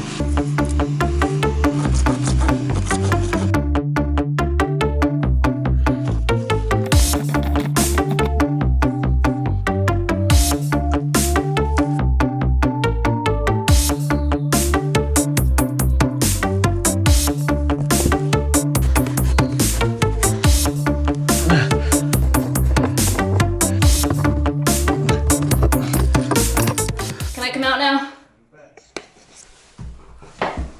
Oh gosh. This is a hard job. Don't let anyone tell you otherwise. Okay, we're done with that. I'm gonna tackle cleanup, and we have a visitor here with a tractor. Yeah. Who is willing to filter some soil for us, and then we'll catch back up with you because we're filling this today. All right, Cistern, it's time for our date. You ready? Are you guys as excited as we are?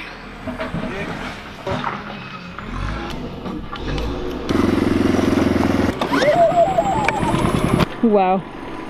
Oh boy. Oh geez. All right, so first things first. Small problem. Holy smokes. Wow. So we gotta open the fill hydrant, and then we're gonna fire up the pump.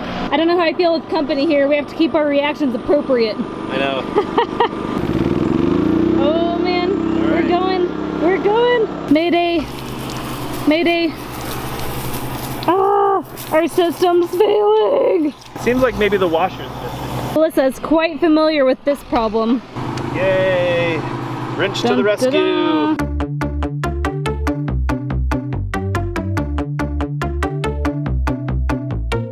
Now we wait. Just for this valve.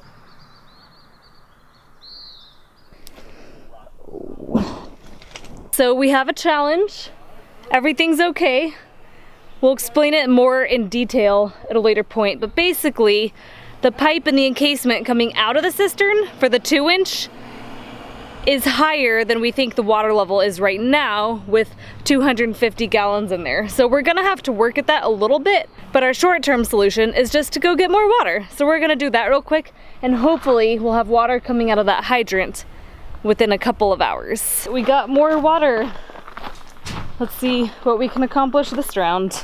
We kind of have an idea, I think, just to remove the suspense just a hair. Okay, As we start pumping, let's just leave our hydrant open, okay, and when water comes out, it comes out. hopefully water comes out, and when Yeah. it comes out, we'll celebrate. If it doesn't come out, we're either gonna cry or go get more water.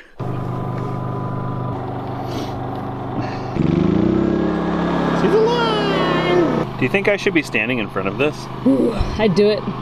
Be a risk taker. Like, I'm looking right down the throat of the demon. I just want to say, Richard is one more person that came on our property, and he's like, dude, it's hot there. Yeah. He's like a couple miles away from us, and he said it's not nearly as hot on my property. So when people think we're being weenies, I Come try promise it. you we're not. Ask Richard. Come put in 15-hour days, then you are allowed to speak freely. Jesse thinks it's coming. I don't hear anything. Something's coming. Oh, it's coming. Really?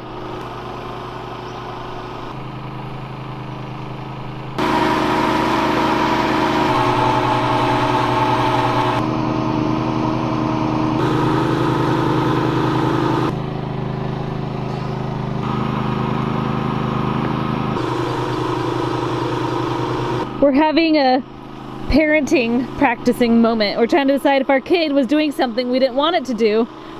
What would we tell him? So here's the deal, hydrant. I had my choice of hydrants, and I picked you. Right now, you're making me look pretty bad. So, I'm gonna give you about 50 more gallons, and I'm gonna need to see something, or we're gonna have a little chat. You don't want to see Papa angry. You understand? Hydrant, do you hear me? Not looking good, boss. Uh-oh. We might have to do round 3. This is not looking good at all. Oh, Moses. I think it's time for us to concede that we had probably better do a couple of double checks. We're so over today. We're actually pretty over this project. Ready to be done.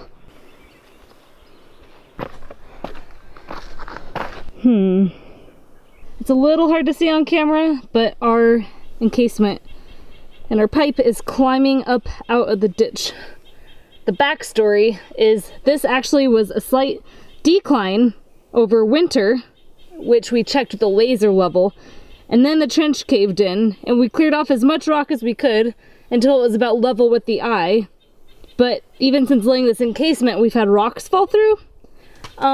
So I guess now we either go get more water and it will climb over that, or today or tomorrow we can clean some of this rock out and hopefully the level of that will drop. This is not oversight. We were completely aware of this. Is there water in there? Oh yeah. Yay. Hey, water.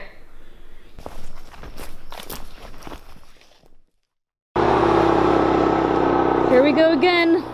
I think we should test this because it may be, in the amount of time we were gone, it burped and gurgled. Yep. There actually may be water there. Did we leave it open or closed? No, closed. I wouldn't leave it open. Okay. After all that work. No way. Nope. So I don't know if I'm right or not, but I have a hunch at this point that the system is actually vapor locked. I think we've got a little bit of a hump in the system. And I think maybe, I'm just guessing, that there's an air bubble right there that's keeping the water, they're kind of at war with each other. So, I have an idea. I'm gonna pump water backwards through the drain line, and hopefully we'll pump water through the entire drain line and force the air out the top. That should fill our drain line with water, and then I think I'm learning a lesson. Don't empty the drain line, which that's not a good idea. Anyway, let's give this a shot.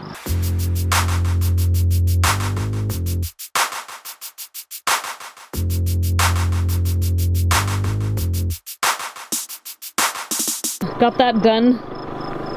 Now we resume plan A. I'm sure the time lapse shows all the fun. Oh, it does.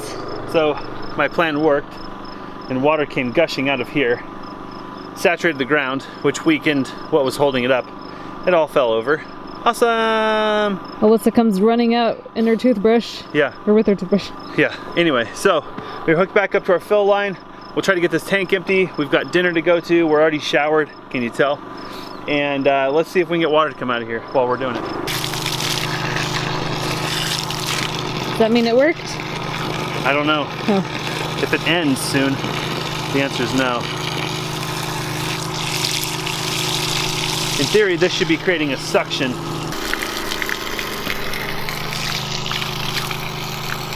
For the record, that's barely open. Okay. Like, Wow. barely, like that much. Yep. See, this is what happens when you don't fully close it. Okay. This is what it was doing. It was leaking over here and I Yep. didn't see it. Are we supposed to be excited? We got water coming out of our pipe? I think excitement ended about 2 hours Yeah, it ago. You know what? You don't watch our videos because they're full of like drama and fakeness. You watch them because we're down home real. Like, This is real. this is how it goes, folks. You said you wanted reality. You're welcome. Reality TV at best. Publish more videos, you said. It's not running out, right? It's not running out. So your plan may have worked. Maybe.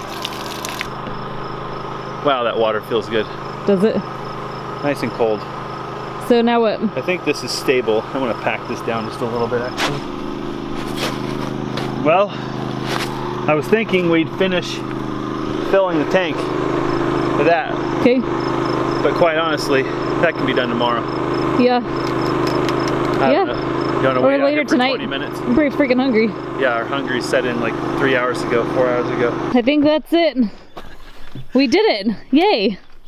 Yay. And I'll tell you what, earlier, this was gonna be a celebration. We were gonna go have margaritas and hang out and be like, got our water system working. And now it's like, screw that, it can sit. We gotta go have margaritas. It's working. It works. I actually tested it when you were doing your Really? hair or whatever. Yep, I put a hose on the spigot and it works. So we got other chores to do. Life moves on. We'll deal with this tomorrow. Time for dinner. Time for margaritas.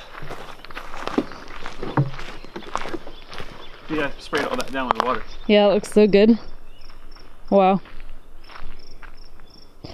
Tomorrow we'll be back. Have you hydrated yet today? A little bit. Coffee's hydration, right? It's early and it's already over 80 degrees, yet we have a big day tomorrow planned, which means we have to do a lot today in preparation. So today, our number one primary goal is to finish the water system. Last video, we shared filling it up with water, and while it is holding, we do have a couple of leaks.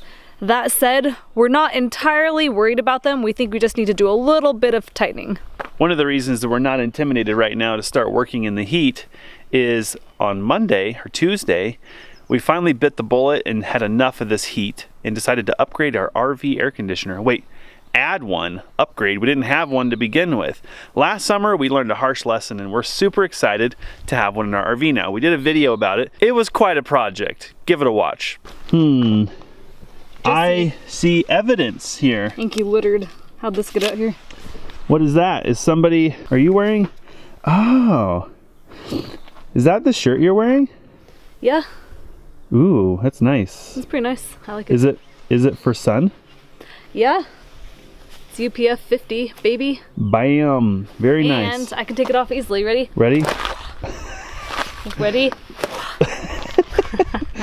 All I care about is that you are dressed for the sun. I don't want you to get a sunburn. Gotta keep this baby soft skin as long as I can. So we have a few connections to check this morning. First, we've got our main hydrants and fill hydrant.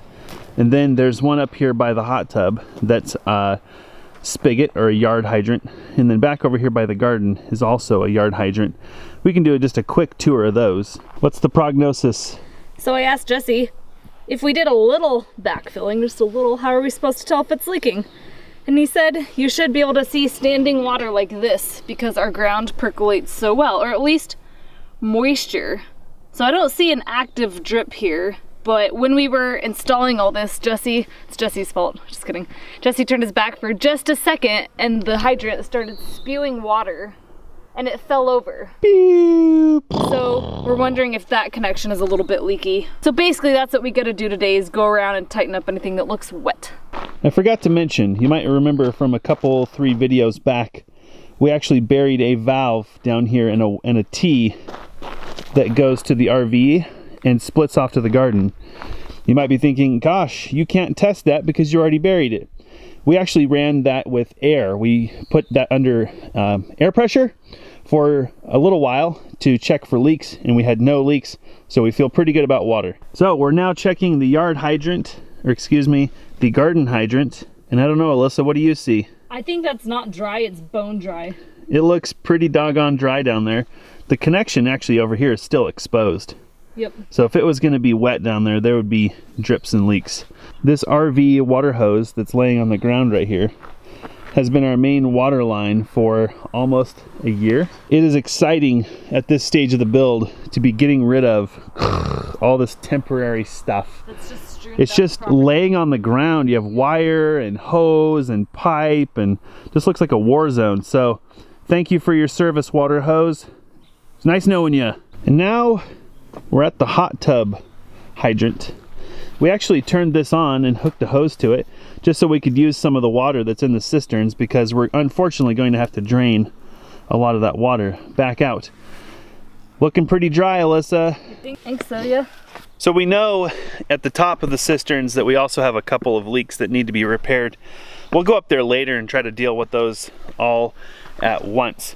So right now, it looks like we have just one leak down here at the main connection. That's pretty good, yeah. I have a hunch, maybe it's a hope, Yeah. that it's just the threaded connector and that it's not the saddle tee. The saddle tee, if you watch the previous video, it actually clamps over the hose and it's got a rubber seal that seals up against the main water line. If that's leaking, that'd be really difficult to repair. I'm hoping we just need to give that a crank. So I'm looking for the source of this water, and I'm looking right in here where this connector for this line comes into the saddle tee, and I can see water on the threads.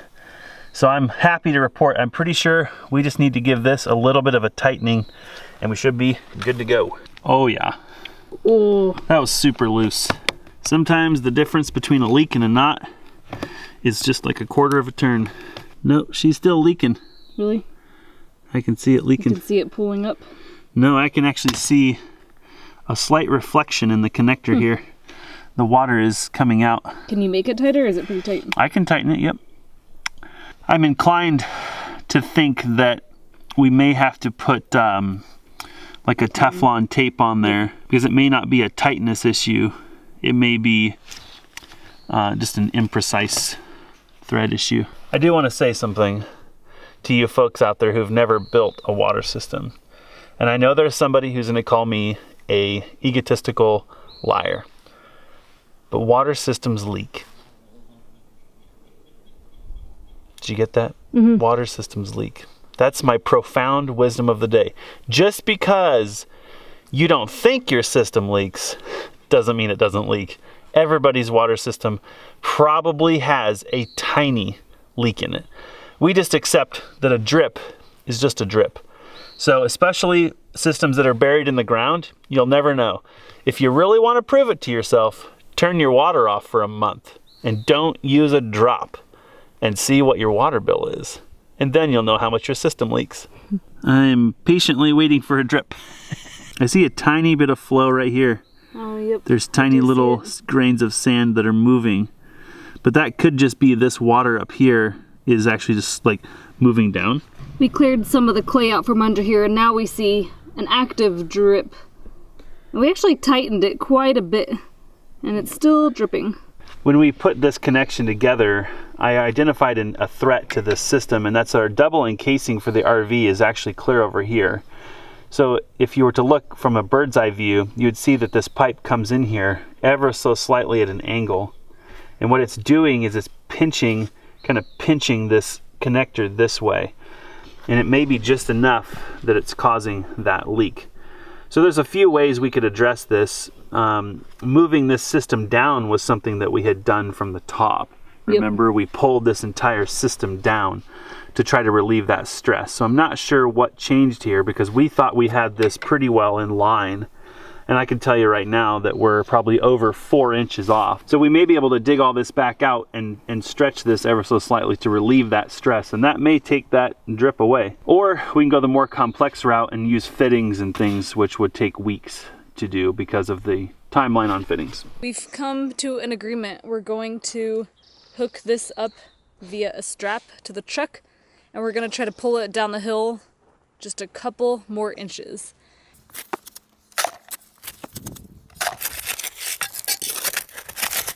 These rocks are going to be a booger to the very end. Just going to move the hydrant a couple Just inches, an inch. they said. You guys are sissies. It's 124 degrees in Phoenix today, they said. From their air-conditioned house by their swimming pool. The air conditioner is already sounding terribly good and we've only been working for an hour. Number 2. Still trying to get to final rock. 10. Is that the big one? Nope. Not the big one. Oh my god. That's pretty good rock. Just gonna move the hydrant a couple inches, they said. That's honestly like 3 or 4 times bigger than I thought it was.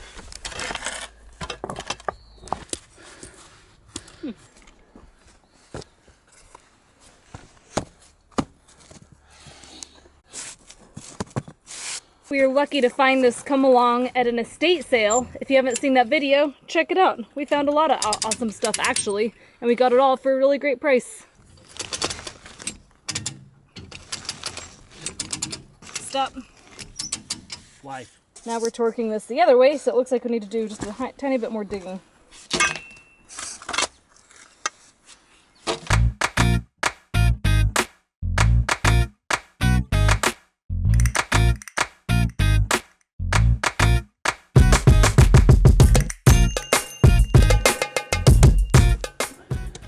So we came up with a plan at the hardware store, but it involves asking a neighbor for help, and he doesn't get off work for a little while. So the water down here in the lower hole has receded enough that we can at least see the plumbing, which could be a good thing or a bad thing.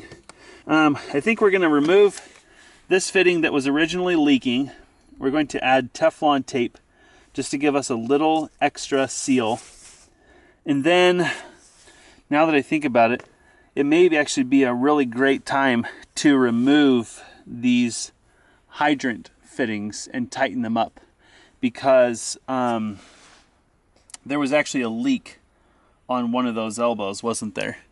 Yeah. I think there was. Yep. All right, so let me take this off here, and then before we connect this all back up, we actually need to remove that hydrant so we can do some work on those fittings. I don't know why they're leaking, because we put Teflon tape on them, so they should be perfectly fine, but so goes plumbing. I sort of feel like we have bad karma coming our way or something, and I can't think of anything that I did. It's probably from that one time where when I pulled a a girl's chair out from behind her on her birthday when she was blowing her candles out. Thanks for doing that. Really, real What mature. did you do? What did Real you do grown that up. we're getting punished for right now? Probably something. I don't know. Probably stole a kid's ice cream cone or something. I don't know. I'm going to take a risk here. I'm actually just going to remove the hydrant. Can you take that? Yeah. I don't remember a level like this on Super Mario, do you? Like there's no failed plumbing system level. Or is there? So what happened was air got in the system and it burped its way all the way to the top. And so now there's water just sitting in the line. Okay.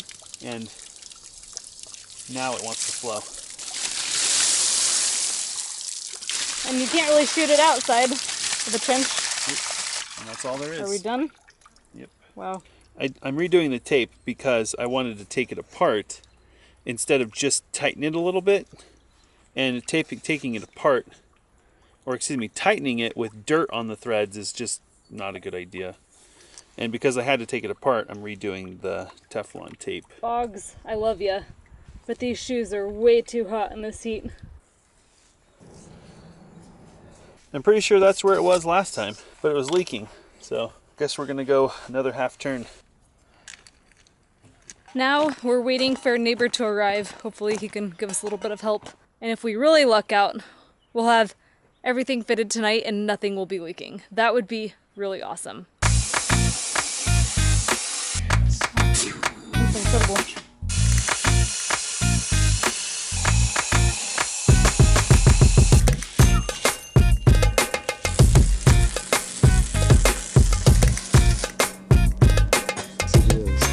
It's awesome. Oh, this is the front. So Yeah, it'll that'd slide be the on just front. like that, yeah. How about it? That'll work. Can you get on there and I'm gonna truth. The big mamma jamma. I don't think we need anything else, do we? She's looking pretty good. Wow. Okay. Oh yeah, she's turning nice and easy wow. now. Wow. I'd try it now. Yeah. Let's back her off here. Oh my gosh. She's dripping. There, I just felt one there. Felt one. And let's try So let's go just a tear a bit more. Coming out the threads here. Oh, is that right? That's where it Yeah. is? Because it's coming out past the seal, and it can't get past this, so it comes out and then it works its way through the threads and pops out. Gave her a major. That's a pretty good turn. Who knew there was like a whole nother turn or two in there? Well, we're Turn, like maybe. a full thread past where this one over here is. That's what makes me think it's something stupid. Grain of sand or something stupid in there. Because I mean, every other one, we hand tightened the front one. It was fine. I tightened it up more. I think it's got the angle, and I think the darn thing's because it's got this, you know, tilt to it, that it's got just enough of a pinch on that gasket that a little bit of water's sneaking by. Reaching maximum here. Still dripping exactly the same. Gosh. I don't think it has anything to do with tightness. Well, sometimes you get validated. You have to go to the moon and back and build a custom tool, and you have to be a metal worker to realize you were never going to get it in the first place. It was as leak free as it was going to be from the time we hand tightened that nut, and it hasn't stopped leaking at all. We've added, what, almost 3 more turns on that? Yep. We built this freaking wrench, for God's sakes. Our neighbor helped us and cut this with a torch and welded the pipe on and did all this wonderful, amazing work, and drip, Yeah. drip. Yeah, so plan C. I Yep. think this is plan C. Maybe it's D. I think it's B. B. plan B. This was clearly plan B. This is plan A and a Yeah. half, or A 2.5. Is to actually use silicone on the inside. It's become obvious to us that torquing this thing down is going to either damage the bulkhead, which we do have a spare, but why do that? Today was a rough day. It was very Started rough. out simple. We ended up with just, knees deep in water, drips and leaks, and now mosquitoes are trying to eat us. So I think I can speak for both of us and say that because this is a permanent system, it is so important that you do it right. And As right as possible. Right, and I said earlier, it'll mess with your head because what is that 99% where if you stop now, you're ahead, but if you go 1% farther, the whole thing blows up. I think we did a good job. Nice work. Yeah. I don't know how we did it. We worked through the heat of the day again. Yep. Just gonna fix a couple leaks, and it's been a lot of hours. I think we're planning on backfilling a lot of this tomorrow. We have a friend and a neighbor coming to help us first thing in the morning, so we should probably call it quits for tonight, even though we were hoping to do some repairs on the Rock Grizzly, and we'll get a fresh start tomorrow. Yep. Let me on, sucker. Let me on. I'm shocked you perpetually allow me to drive this thing. Why? Because I'm crazy. Not really. I trust you. I'm pretty safe. And now we romantically ride off into the sunset.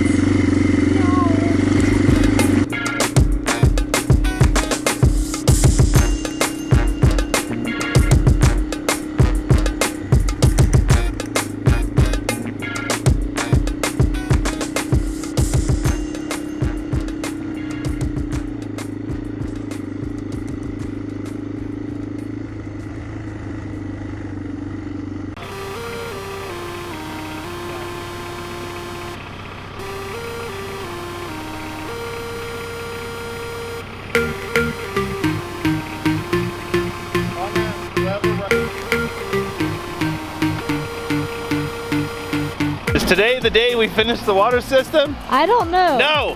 No, it's not. Today's the day a neighbor comes to help us at least put sand around it.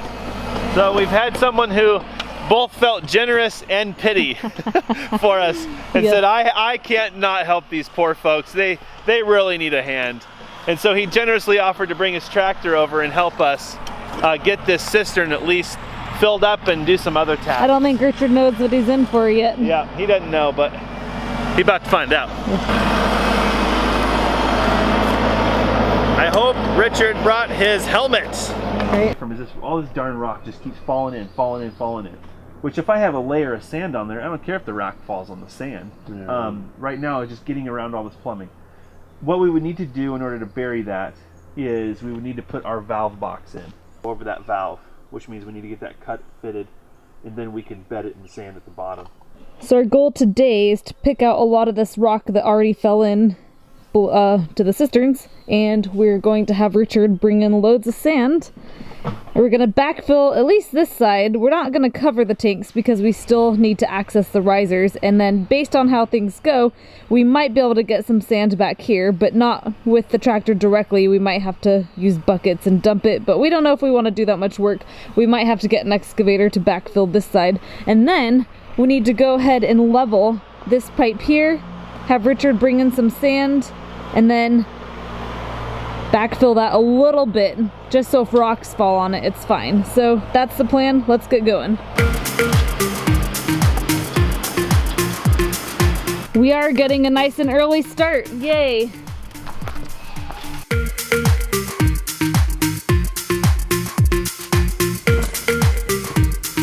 That doesn't cut your cistern.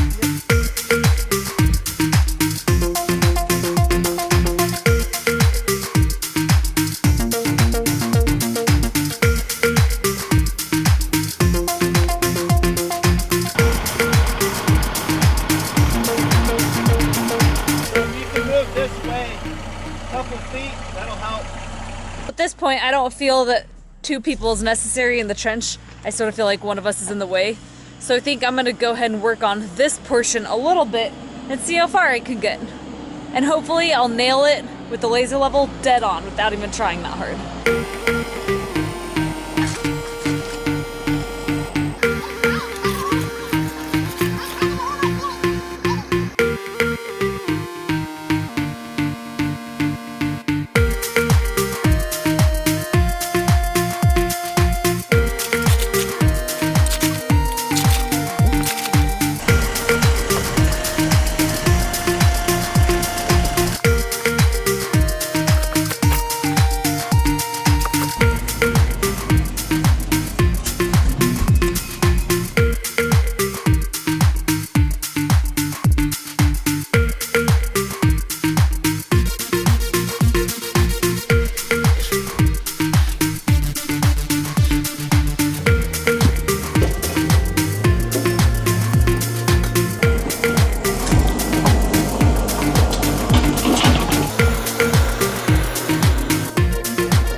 Well, we're cruising right along this morning on this project with the help of Richard and his tractor.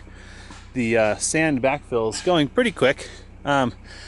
It's hard because mobility of a tractor in this tight space over here is really not ideal. But the most ideal tool probably would be an excavator. But at some point, the cost or speed of a tool is really, I don't know, it's all relative. So because Richard's kind enough to help us, we don't have the stress of an equipment rental pushing us to work long and hard. We're probably going to work for maybe about 4 hours this morning until the sun gets up here and we can't stand to work anymore. But it'll probably take us about 3 hours to get the sand around this cistern. And you know, doing it by hand, sure, it's more laborious, but I guess what I'm trying to say is that equipment isn't always the answer. There is definitely a time and a place to use equipment, and we'd recommend using it whenever you can. But in this situation, like many situations, we're making do with what we have. So most of the sand here on the backside has been moved by hand because Richard's bucket can't reach over, obviously. And we dug this hole with an excavator, so the excavator can come in here, swing the boom out, and drop the sand on the backside.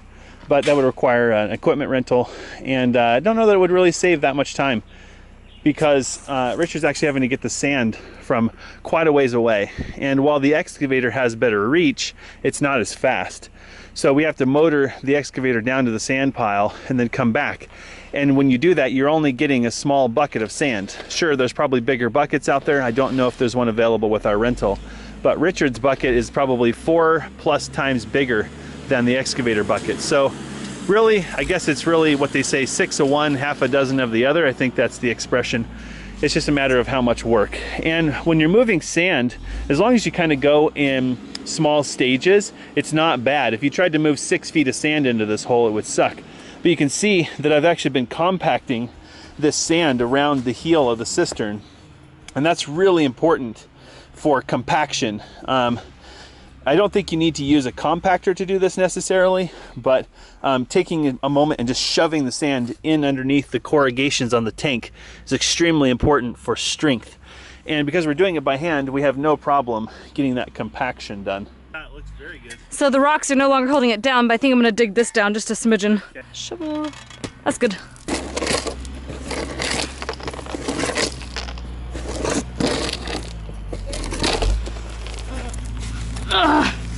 Finding rocks to the very end.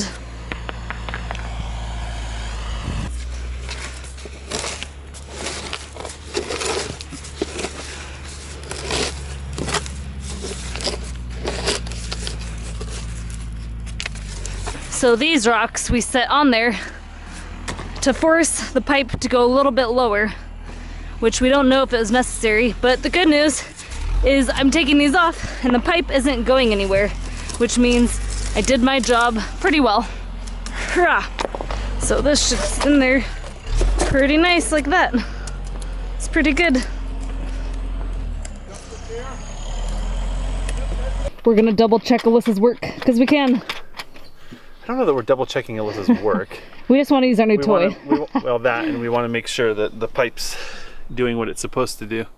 If you have any slope or tilt up on your drain line coming out of a gravity-fed system, it's bad because you have a high spot. Air bubbles will get stuck in there, and effectively you're reducing the capacity of your cisterns. So it needs to slope. Even if it's dead level coming out of the cisterns, that's okay. We just want to check before we bury it that it's darn close. Alyssa, hold on. So the receiver has to point the laser.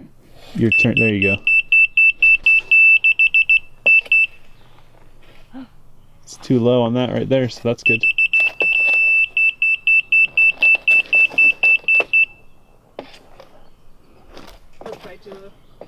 Yep. Bam.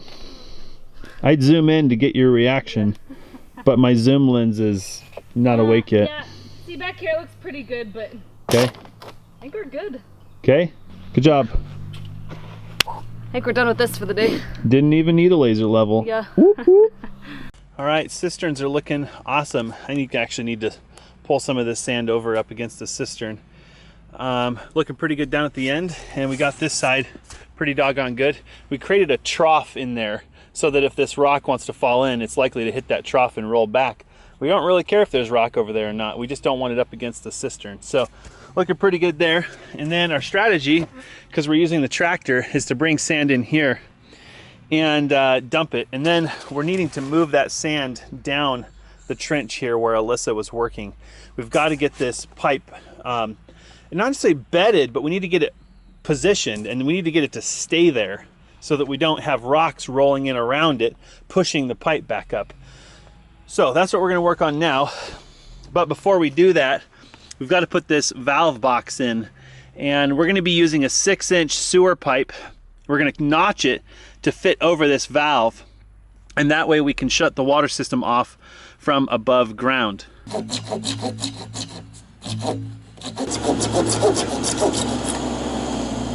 We try to keep this thing somewhat vertical while we backfill. So now, if we need to shut the cisterns off, we dang well better get our wrench built. It's just gonna be a wing and a prayer to get it shut off now. Come forward just a little bit.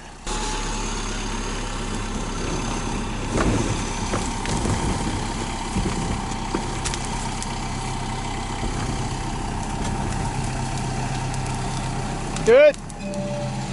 One challenge we're gonna have with this pipe, which is our valve box, is keeping it level during the filling process. And it's important because it's so deep. When you stick a wrench down in there, you don't want to have to try to fight to find that valve.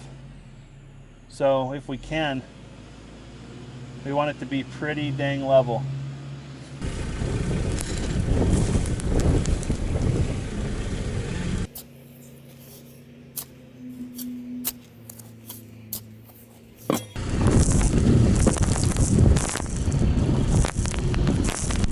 Good. Alyssa, yes.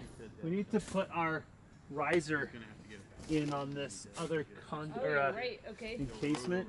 Yep. Not urgent, Okay. but we do need to get that up here. This backup encasement here, we're not going to use it right away. We're simply burying it because we've done all this work with trenching. And we're thinking that this long term will be a rain catchment system line. So we're actually going to add a few elbows and bring this conduit or this encasement up out of the ground so that down the road we can just add a water line to it and potentially put some above ground rain catchment tanks over here. That'll be just a summertime only system. It won't be accessible during the winter. So Alyssa's gonna do some cutting up here, and we're gonna add a few elbows and bring this up out of the ground.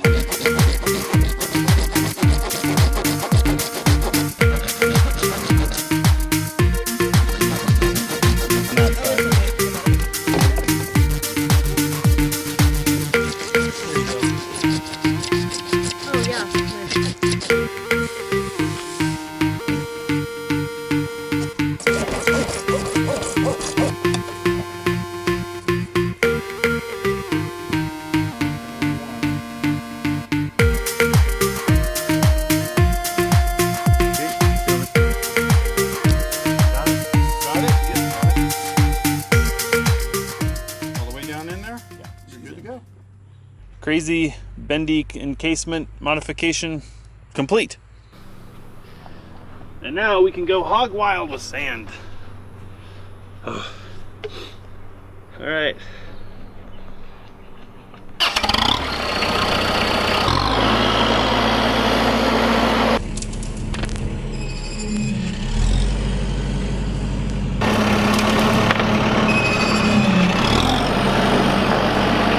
What I love about this sand backfill is that we can now just jump into the trench, taking a risk by doing it with the camera. Ready?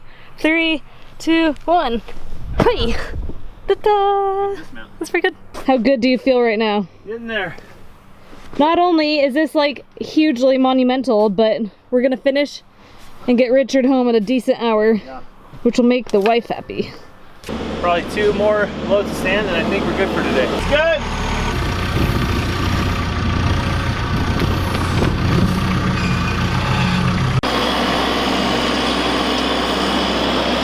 I just got all the aftermath of that in my face. Yeah. So much dirt. Sorry, Cannon. Dirt and dust. You know what they call this? Huh. Insurance. Yeah. This is insurance. The kind you don't just pay a few bucks and all your problems are solved. Sweat insurance, yeah.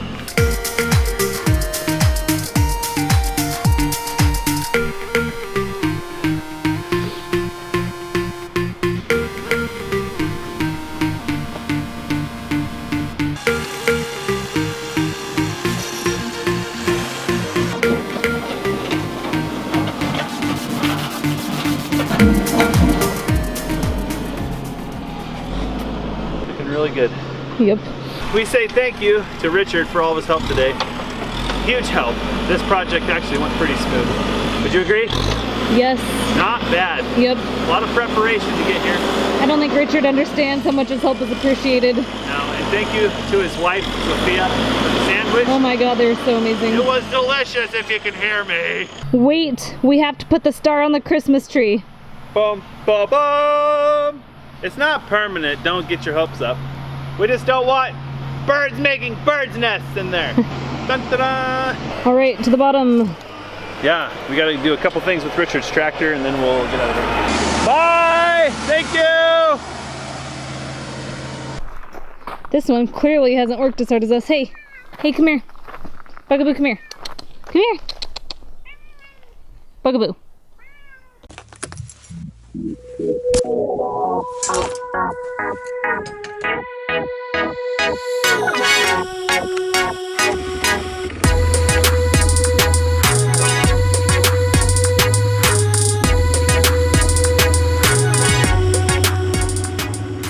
Today, call us crazy, but we hope to finish our water system.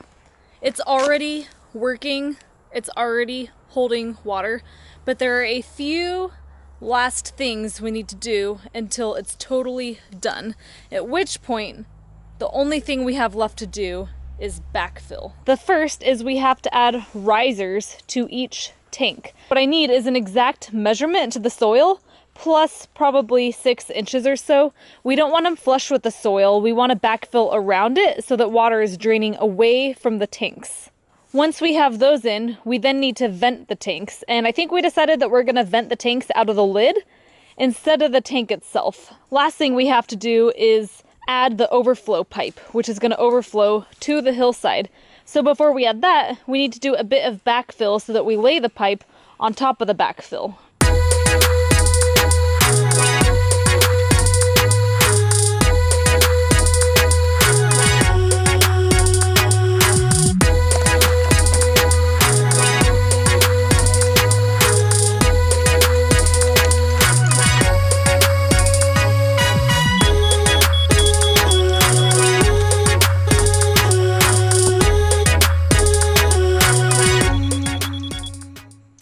We had 2 very small leaks in our system. The one at the bottom of the hill, 100% fixed. And then this leak at the bulkhead, we've watched it over the last couple of days, and this sand is absolutely bone dry. If there was still a leak or a substantial leak, there'd be standing water under there. So either the leak has already sealed itself up completely, or the leak is so minuscule that it's evaporating quicker than it's leaking, and both scenarios we're happy with. If we're ever in doubt, like we're losing mass quantities of water and we think it's from this right here, we can always drain the system and caulk the inside of the bulkhead with silicone, but that's not our plan A, so we're not gonna do it right now. All right, I have the measurement I need for the risers. Back to the bottom of the hill.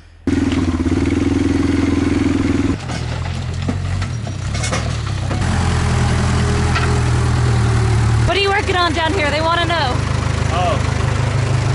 We don't have any rock, but what little rock we have, I'm getting rid of. I'm moving it. I'm making it go away. To beyond. Out of sight, out of mind with the rock.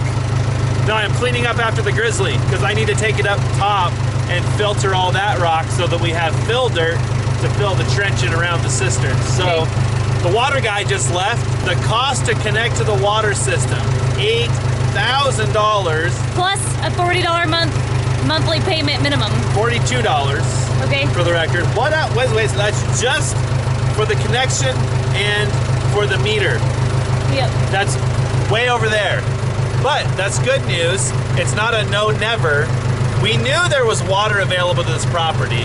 We just didn't realize, like we couldn't remember from our notes what the cost was. We knew it was substantial. But that's not plan A. Plan A is to still drill a well. We're just trying to understand the whole picture because it might be an option one day. We don't know what the future holds, or we might sell the property one day. Yeah. Not the plan, but it could happen. And the future buyer might want to connect to water. Anyways, so... Yeah, and it's something we may want to do in the near future because the cost is only going to go higher and higher and higher. And that's just to get the meter into the property line. That way, when they raise the price to 15 grand to connect to the system, we got ours cheap. Cheap, they said.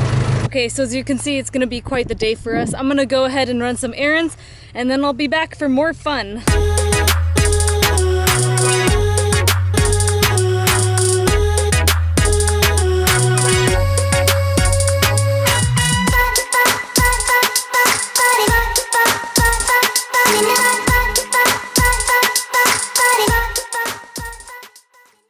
Back from errands, time to go to the top of the hill. I bought stuff. Do you know what this costs? 86 bucks a foot. That's $600 in riser pipe. What in the heavens dickens is this stuff made from? Unicorn hair. Unicorn hooves. Hooves, yes. More rare than hair. Do you know what these are? I have no idea. Plumbing hula hoops. Woohoo! I'll totally hula hoop with that. While I was gone, Jesse was working on getting the Grizzly loaded on the trailer to go to the top of the hill. However, for some reasons I don't remember, I don't know that it's going to the top of the hill today. Yeah. Apparently we can't get 3 minutes into a task without having a challenge. We have a challenge! In a perfect world, these lids would be off the cisterns for as little time as possible because, you know, even sand here somehow is gonna wanna go in the cistern. Not to mention we have squirrels and stuff throwing their nuts down here. This poses a problem because, come to find out, these lids have little nubbins on the bottom, which prevents the lids from sealing against the flange. Who would have thought, right? Long story short, we have a third tank sitting on top of our hill right here that we're not using in this water system. And guess what? It has the same size lids. So we're gonna go ahead and modify those lids and just swap them out with those lids. So these are the nubbins we're talking about. The flange is sitting right here. And we need the flange to sit on the gasket. Yeah. And we've got secret, not meant for this tool grinder.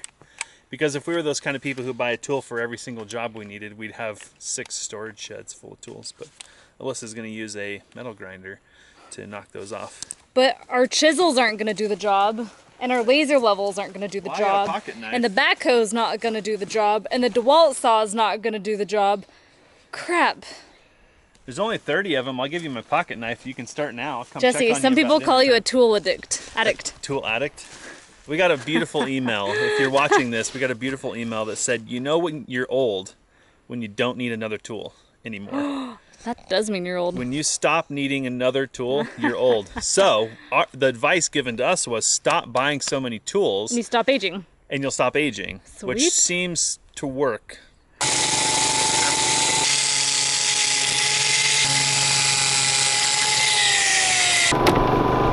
I don't know. Seems pretty dang good to me. Probably ask the boss what he thinks before I do the second one. Nice, yeah. That worked really good. Yay.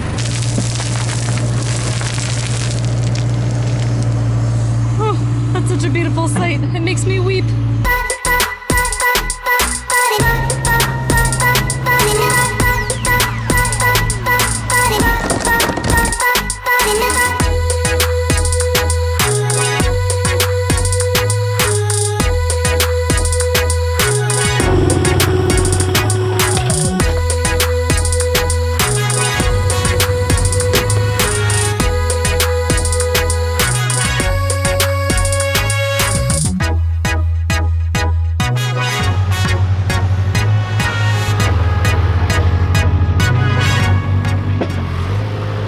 We just kind of regrouped and talked about the rest of the evening. We were only going to work a couple more hours, so I cut these in half and I don't know if you see that, but these are pretty dirty. So I'm gonna take these down to the bottom of the hill, give them a bath, and then we'll talk about what we're gonna do down there. Can you see it? Poor froggy. Where is he? Oh, there he is. That's a brown, woo, there he goes.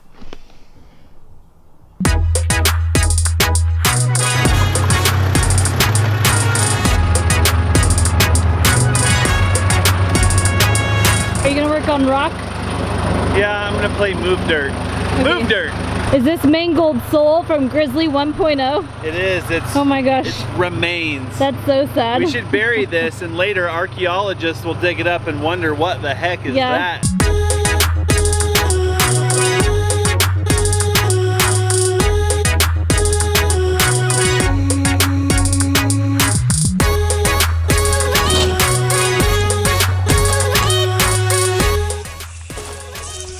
That's a lot of mud. Look at that.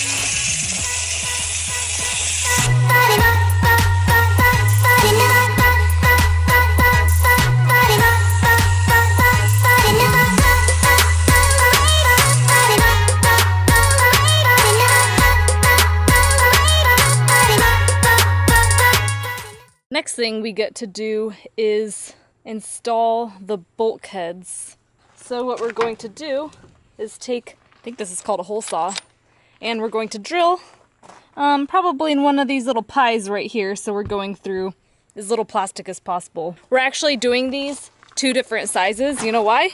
Because we have 2 bulkheads left over, an incher and a 3/4 incher. Use what you got. What I didn't account for is how big these bulkheads are.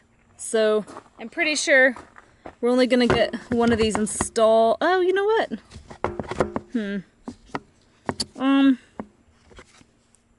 I don't know if the inch will fit.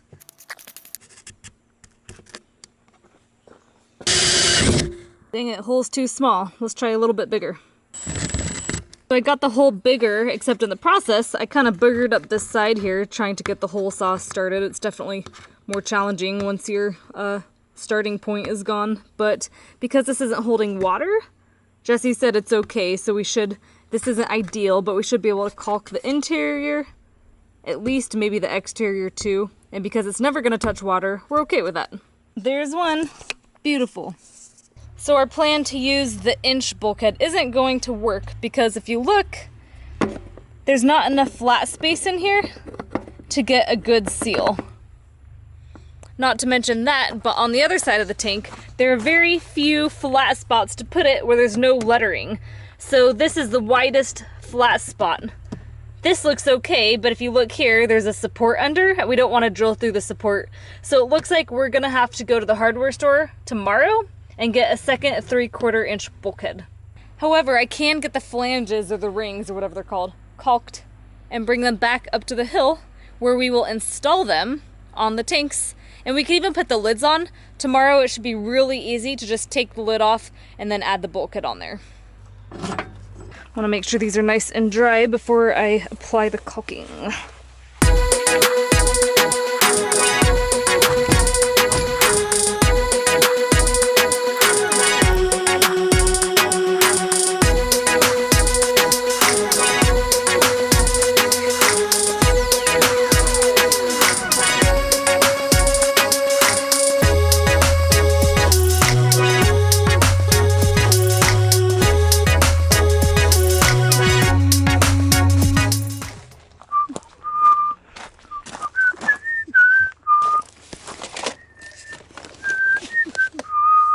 Oh, I don't know if you're ready to move. I don't know. I'm gonna move you anyways. Gosh. Jesse saw that someone in a Facebook group said, is it just me or does everything homesteading related have to be really hard? And that's been my experience. The seemingly simplest thing is just so hard. But I do think that everything gets easier with practice.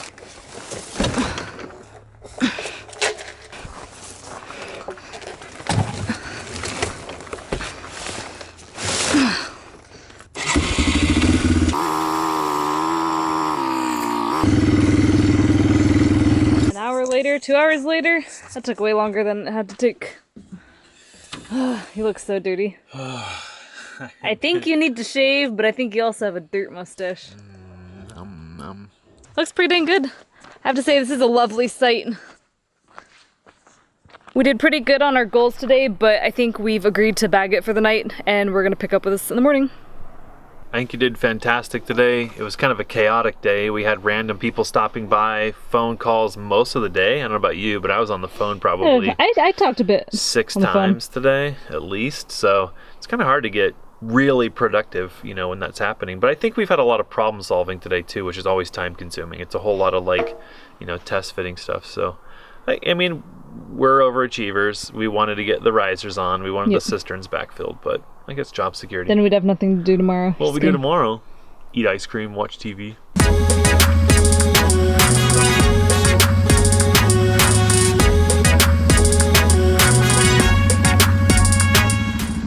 This morning we get to have our very first backhoe repair done. We were working on filtering rock and getting the cisterns buried for our water system yesterday, and I turned up a really nice rock with a really sharp edge and destroyed one of the backhoe tires.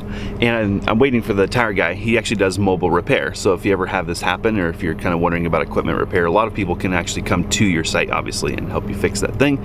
So he's on his way right now, first thing this morning. Hopefully that'll get us back up and running today. But I thought I'd take a moment and just share that this is not a repair that we have to do because we own the backhoe. Whether we rented the backhoe or not, we would have had to make this repair because this is something that we did. When you rent a piece of equipment, you don't get to like break it and then hand it back, obviously. So this would have happened to us whether we were renting or this is our own backhoe. I'm hoping it'll be maybe a $200 repair or so, and honestly that's well worth it for the convenience that we're getting out of the backhoe. We're trying to make it pay for itself by filtering all this rock, and honestly you can only run around on rock for so long before you gouge a tire.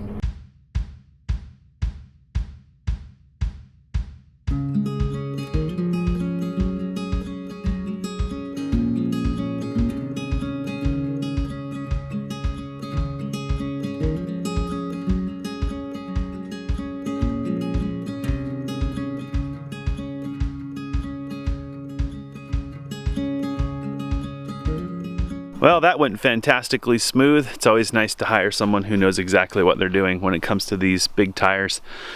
Thankfully, the backhoe comes with a built-in jack, also known as an outrigger.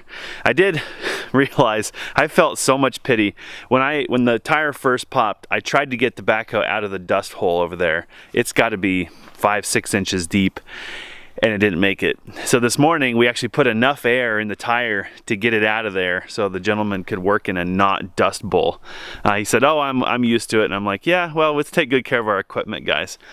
So tire's all fixed, backhoe is ready to go, back in business.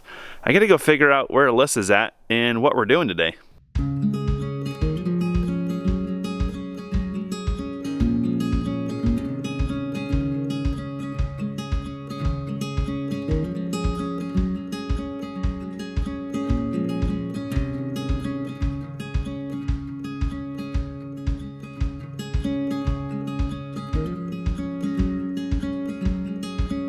What I'm doing today is preparing the forms for the treated 4x4s that are going to go right here, and that is going to serve as a place to put electrical outlets. If you've missed some of our previous videos, we actually ended up laying conduit from the RV up the trench, and we're going to have outlets by the hot tub deck, at the bottom of the hill, which will be right outside the basement of our house, and then also in the garden, because you never know when you might want electricity out there.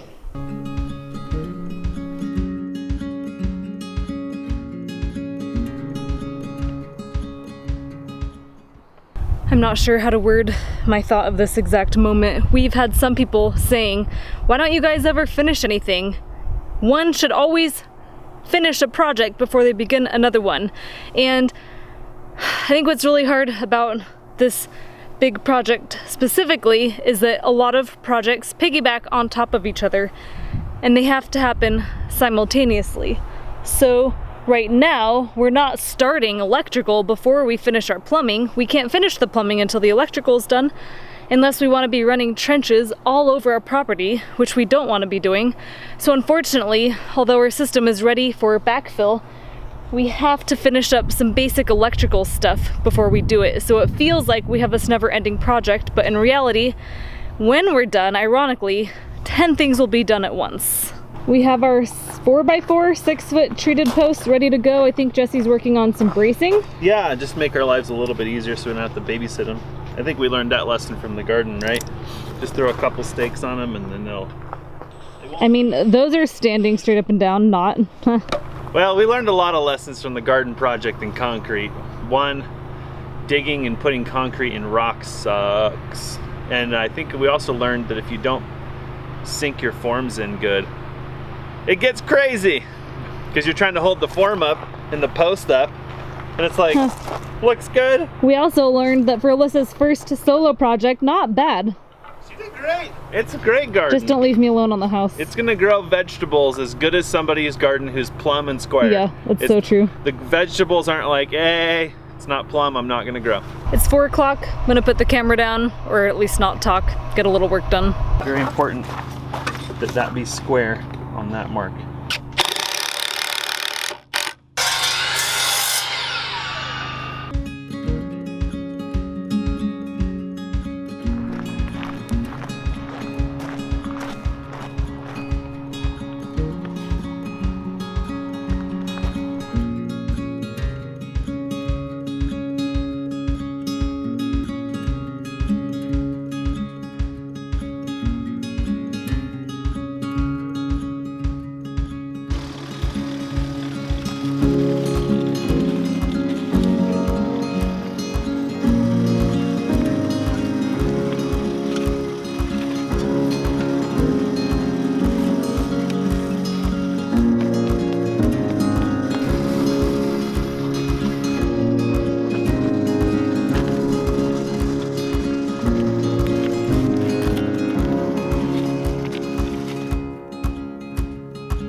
Not gonna lie, all that concrete experience helps so much. Like, I feel a lot less unsure how to work the concrete and how long you can work it, and I'm not afraid to come back, take the forms off, make those posts look nice and neat, you know? Yep. Even though well, this one might not be completely buried. It probably will be though. Is it time to finish the water system, like for real, for real? Yeah. For real, for real. Yeah, I think it's time. Bonus points if you don't concrete in your garden hose or your conduit. You know how I know this was poured by a man? Hold on. Oh, I could make a lot of jokes, but what? About half of it didn't go in the form. Well, look at that. Just, you know, getting a glass of water from our water system. The water's come a long ways. To the top of the hill we go. Can I take this off yet? I took mine off. It's so hot. I feel like it's glued to my head. I know, right?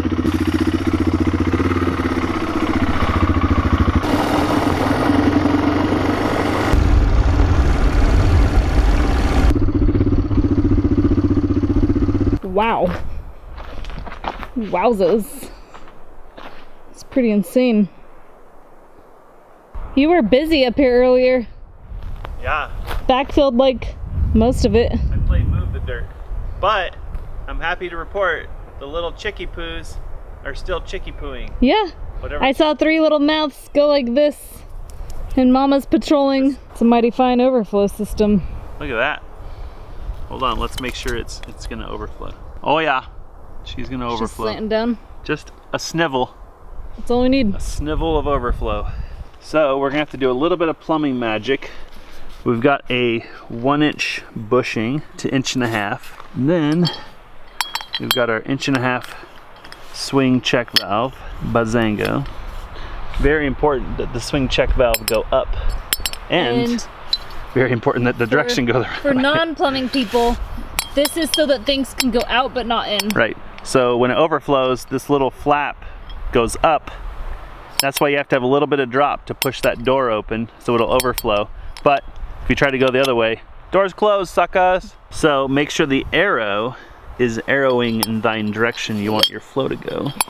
And I'm actually gonna thread this all the way on, and then I'm gonna glue this all, because this needs to be vertical. If I glue it and then thread it and it threads to there, that's gonna suck. That's The final bit of magic is to go back to 1 inch using yet another bushing. This is what I was telling you guys in the last video. Somehow, this was supposed to be an inch swing valve and it's 1.5 inches, so somewhere in all of our planning, we picked up the wrong size, but you know what? It's all good. I think we'd originally planned that overflow to be 1.5 inches, which was ridiculous because what happened was we originally planned on the inlet being like 1.25 inches or something like that, and you want your overflow bigger than your inlet. And since then we just... Good morning, it's another day. We've already been up and at it for quite a few hours. I already ran to the hardware store, so I got everything we needed to, in theory, put the finishing touches on our system today. We also got the preliminary foundation plans for our house, which we hope to start the excavation for in a week, and we're gonna do our concrete pours starting the end of the month. So this morning we're gonna try to get these babies installed, and Jesse has been working on backfilling the cisterns, or more accurately trying to filter soil, and we're not sure if we're gonna have enough. And a lot of these piles you see are actually like 80% rock, so there is a chance that we're just gonna order a huge load of soil so we can be done with this. We often wonder what Bugaboo does all night, every night since he's gone, and I see some kitty cat prints on this gasket, and these were left up here overnight, so that means he came all the way up here to inspect the new stuff. This is Alyssa's ingenuity. If you don't have a pencil, lick your bulkhead and then place it where you want it. Da-da-da! And here's why things take so long around here. So this 1.5 inch hole saw was big enough to drill the other 3/4 inch bulkhead, but it's too small for this one. So I have to go back down the hill to find a bigger hole saw. Grr. This hole's a little bigger than what we want, but we don't have an in-between hole saw size, so.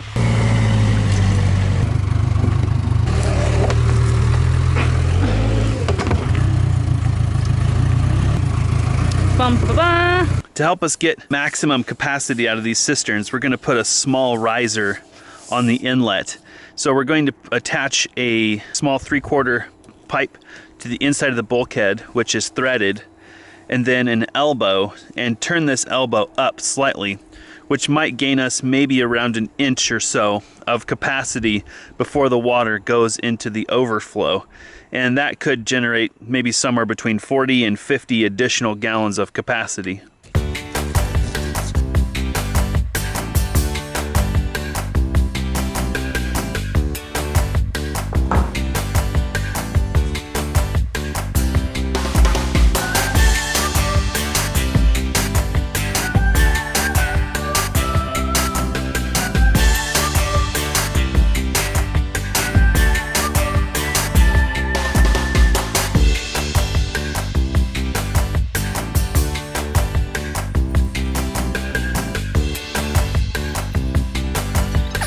Yep, can you grab that side? Yep.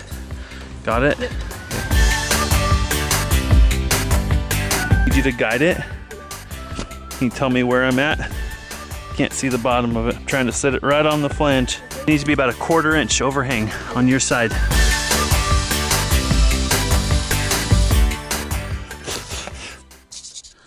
Next, we get to install the overflow. So our inlet is 3/4 and our outlet is 1 inch. So there's no way we could possibly overfill this tank. And this is located just a smidgen below our inlet. So what we're gonna do is we're gonna attach an elbow here, and we're gonna run this out through there, and it's gonna run out over the hillside. Anything monumental we want to say about the riser pipes?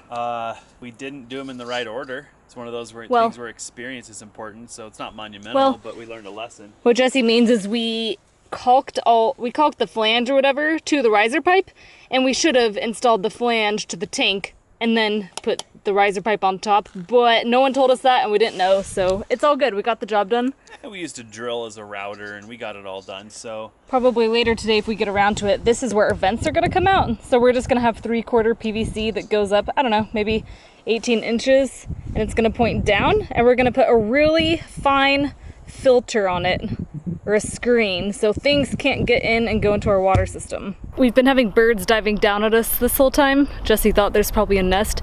He said in the cistern hole, and I'm thinking, no nest that I've ever seen was in the ground. It's probably up in the tree, but sure enough, we found it.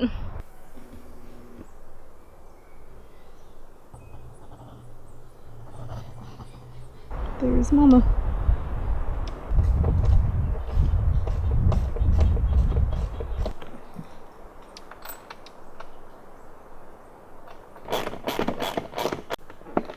Courageous little buggers.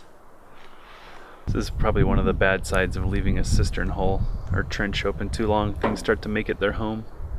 So I guess we'll get this riser pipe on and maybe we'll work elsewhere and let the babies grow up and become little birds so they can poop on Alyssa's arm. I'm impressed at the bravery and the courage of these little birds. I mean, I'm running a backhoe over here and they're just hanging out nearby like, hey, look at me, so.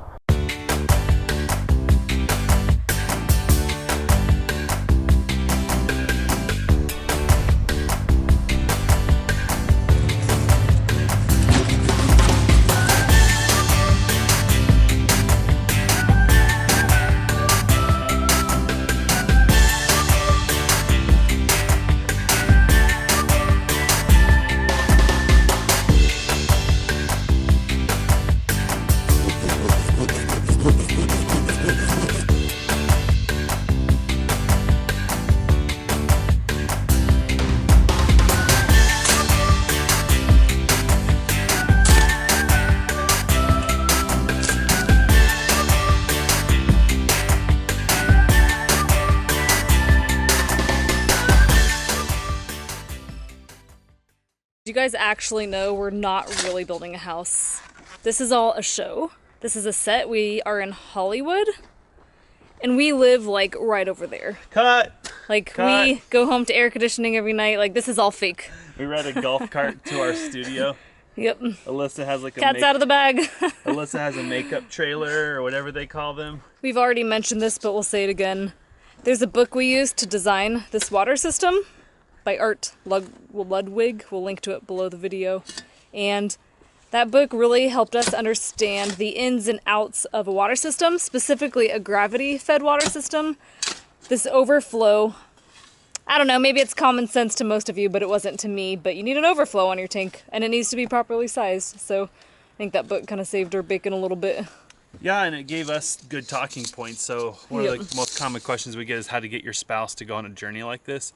That wasn't in a book. It's extremely critical that Alyssa and I be roughly on the same page for most of these projects. And so a book like that, we can read it together. You can read it, I can read it. And then when I talk to you, you know what I'm talking about. And when you talk to me, I know what you're talking about, right? So it creates common ground. Cool, got that all bedded. So now we gotta dig that down and put in, not the last of it. I'd put in a couple links.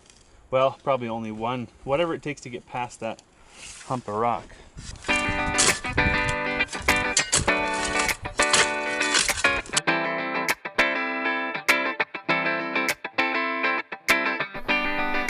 It's pretty good.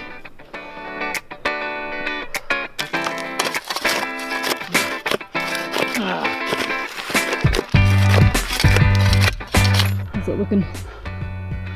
Good.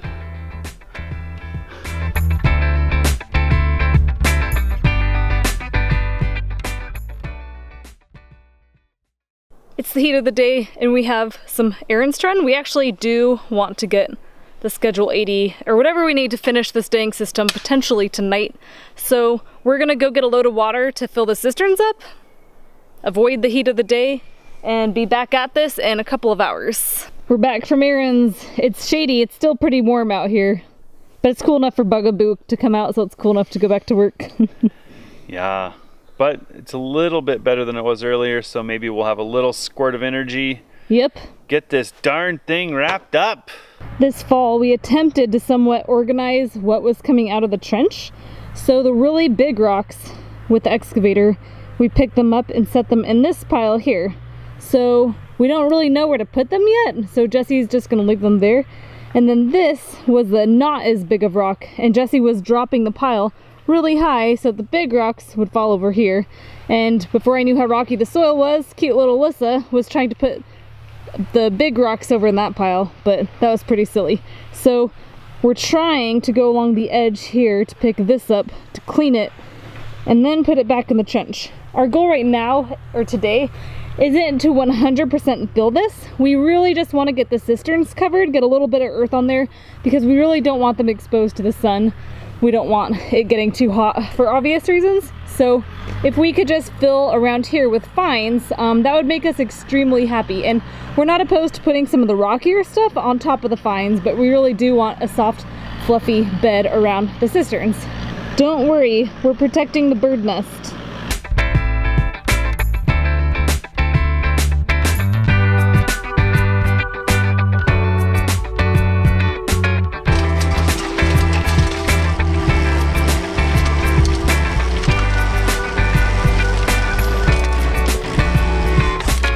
We got the goodies to finish the vents.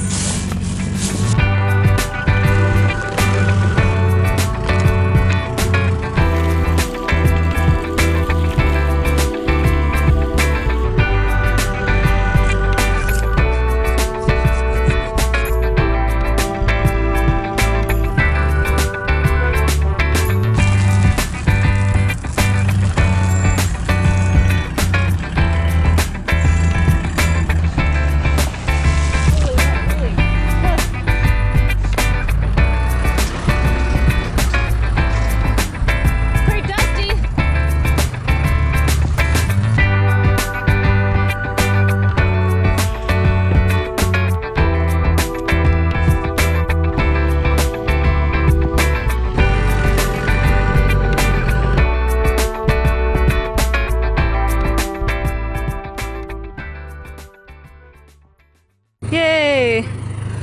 Capped and everything. We think we're gonna build some little support right here to hold that up, but meh, maybe later. This here is just a temporary cap while we're doing all this dirty work, but what we're actually gonna do, we got some mesh. Bought some mesh here, so we're gonna actually put that on the end. We're gonna wrap it around, and then we got a couple of hose clamps. We're gonna tighten it on. This should allow the tanks to breathe, but in theory, shouldn't allow bugs to get in. We'll probably do that after we're done doing this dirty filling, you know, just in case the dust wants to work its way back into the water or something. Uh-oh, we have bad noises coming out of the backhoe. Sounds like a tire.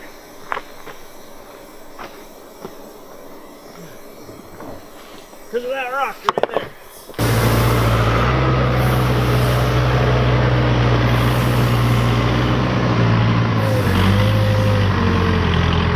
Freaking sucks. Pretty good job.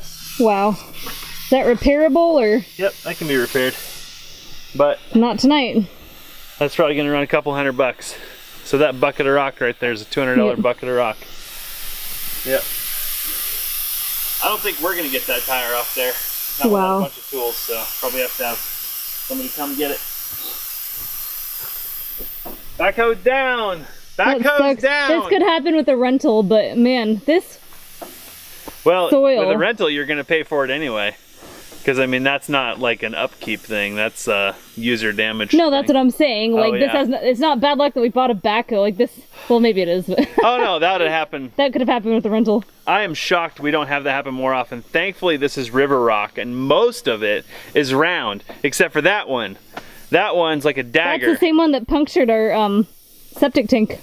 Probably. It's probably It the was same rock. exactly, well, I mean, not literally the same Oh, rock, yeah. but Yeah, the one sharp-edged rock. I mean, there's actually sharp-edged rocks in here, but yep. Port tire. First good flat. Boom. I tried to get it out of the dust, but whoever takes that tire off is taking it off in about that much dust. Look at that. wow. I mean, you cannot drive on this much rock forever and get away with it. It's gonna eventually catch up with you. That rock was actually underground. I spun that rock up. That rock wasn't even visible. I spun it up when I went for that bucket load. Well, yeah, I was wondering, it's like, oh, tractors, or not tractor, backhoe's about to tip over. So it just came out of nowhere. Oh, I spun it out of the ground. Yeah. Look at this guy. I mean, what are you Put supposed to do your with, hand on it for size. It's so hard to what tell. are you supposed to do with this stupid thing? There's my foot. That's probably 400-pound rock, 450. Can't move that without equipment. Not putting it back in the trench. No. No way. That's why we're filtering all this. But I'm not even putting that on our filter. No way. That That'll rock break it so can hard. just go back where it came from. Yep. I don't care. It can go back to Missoula or wherever the glaciers started. So my theory is that if I can get 3 yards more clean fill, that should get us to the top of the cisterns and then a little over. I'm really close. I probably need about 1.5 buckets more of clean fill. So I probably need about 3 buckets of this stuff here. And then I'm gonna spread it around with the backhoe, hopefully. So don't work yourself to the bone trying to fix this. I can move this with the backhoe. Dawned on me while I was sitting there. Then my theory is I'm gonna reach out with the backhoe and I'm gonna drag the rest of that pile into this hole. Yep. So I don't need That'll to filter get us it. pretty good. I don't need to filter that. Once the cisterns are covered in native rock, I should be able to pull that stuff unfiltered right back into the hole. So tomorrow. And am I correct in saying that after we get this backfilled enough, without getting like too obsessive, we begin excavation for the home site? Because we have our first concrete pour. We're committing to it. 10 days. 13 days. 13 days. 13 days till the Monday we pour. Oh. So there's But we only gotta build forms, excavate. oh yeah, we have to excavate like an entire mountain. We have to build forms, like. Backhoe ain't going anywhere right now. And you wonder why we get so frustrated when this stuff happens. Ah! So Jesse just got the overflow finished, except, The world there's hates always us. an except, the world absolutely hates us today. We got a check valve because we don't want water to go back through the system, and it's the wrong size. I don't know. We planned to the nth degree. We planned this 6 months ago, and all of this stuff has changed since we redesigned the system. But it'll So be fine. apparently we have to get some bushings tomorrow. We'll get a bushing, go from 1 to 1.5 inches, and then this will be done. Put the elbow on. Boom. Yep. I think what's important is we're almost done. This is the last thing. Getting that on means our water system is officially completed. Officially. Yeah. And then ready to fill all And the we way to can the start top using it. and check the overflow. We need to test it, make Yep. sure it overflows the way it's So- supposed to. Exciting stuff. Yeah. What a project. I think it's easy to feel discouraged still, but we've come a really long way. Today is a little reminiscent of the 2-inch poly day. Just a little, not as much. But it's had like this like frustration level 2 all day long, which is just annoying, like hard to have a good time. But this is exciting. Very So, exciting. Let's get this wrapped up. We have water at the bottom of the hill that we got earlier that we're gonna pump to the top. We're gonna shower, maybe have some snacks, rest, and be back at it tomorrow.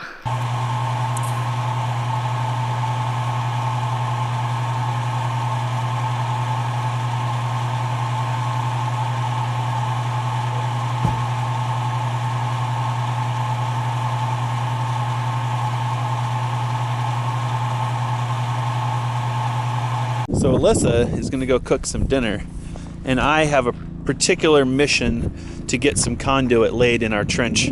I talked to our concrete pump guys, and I talked to the concrete company, and they're gonna bring sand for us in 2 days, and I've gotta make sure that we're ready to backfill our trench. We had a lot of, I don't know, just lack clarity about how to maximize this trench. If you haven't seen our water system video, we'll link to that. We dug this crazy trench on the side of a hill, full of rock, through the tree roots and whatnot, and it's a trench we don't ever want to dig again.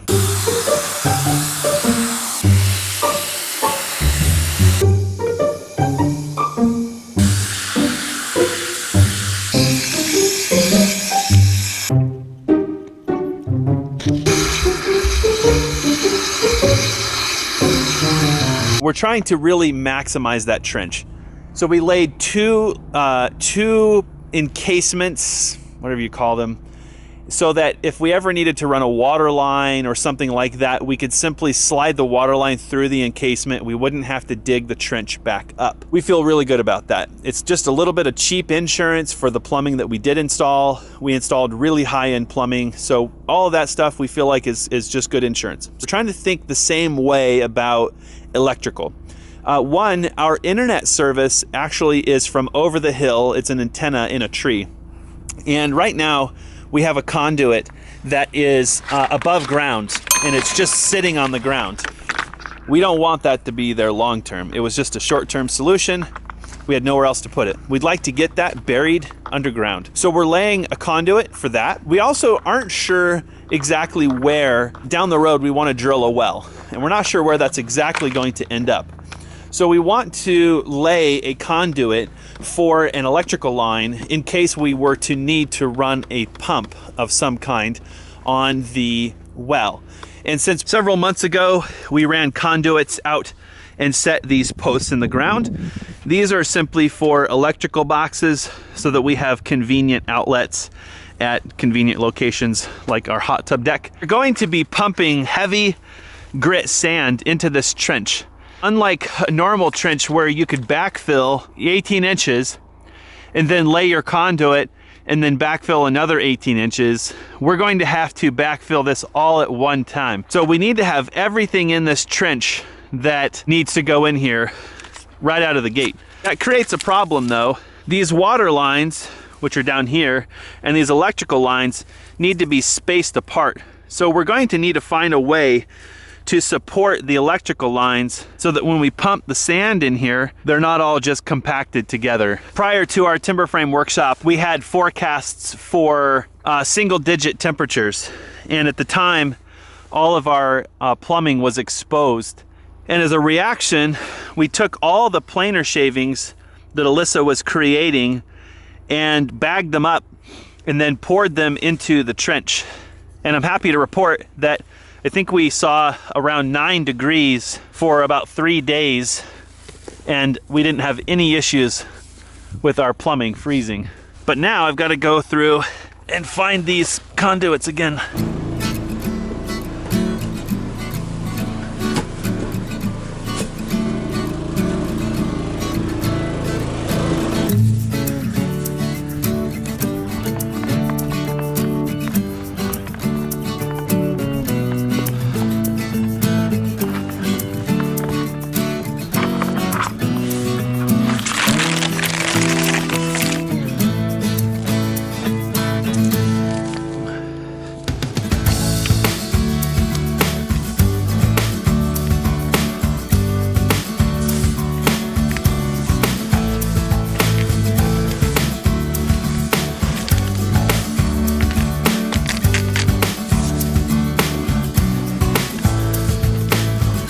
One of the problems that we had last winter when we started this project was the ground froze and it never thawed, which is very rare here, about a 20-year occurrence. So we had this trench open all winter and there was nothing we could really do to stop it.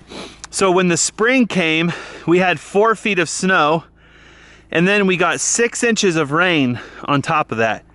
And the ground became very, very saturated, and the trench started to cave in. So we spent over a week cleaning up this trench just to get our water line installed.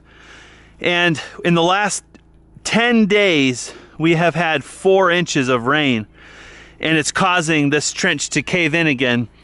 This time it's not that big of a deal because our water lines are already buried, so it's sort of kind of helping us. Hey, Bugaboo. Hey, dude. You coming over? What are you doing? Are you gonna help? No? So we've got to get this backfill for a lot of reasons, but again, this trench is already starting to cave in. Hey, what are you doing? Are you plumbing inspector today? Are you electrical inspector today? What are you doing? Okay, you glue it and I'll attach it, okay? one of the other reasons that this project has really probably become one of the biggest projects on our property is that not long before we started that project, I had a back injury that escalated throughout the year. And by the time we had started this project, I was in really bad shape. And so for the first time on this project, injury was becoming a factor and keeping us from getting work done.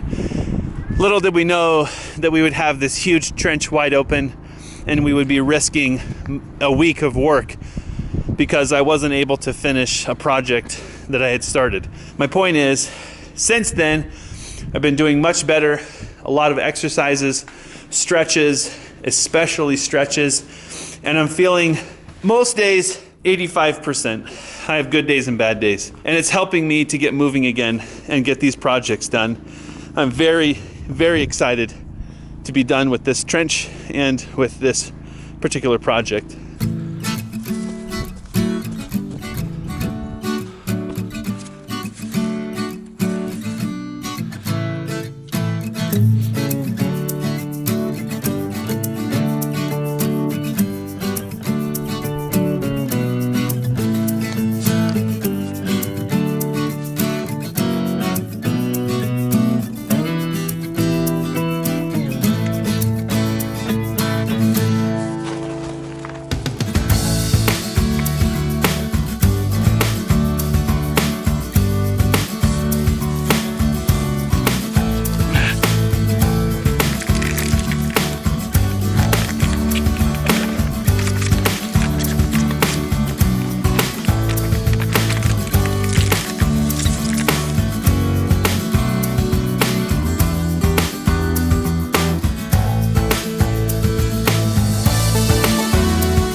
Still never gets old coming up here and seeing both the view and what we are slowly building.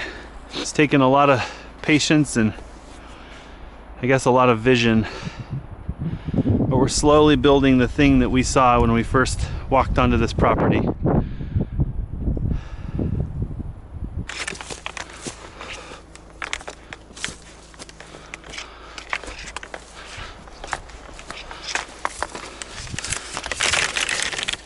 So stuff like this that's starting to cave in, it's gonna become a problem.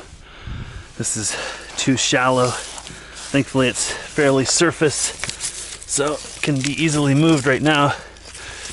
This happened last year, of course, and the problem was it had all winter to compact, and by the time spring came, we almost couldn't even move these cave-ins.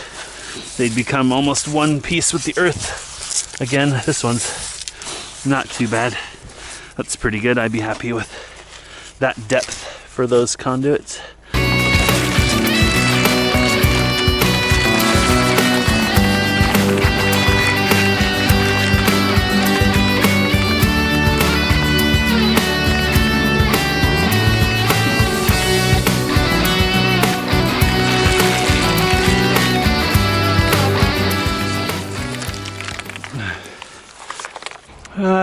Looks like I have maybe 100 feet to go. If I can get that done before dark, that'd be really good.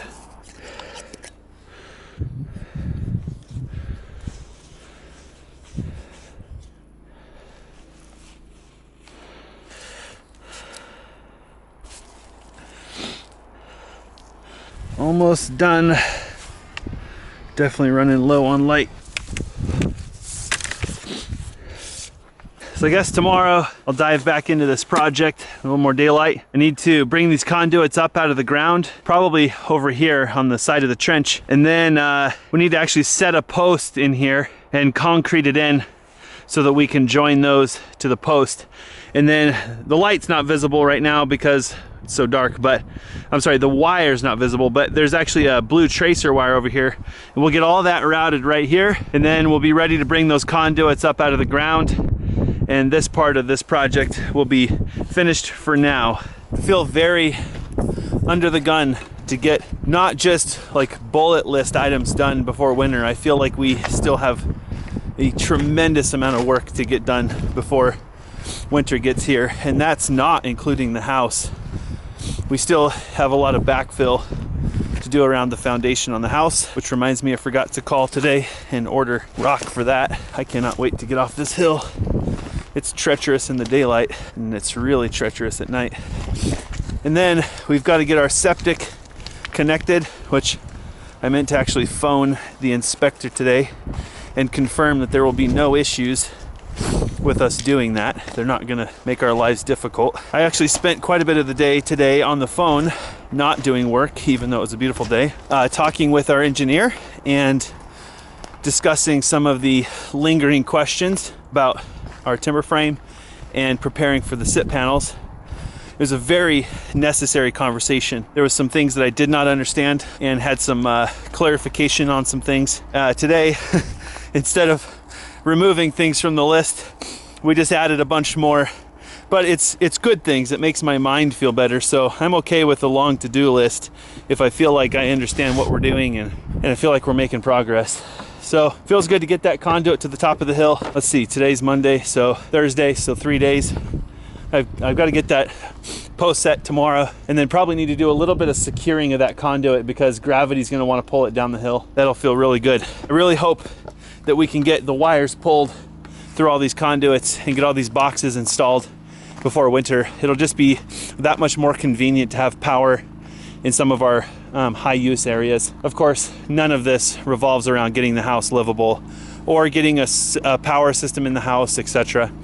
These are all just kind of creature comforts that we started on earlier in the year and did not finish. I feel like the next 60 days are the hardest days of the year for me. I feel that the limited daylight makes everything harder, and it's very frustrating because I feel apprehensive to start projects when I feel like I cannot finish them. I did get the backhoe lighting working, and I have some LED lights on order. I'm hoping that those lights work well and they're a good fit for the backhoe. I think that that'll help me with some tasks. I feel like I can work at night as long as I've got good lighting. So we're trying to adapt to winter time, which is for most people a time to slow down.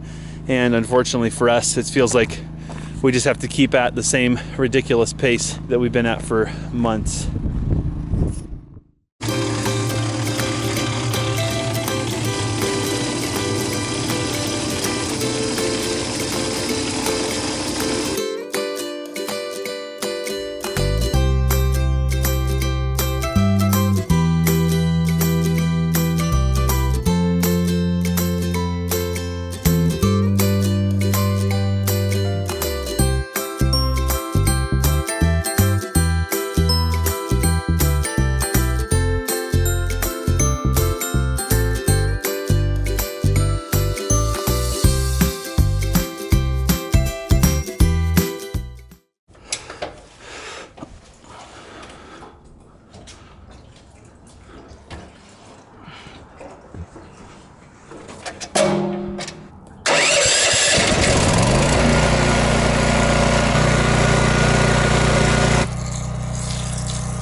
Well, I think I'll leave that post for a few hours and let the concrete go off a little bit so it's more stable.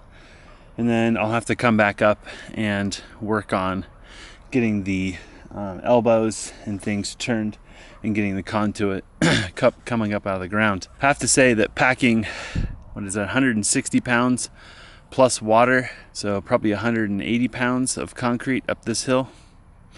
If I did that every day, I'd be in a lot better shape. But I'm pretty proud of myself for being able to do it. Like I shared earlier in this video, it was several months where coming up this hill at all was too dangerous. My back was too unstable, and one fall and I would have had some serious issues. So pretty thankful that my back is stronger. It's not perfect. I'm looking forward to having this project done. Finally got the hot tub to light. You know what? I don't think it lit. Been working on that stupid rascal for probably half an hour between doing other tasks, but the wood I have in there just doesn't want to go. So I think I will hold here and try to finish this up this afternoon.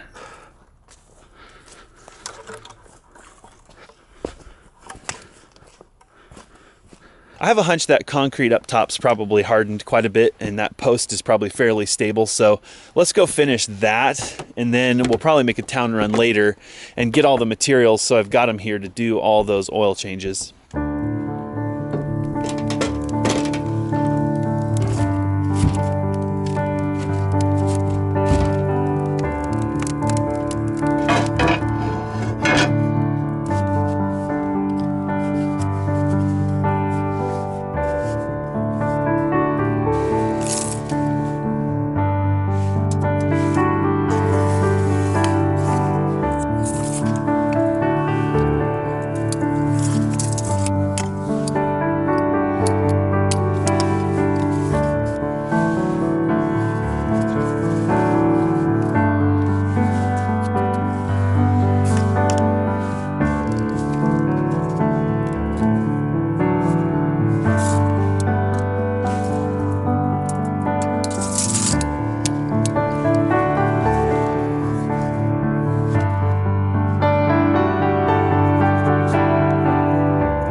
Oops, just burnt my gloves.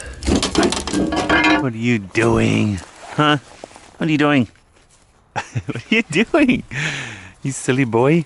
Huh? What are you doing, silly boy? Huh? Are you rubbing? Are you busy? What's going on?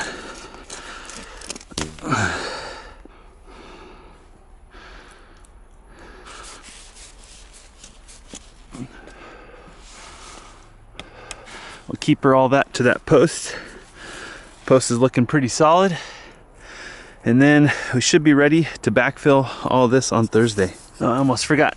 This wire is the tracer wire, and that needs to be run up here with that.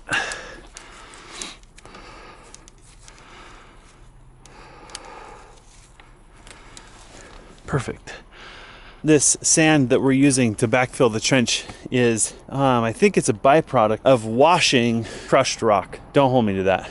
But it is $400 for a truckload, which I think is around 11 yards, maybe 12, which puts it at about $40 a yard, which is really high, like 4 times the cost of crushed rock. I had dreamt of backfilling most of this with sand just so that our plumbing is safe, our tanks are safe and stuff like that. This is all material that we filtered with our rock filter, our Rock Grizzly, and that pile over there has not been filtered.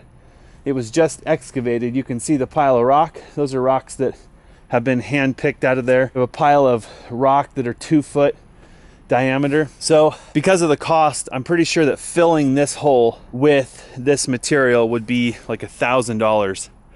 Wow. So I think tomorrow I want to come up here and try to get that pile of rock in this hole and see where that gets us. And then I'll make a decision about whether or not to fill the rest of this with sand, because otherwise we've got to bring in either topsoil or something, which we were using the Grizzly to try to prevent that. But of course we filtered out 50% rock, and so we have to make up for the volume of that rock somehow. But hopefully the trench will be affordable. I don't even know what the word is. That's not the right word. But I guess in hindsight, we're happy we have the trench. We're happy we did it the way we did. And I think we'll be happy with the sand. But I can say that if you have to do a trench like this, on a hill like this, in rock like this, there's really no great way to do it. The only other way that really would have been feasible would be to cut a road and then to trench beside that road, and then you could backfill that trench, and of course then you'd have a road.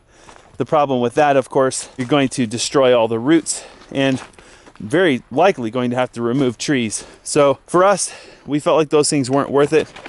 ask us in 50 years whether it was a great idea or not. So I'm heading down. I think I'm gonna stoke the hot tub one last time, and then I'm gonna head off to town. I need to get some conduit keepers to put on that post so those conduits will stay there while we're filling the trench. And then I've got to get materials for tomorrow to do the oil change and services. So we'll see you next time.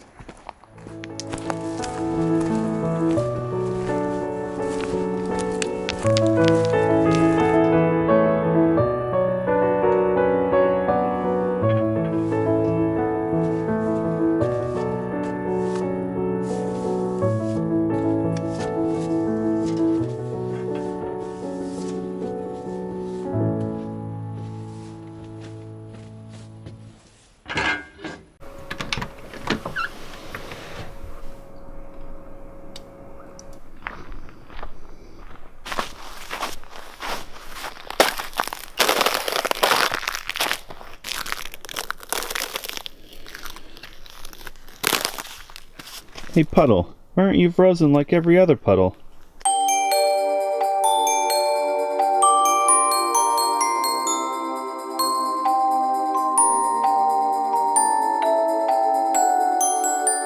So today was planned maintenance day.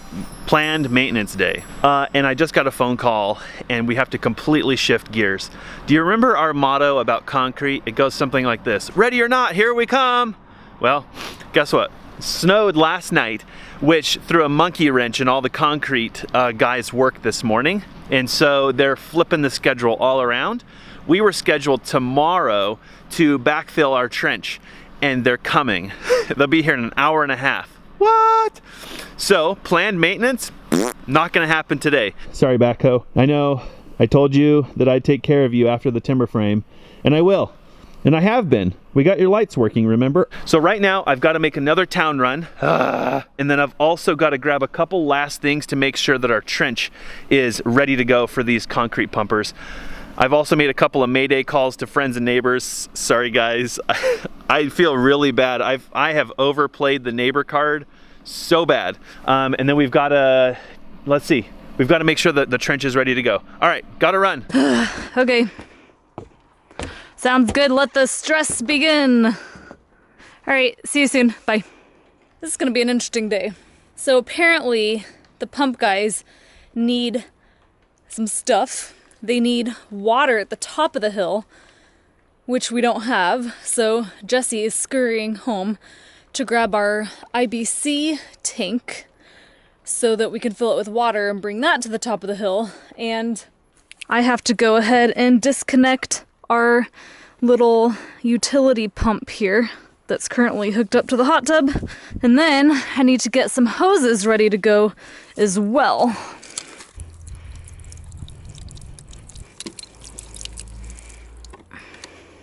And then he said there are some stumps that could potentially be in the way of the concrete truck backing up.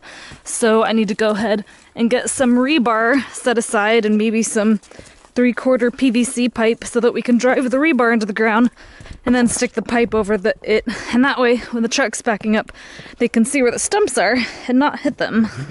Getting everything ready to load into the other pickup truck.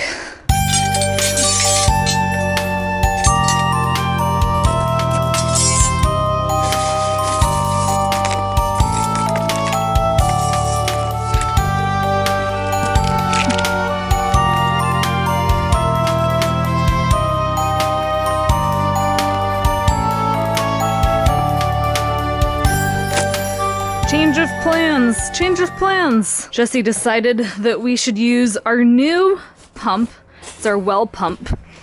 And we should pump from the hot tub outlet to the top of the hill with this and our new 10,000 watt generator.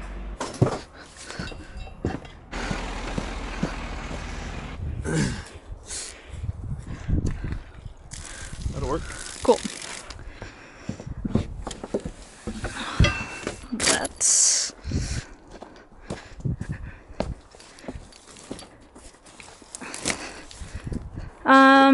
So can I run up now? Yeah.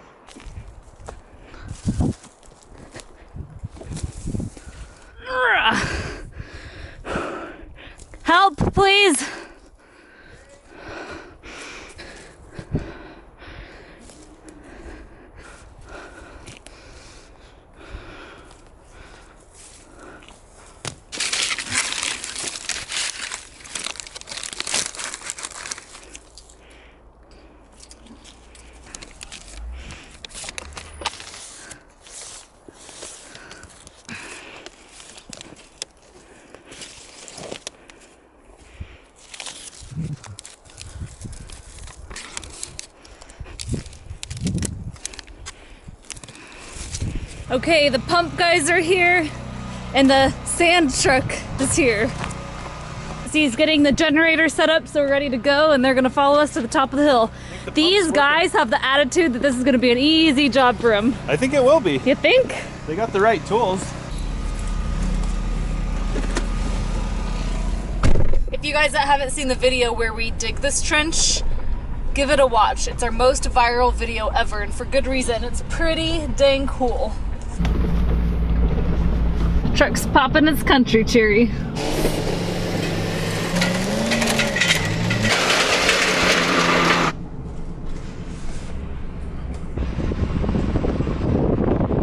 How many loads of sand do we need? 2?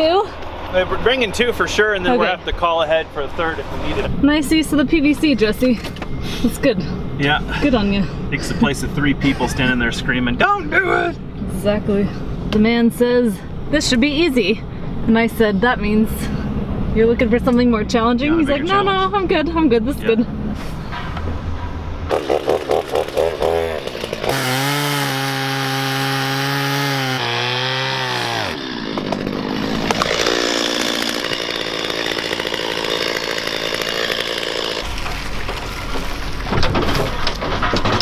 So one of us needs to run down and meet the other truck down below Okay. and kind of guide them up here. So if you want, I can kind of do a walk with the trench real quick with Okay. Ethan.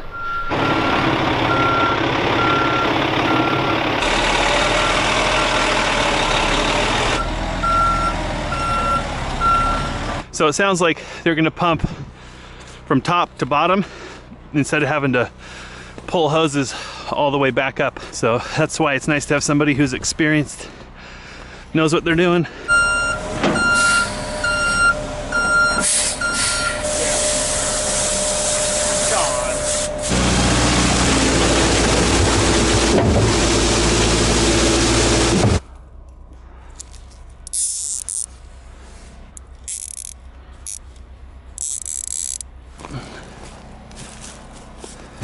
Wow.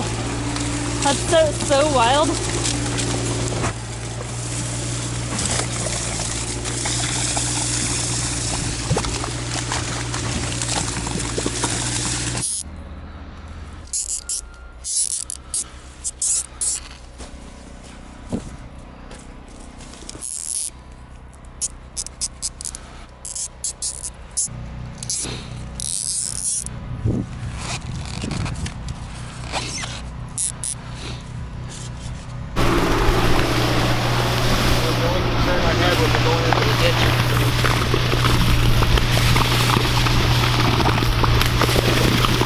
That stuff does not want to sink. All the line. The tape, yeah. Oh wow, look at that.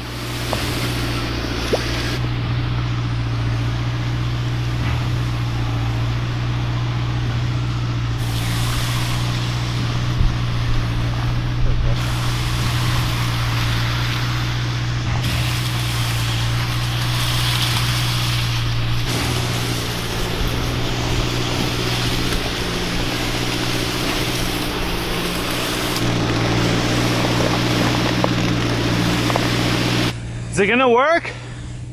It'll hold? If it doesn't, it's too late. Jesse, the water line tape is kind of floating in some areas, but I'm pretty sure we can. It's okay. If that's our worst problem, is bearing that, we're doing good. That's fine, yeah. Some of the conduit I pulled up here, and I see Okay. you've been tying it up. Yeah, I did So- okay on tying it up. Good news is if you reach in there and kind of grab it, you can pull it up. Yeah, kind of like Radiant, right? Yeah. Like a Maybe just get to the end. sand river. Okay. So all the water rushes to the front of the drum. Oh, right. And then when it's spinning back. Okay. If that's 11, we're gonna need 3 trucks. He's not out yet. Okay. It's the first time for everything, Justin. I know. Bet you never thought you'd see somebody pump sand. Nope. I bet you never thought you'd see somebody pay this much money for sand. Just go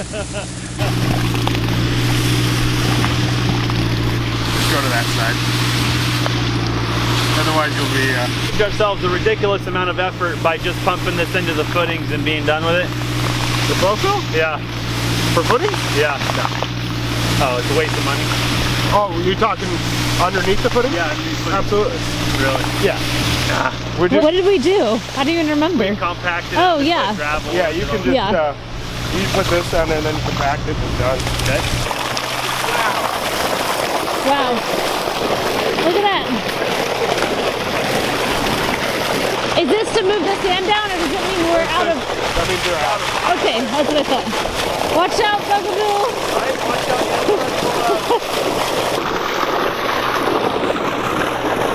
Wow, Jesse, I can almost stand on it. Look, that's crazy. Wow. That is true It's quicksand. like quicksand. No, you just stand there and you don't move and you can't get out. It's like, it feels like you're breaking a kneecap trying to get out. We're Wow. pouring it, you know. You sound like you speak from experience. It's horrible. I think we're gonna need 3 trucks. Yeah. Sounds good.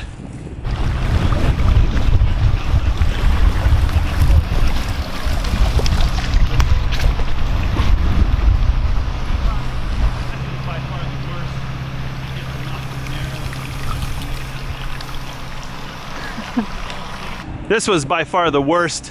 It gets a lot more narrow and even less deep down there. It started to harden up. This is all sand up here, and then you get about where she is and the clay starts, and then you get down below and it's almost all clay. So it's real different when we were trenching it. So it'll be a lot less trenched down below, but I think we're still gonna need a 3rd truck. Yeah. It's better to be over than. Well, we can always put it in there. I'm not gonna be sad. This is $40 a yard, right? Yeah, yeah, Plus probably 500 for the pump. something like that. We bought culvert for $900, and we still had to buy all the sand and whatever we were gonna fill it with, topsoil. So we were looking at $2 grand to do it ourselves. Or if we filtered the soil, it would have taken eons. Well, we don't have the soil to filter anymore. We've used it all up. Yep. So we'd had to buy it, and that's not cheap either.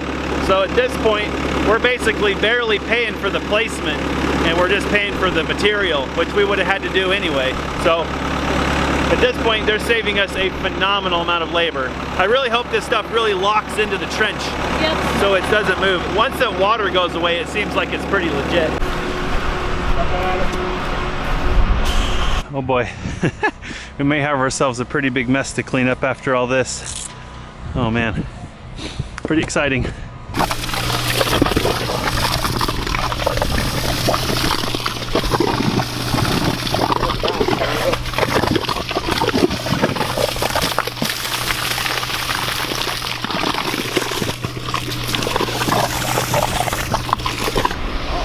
Try those out, see if you like them. So we should probably do a damage assessment after this truck, because it's all down at the bottom. Really? Uh-oh. Yeah. So we need to build like a barrier. I think we need to build like a dam or something. I don't think you're gonna have to move from right there. It's going all the way to the bottom of the hill. But not loaded with little dryers. Dam her up. Dam her up. Yeah. Sand dam. Sand dam. Sand dam. Sand dam. Am I putting rocks back in this trench? I know, right? What is this madness? My life is such, just like a paradox. So much, yep. She's finally damming up right here, and she's finally flowing. I think he's finally getting her right there.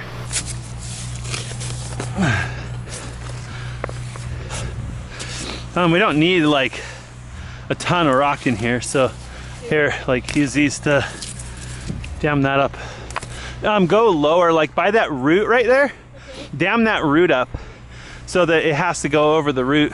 When I woke up this morning, the last thing I thought we'd do was end up damming sand in this trench. Well, I talked to the concrete guy when he came up and kind of looked at the job, and I said we might have to build some dams just to slow it down until it can kind of, the water can kind of run out.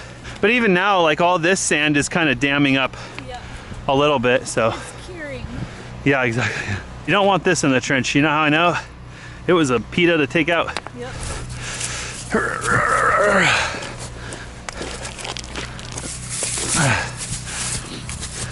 It's all the way down here at the hydrant. Wow, look at that. Yeah. Our life is so exciting.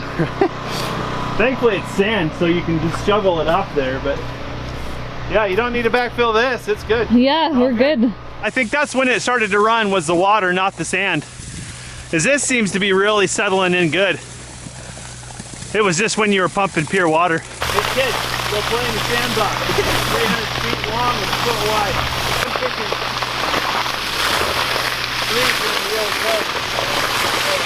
Is the third truck here yet, or do we have to wait? Oh, it's not here yet. A little wait. Okay. Thanks for the help, Justin. Do you think this will turn into a deer freeway? Well, if it does, it'll fall in. A deer won't know what to do with sand. Bugaboo will totally walk up here. I expect to see cat prints within an hour. Turns out waiting for truck number 3 is taking a while.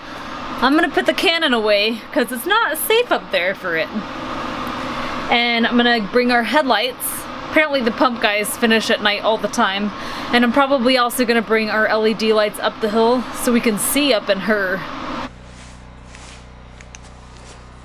Poor driver's trying to find his way around in here. See if I can come save him. It's really dark. It's winter time. That's why we try not to start these projects late in the day, but this one's kind of getting away from us a little bit. Yeah, he's trying to get through the hardest part up here. It's pretty tight coming in. How's it going? Good. I couldn't see past. Oh, I don't blame you, man. This is hard enough in the daylight. So we threw. There's a stump right there, right? So yeah, we PVC'd that one. Okay. And you got 2 others, and they'll be on your left side going up there. They've got a stick coming out of them, and it's on the inside of that stump. So as long as you're on the inside of that PVC, okay, you're solid. So, all right, cool. You need any help getting back there? What do you think? Just you want me just keep. I'll walk behind you. Just walk behind me. Got and it. Keep an eye on me, and if you see something, okay, yeah, big holler. All right. Looks like he's got a guy in front of him, so that's good.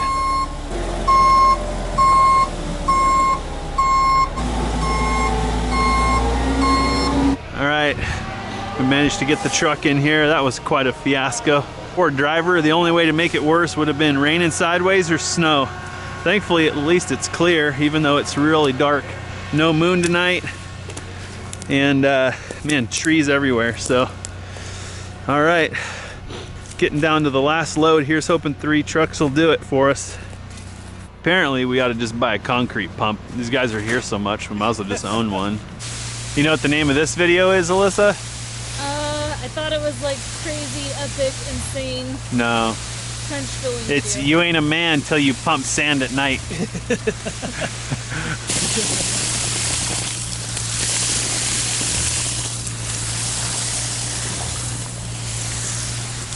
You have like this trench of muddy lava rolling through our property right now. It's pretty exciting. Dude, you can't. This is a 47-degree slope, which is over the angle of a lot of these tools. Do you feel more bonded with us, Justin? Like witnessing this with us? Oh yeah. Justin's been here. I don't know why Justin keeps coming back. He's like the godfather of this trench. He's been here since it was born. He's seen it grow Justin up. reminded me he was here on day 1 of the trench. Remember that? He's been here through the farts and the burps and the poopy diapers. And Yeah.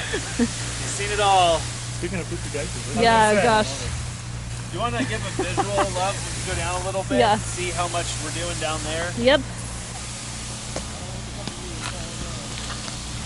It's looking pretty good.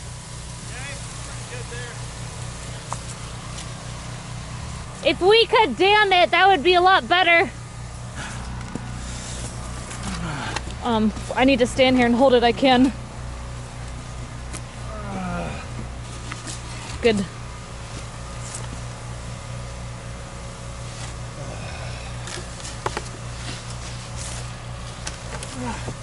It slows it down.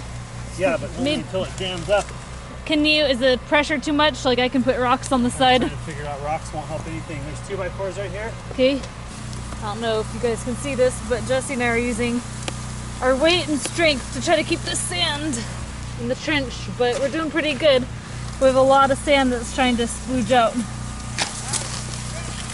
It's looking really good. Yeah, that looks incredible.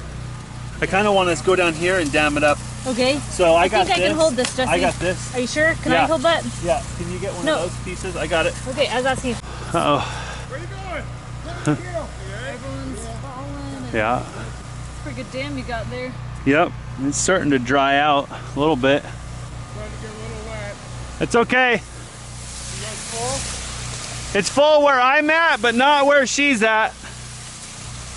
That'll help a little bit. Then I really need to go down a little lower. Can you, I gave you a small piece. Where'd that go? This is, I can't see in some places at once. I know.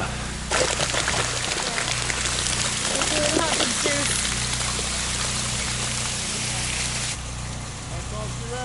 Good.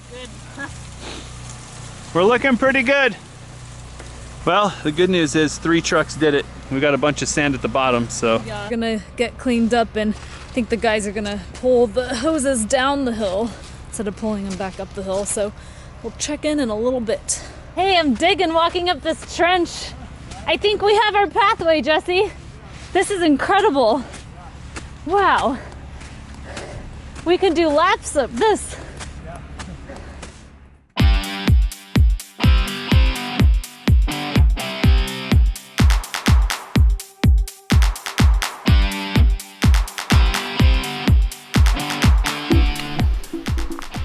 Well, we're already off and running this morning. We've got the next project that just got delivered this morning. Although that's not the next project for today. I got interrupted yesterday doing the backhoe, truck, and sawmill maintenance. But that's not what I'm here to talk about right now. Man, it's just stacking up deep. So I wanted to come see the aftermath. I did a little bit of drone footage this morning. I think it's somewhat self-explanatory, but you really don't get the full effect until you see our stairs are completely covered in sand. I think the worst of it is up here. Oh, nice. Well, we successfully eliminated the need for one step on the hot tub deck. Nice and firm. You can just walk right up that. And this is where Alyssa and I failed at damming up the sand. Well, looks like we succeeded a little bit. So our conduits got all jacked up, and we did successfully dam it up here. So hopefully that's all firm now. And when we backfill the foundation, I think I can get up here with the Mini and put some fill up here. That rock is for the foundation there. So I think we make the best decisions we know how in the moment. And I feel that this project has needed to be done for a long time. This is not how I saw this project going. I did not foresee getting a last-minute phone call and having to pump this trench in the dark by work lights. Just seems so stereotypical. I hate that a lot of these projects are like just full of chaos. And I think had everything worked well last night, we'd have been done before dark, but didn't work that way. So ironically now we've got a mess this morning to clean up and more work. But I guess the good news is it's not massively urgent to get this done. I feel really frustrated because I feel like we have a lot of projects that are in state of half completion, and it's not something that I take pride in. In fact, I find it quite stressful. But it's not always obvious how to do these projects, and I think we have to just keep putting our best foot forward and finding a way. So the good news is we can shovel this sand and we can kind of shape it, do what we want with it, so it won't be too hard to move. A little bit of repairs to do on the upper part of the trench doesn't make this hill any less steep. Overall, I feel that the sand was a success. Of all of our options, it had the greatest potential to work, and it looks pretty good. We're really thankful for the people who came to help us with it. We feel like they've been an asset to us through this whole build. Last night you couldn't have stepped in this stuff because it was too mushy from all the water. And overnight it's already compacted. I think that this whole project would have gone exponentially better had we not been forced into pumping at night. And when I say forced, we started way before dark, but the last truck got delayed by an hour and a half, which is enough to completely kind of sabotage the effectiveness of the project. So for now, we'll move on to the next project. This trench has been our nemesis since we built it.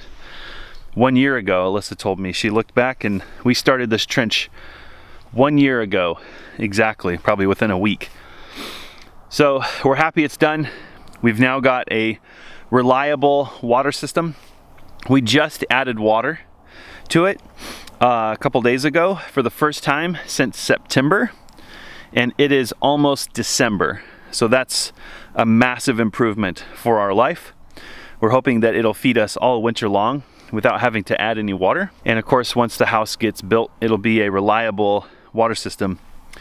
I know people will ask about the well. A well is part of our long-term strategy, but the cistern is part of that strategy. We have other videos that discuss the subject, so give those a watch. We'll answer a lot of your questions about our water system. Pretty proud of us for choosing a property that allows us to take advantage of gravity and for seeing through building our own self-contained water system. Pretty exciting.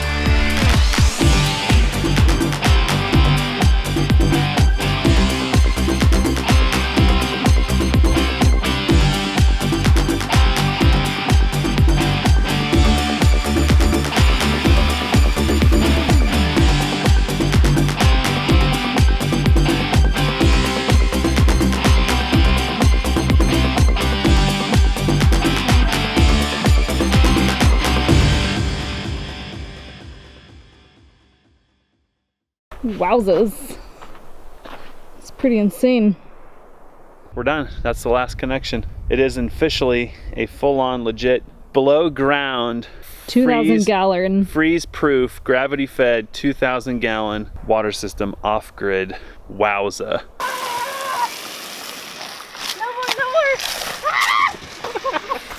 When are we planning on doing the rest of the backfill? Like the backfill? We have to wait for the Tweety birds to grow up and go off to homeschool or whatever they do. Yeah. This is probably one of the bad sides of leaving a cistern hole or trench open too long. Things start to make it their home.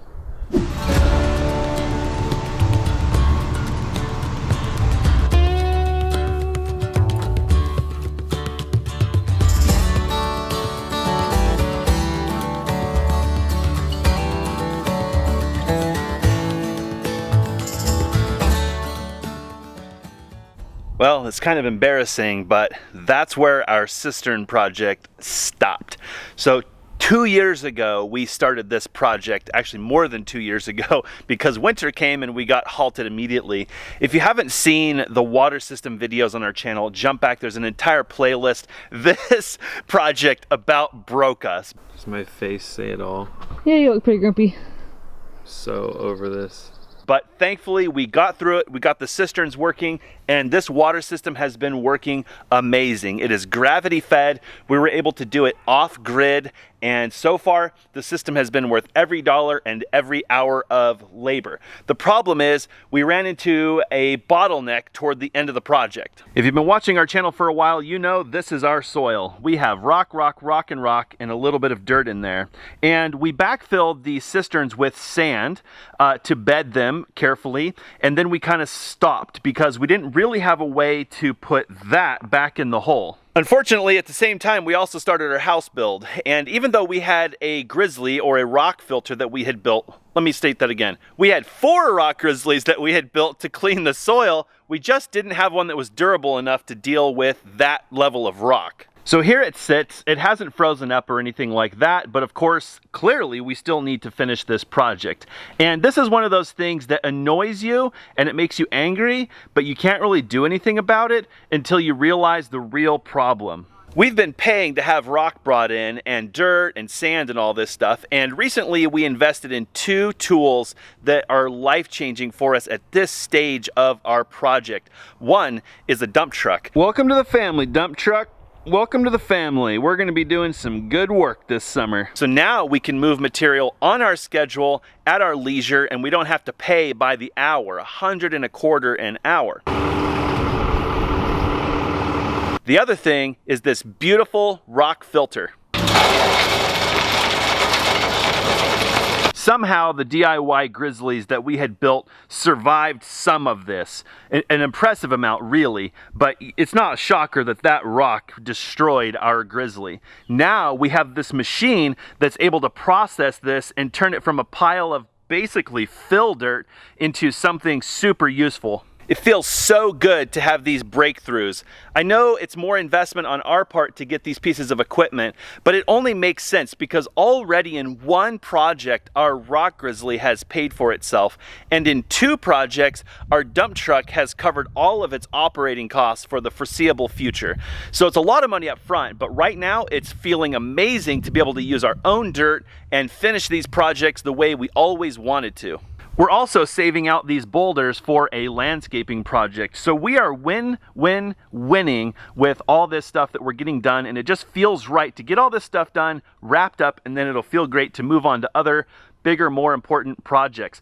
So let's get started. I want to get all these boulders out of this pile. I'm pretty sure we've got about a load or so, and then we can start moving this soil down. We'll run it through the Grizzly, and hopefully by the end of the day, we've got this backfilled, this cleaned up, and all these boulders ready for the next project. Man,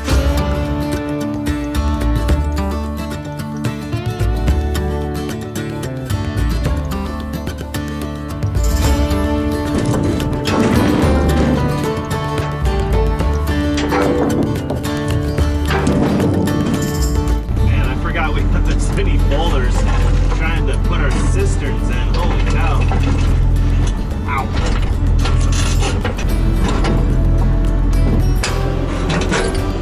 Yo, come on down to my driveway.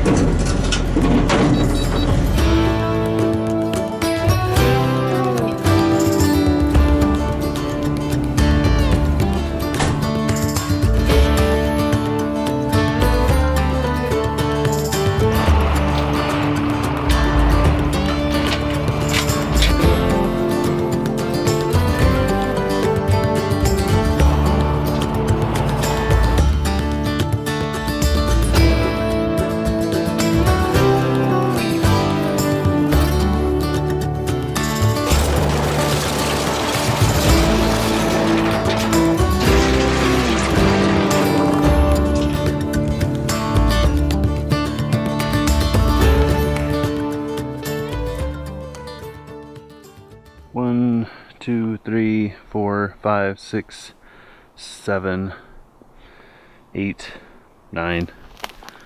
Still 10. There's still a few down here. Well, darn it, I got almost done, and we're out of fuel in the Mini. So Alyssa's gonna save my bacon and go get some fuel.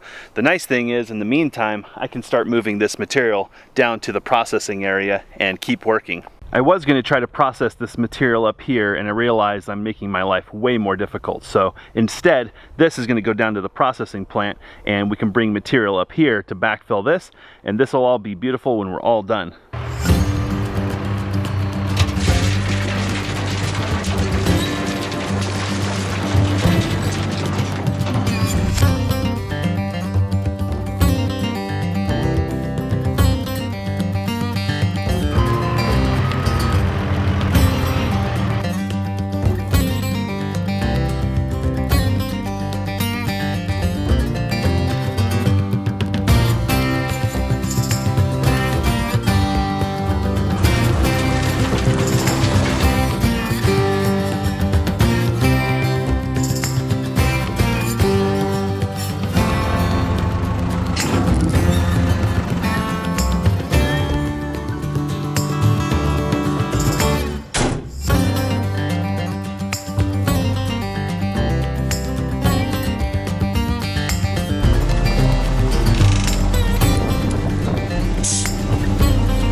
Thank you.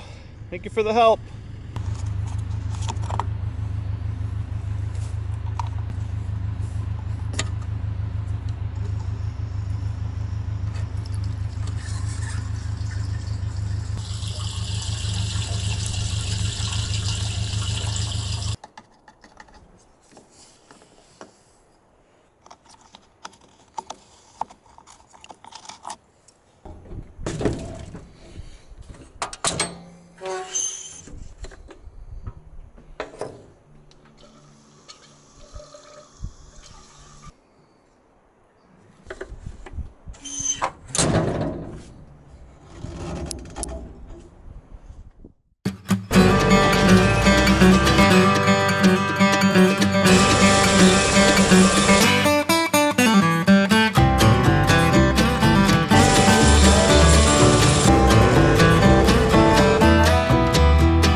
Things are going super good.